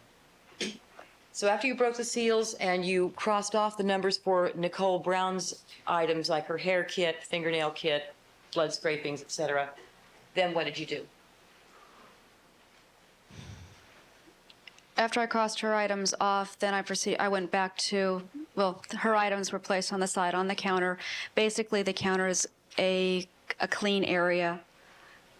No, the clothing, the loose clothing, nothing is left over there. Anything that's on the counter is going to be kept sealed. So did you put Ron's decedent's hair kit and Nicole's decedent's hair kit both into the new frozen analysis envelope? Yes, I did. Along with the other items you've mentioned that you had in there previously? Yes. And that would be items 73 and 83 for the hair kits, respectively?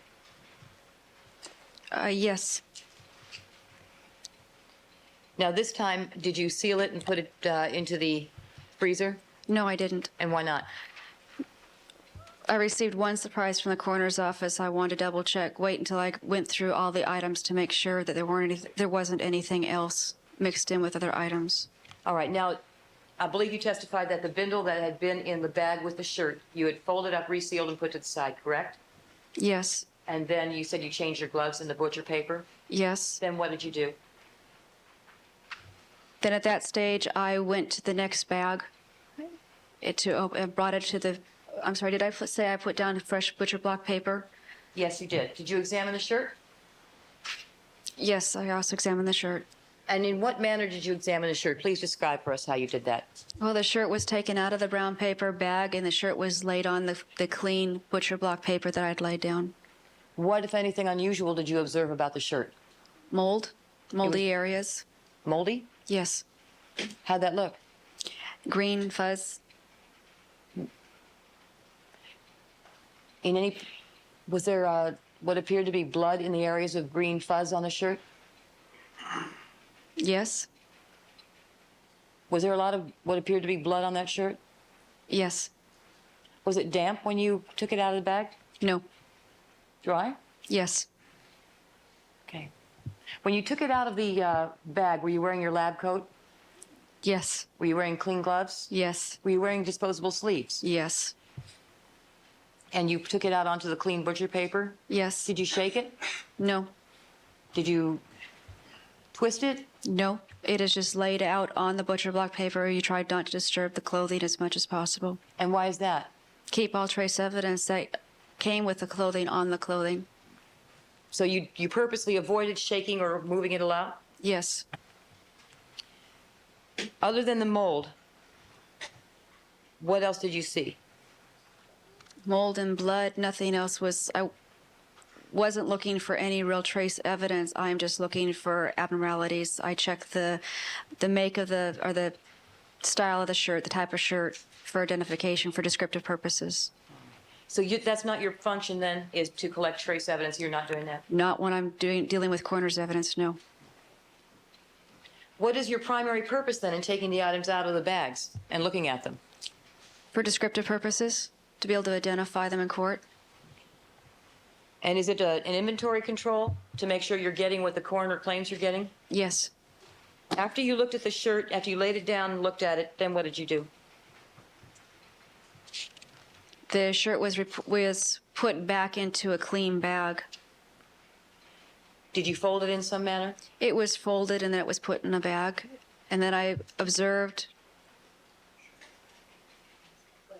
Then I looked at the butcher block paper to make sure, to see if there was any trace evidence or anything left on the paper.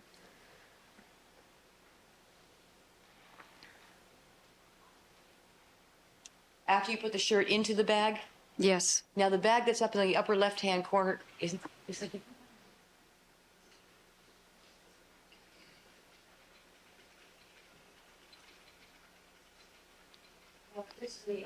another photograph of the shirt. I'd ask it to be marked Peoples 417. 417. Thank you, Your Honor. And you see the item marked 417? Yes. You recognize what that is? Yes. What is it? It is the shirt that I received from the coroner's office that was assigned to Mr. Goldman. And is that how it appeared to you on that day? Yes. Now, the photograph that was previously marked as Peoples 416. Do you see the bag in that photograph? Yes. And do you see the item of clothing in that photograph? Yes. What is the item of clothing? It is the shirt. And the bag, is that the one you made up? Yes, it is. So you transferred Mr. Goldman's shirt from the brown bag that the coroner submitted it to you in a sealed condition into a new bag? Yes. Why is that? Because this item, it came in with two items. I received the shirt and the white paper bindle that had the soil and debris in it. And I've been trained to keep my items separate.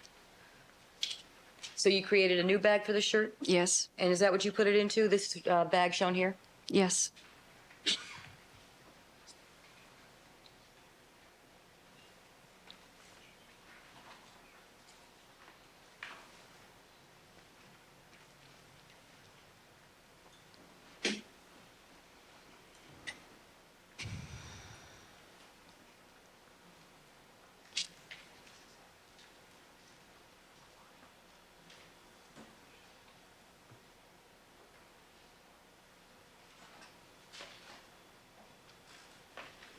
I'm sorry, Your Honor. There was one photograph I forgot to show the defense, and I don't want to.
Two more photographs, Your Honor, if I may. All right.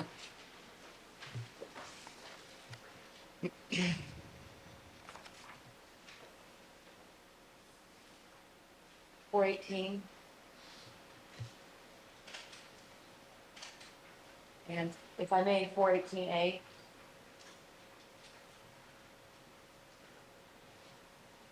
I'm going to show you far away and then close up. These two bags. You see the one, 418 has the word shirt written on it. Yes. And John, if you could show her the lower right corner. See a number in the lower right corner of that photograph containing the photo of the bag marked shirt. Yes. And what number is that? 81. Do you recognize that number? Yes, I do. And what does that number refer to? It refers to the number I assigned the shirt in my police report. And dropping down to 418A. What is that?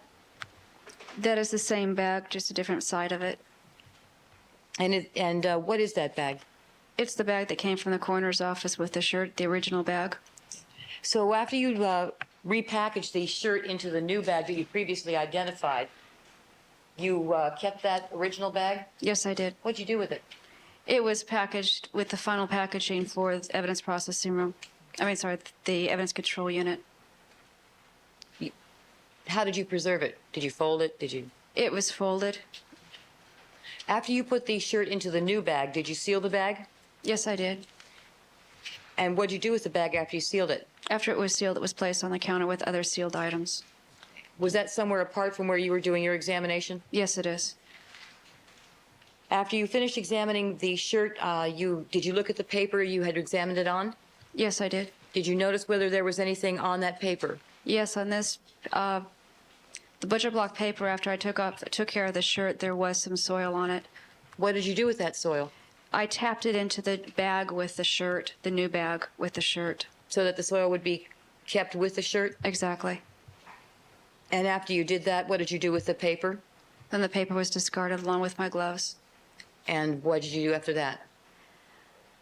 Then I gathered I placed down fresh butcher block paper, picked up some fresh gloves, and picked up a new item. And what was the next item you picked up? Is it all right if I refer to my notes? Do you need to? Yes, please.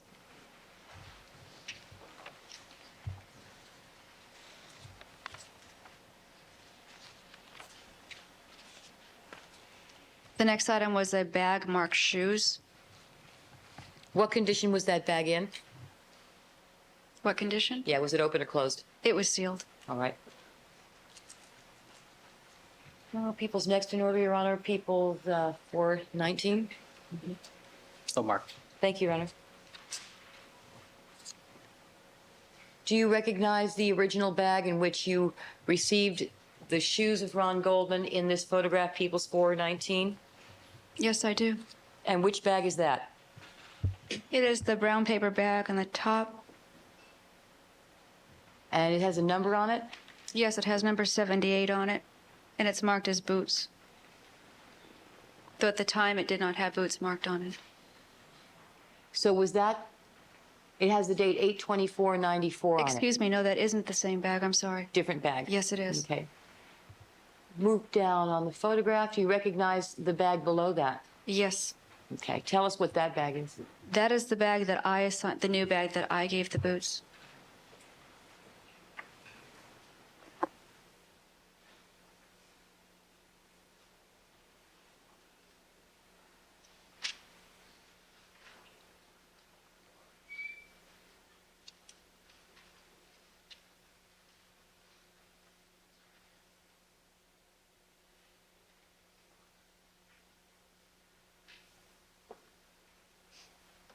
Showing another photograph. I'd like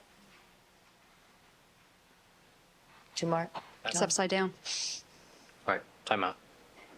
Yeah.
All right, Ms. Clark, you may continue. Thank you, Your Honor. Ask this be marked Peoples 420. 420. Thank you. Do you see a bag in this photograph? Yes, I do. And do you recognize the bag that is being shown at this point? Yes, I do. It says shoes and LG Bindle, Yes, and I see of dirt yes, and DL. correct. Who wrote that? I did. Thank you.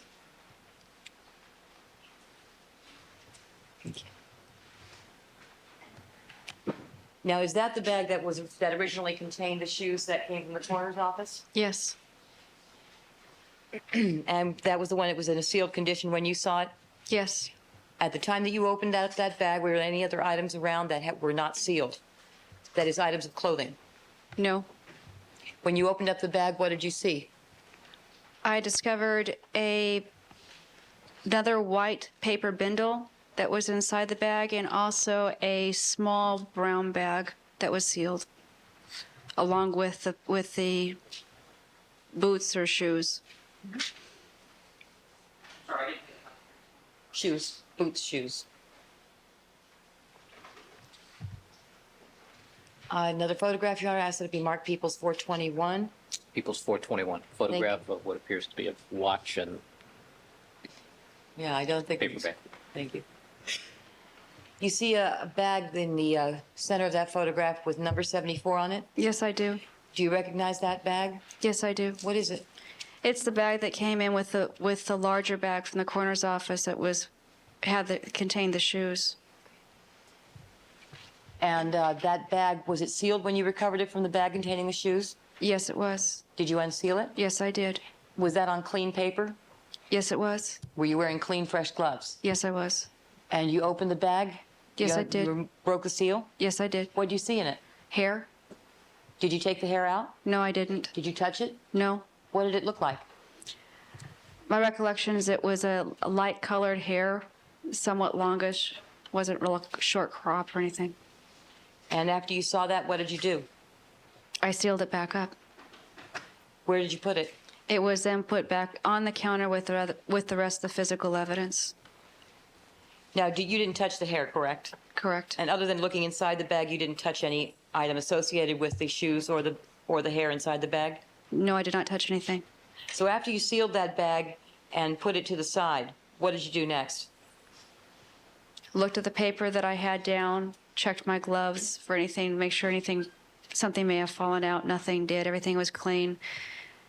The paper was changed, gloves were changed, and then I opened up the paper bindle that I'd received with the shoe bag.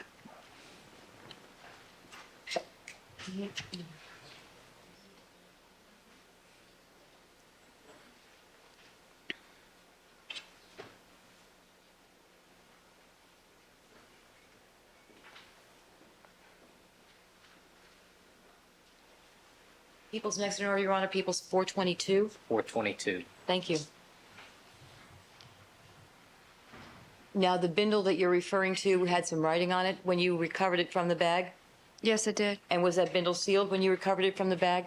Yes, it was. Do you recall what was written on that bindle? I need to refer to my notes. To refresh your memory? Yes. Go ahead.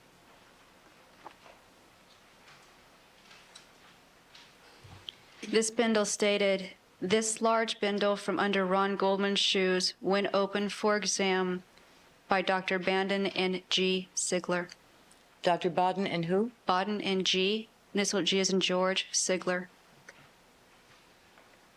Do you know who either one of those gentlemen are? No, I don't. And when you opened that bindle, did you? Yes, I did. Again, on clean paper with clean gloves? Yes. What did you see? Soil and debris? Did you touch it? No. Just looked at it? Yes. And then what? Resealed it. And what did you do with it? After it was resealed, it was placed on the counter with the rest of the sealed items. At some point after you looked at the bindle, did you examine the paper that it was lying on? Yes, I did. And did you see anything on there in the way of hair, trace, or soil? No, it was clean. And did you check your gloves as well? Yes, I did. After sealing up that bindle, then what did you do? The paper was discarded and the gloves were also discarded. Then new gloves and new gloves were put on, and fresh paper was placed down. Now, you indicated earlier that with respect to the soil and debris items, you did not intend to put them into the frozen analysis white envelope, correct? Correct. But you found that little brown bag with the light colored hair in it Yes. that you resealed again, I take it. Yes. And what did you do with that? That is considered physical evidence. It was physical evidence that was received with Mr. Goldman's items, so it was going to go with the physical evidence, the rest of his physical evidence, his blood swatch and his hair. Correct, his hair, decedent's hair kit. So what did you do with the little brown bag that contained the light colored hair?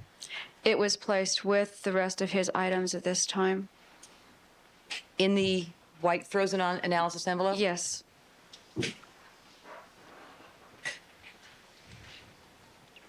And after doing that, what did you do next? Then I proceeded to go into the third bag that I had received from the coroner's office from Mr. Goldman. And at this point, do you have fresh butcher paper down? Yes, I do. Clean gloves? Yes. And this bag, was it described in some manner? Was there some writing on it? Yes, it was described as pants, socks.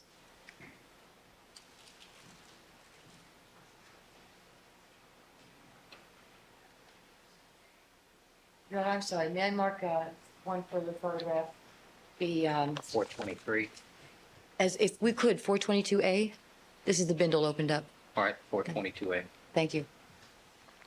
I'm showing you the photograph that is now below 422 that has been marked 422A. Do you recognize what that is? Yes, I do. What is that?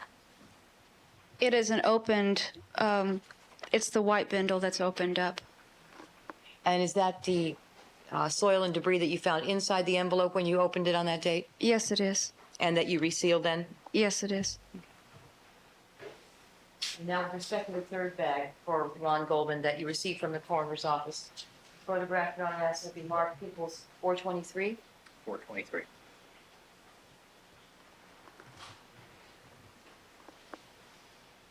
Do you recognize the bag that's shown you in this photograph? Yes, I do.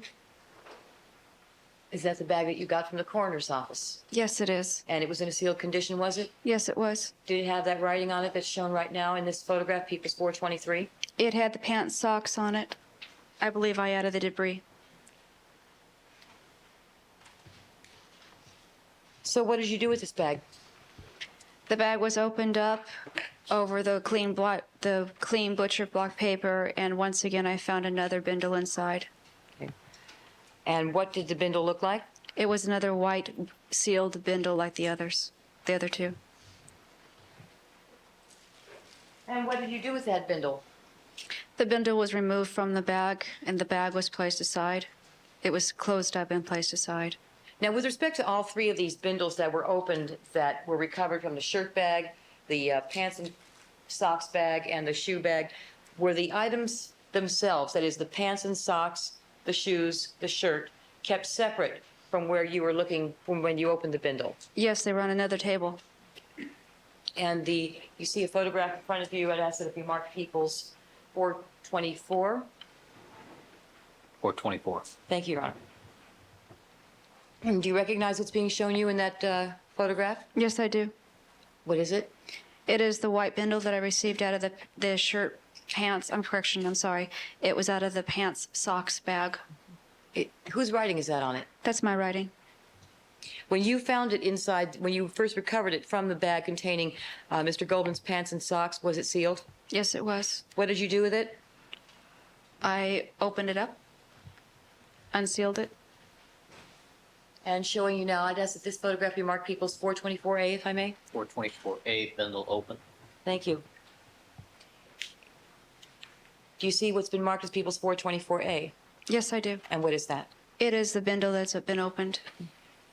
And I see some dark stuff in there. Is that what you saw? Yes, it is. Was it soil? Soil and debris, yes. Did you touch it? No, I didn't.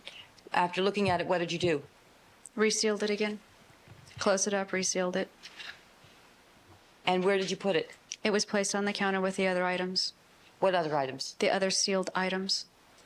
What sealed items? The other white bindles that I had gathered from the other bags that came from the coroner's office and the physical evidence that was on the counter. So you had the right frozen analysis envelope, It was on the counter, yes. and then you had the sealed bindles Yes. off to the side. Yes. After you resealed this one, did you look at the butcher paper underneath it? Yes, I did. And did you see any trace or soil or debris? No, I did not. And did you look at your gloves? Yes, I did. What'd you see on them? They were clean. And then what happened? At that stage, then the gloves and the butcher block paper was thrown in the trash, discarded. New gloves, new butcher block paper was laid down. Now, what was the next item that you looked at? The next item, at this stage, I had gone through all the bags that I'd received from Mr. Goldman. And now I decided to start numbering to get the physical evidence taken care of, get that all together. And at this stage, I put the hair that I received, that I found with the boot or shoes, I made that item number 74. And, all right, so now you knew everything that was assigned to Ron Goldman by the coroner, Yes. and you renumbered. Yes, I did. After assigning number 74 to the hair, the small bag that came in the bag with the shoes for Ron Goldman, what did you number next? Next, I numbered the debris, and the debris that was number 75 was the debris that came with the shoes also. That was in the bindle with the shoes. Showing you people 422. You see those 3 white bindles there in this photograph? Yes, I do. Are those the debris bindles that you were referring to? Yes, they are. You see numbers 75, 76, and 77 on them? Yes, I do. And are those the numbers you assigned? Yes, they are. And 75 was for the soil and debris that was found with what item?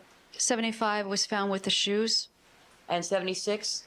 found with trousers, And 77? found with his jacket or shirt. And then did you assign envelopes? Okay, you said 74 went into the white frozen analysis envelope? Yes, it did. And what about the clothing? Were they assigned numbers? Not at this time. I next renumbered Nicole's items, her physical evidence.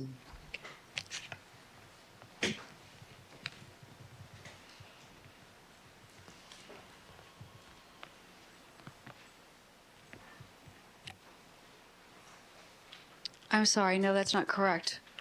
Oh, what did you do? In this case, I stuck with Mr. Goldman's items because I didn't want to have the same thing happen to me with when I was going over Miss Brown's items in case the coroner added some things to her clothing. I kept all my booked all of his items together. I did his physical items first, such as your hair and nails and the EDTA swatch. Then I did the debris, and then I proceeded on to get the descriptors of the clothing so I can list them. So I kept all of Mr. Goldman's items together. All right, so after you finished the numbering of the soil and debris bindles, 75, 76, 77, then you went back to itemize the clothing of Ron Goldman? Yes, I did. Now, you indicated to us earlier that you had already examined the shirt and resealed it into a new bag. Yes. Was that done before you went back to the other items of evidence? Yes, it was. When you went to the other items, the shoes, the pants, and the socks, did you reopen his shirt bag? No, there was no reason to. So that was never opened again? Exactly. So what item did you go to and look at?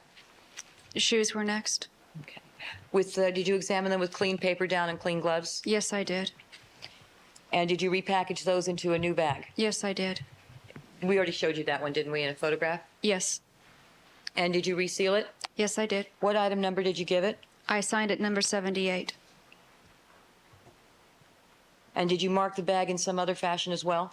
I put the DR number on it that's assigned to this case. I put my initials, my serial number, and the date that I sealed the bag.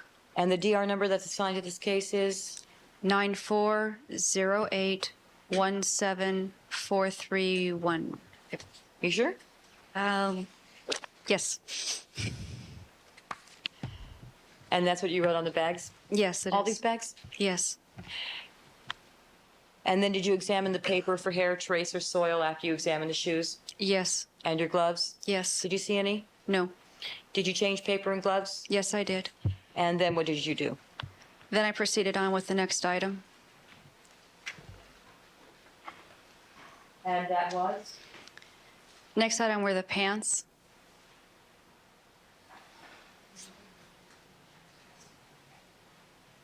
Showing a photograph, next in order, Peoples 420. Thank you, Your Honor. Do you recognize what's shown there? Yes, I do. And what is that? Blue jeans covered with blood that I received from the coroner's office for Mr. Goldman. Okay. Now, when you recovered it originally from the coroner's office, were they packaged alone or was there something else in them, in that bag? Another item of clothing? In the pants bag, there were socks were also packaged with them. They were in the same bag, were they? Yes, they were. And after looking at the pants, what did you do with them? After looking at the pants, they were put into a fresh bag. And you see a bag in the upper left-hand corner of this photograph? Yes, I do. And can you tell us if you recognize the writing on that bag? It's my writing. Is that the new bag you put them into? Yes, it is. What did you do with the old bag that originally contained these pants and socks from the coroner's office? The old bag was folded over and put aside with the old bag that the shirt came in.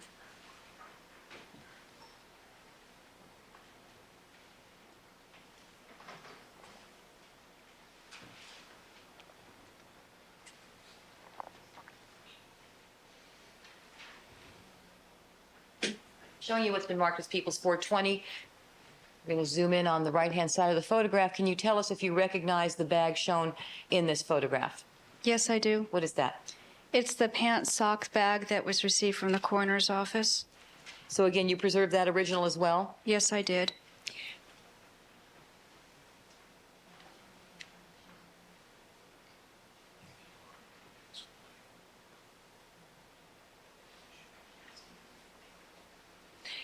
And did you preserve that bag in the same manner as you did the original bag with the shoes? Yes, I did. After you examined the pants, you put them into the new bag? Yes, I did. Did you seal the bag? Yes, they were. And then did you examine the paper, the butcher paper? Yes, I did. Did you see anything on it? No, ma'am. And what did you do with the paper? At this time, I still had the socks that came out of the bag, so that was still on it, so I examined the socks and then put the socks into a new bag also.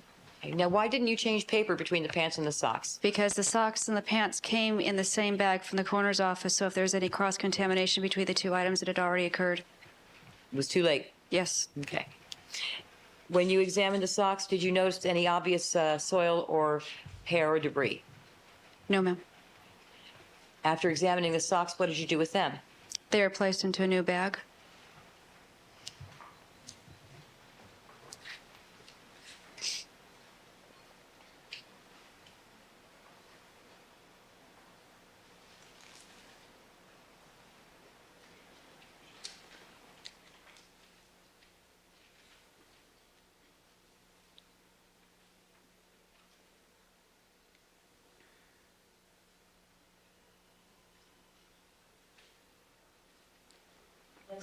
People's 426. Thank you. 426. You recognize that bag, ma'am?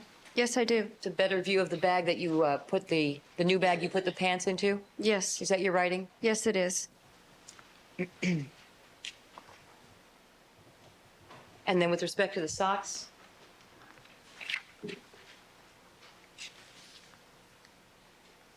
You've already identified the original bag because it came in the bag with the pants. Do you recognize the bag that's shown underneath the photograph of the socks in these two photographs? Yes, I do. And how do you recognize it? It's got my writing on it.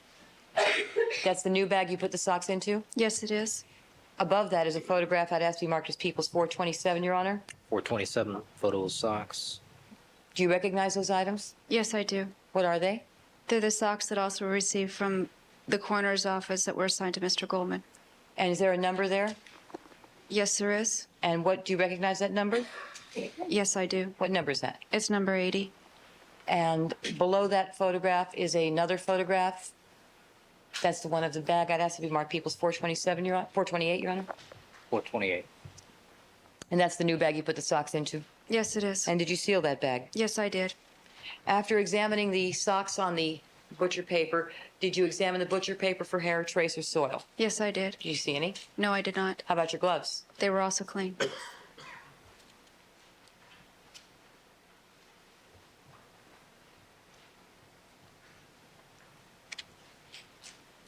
All right, at this point then you had already examined all of the clothing, first the shirt, then the shoes, then the pants and socks, correct? Yes. And what did you do with respect to the numbering of each of these items?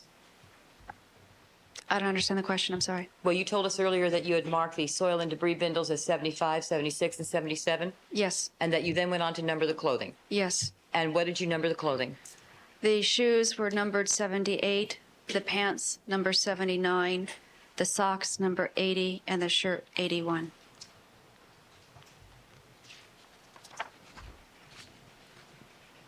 At this point, had you completed all of your processing with respect to Ron Goldman? Yes, I had. All right, ladies and gentlemen, we're going to take our recess for the afternoon session. Please remember all of my admonitions to you. Don't discuss this case amongst yourselves. Don't form any opinions about the case.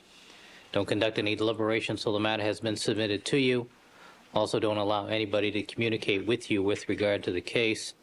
Also, with regards to two of the jurors, I asked Mrs. Robertson to collect from you two books that I need to take a look at to see if there's any problem material in those.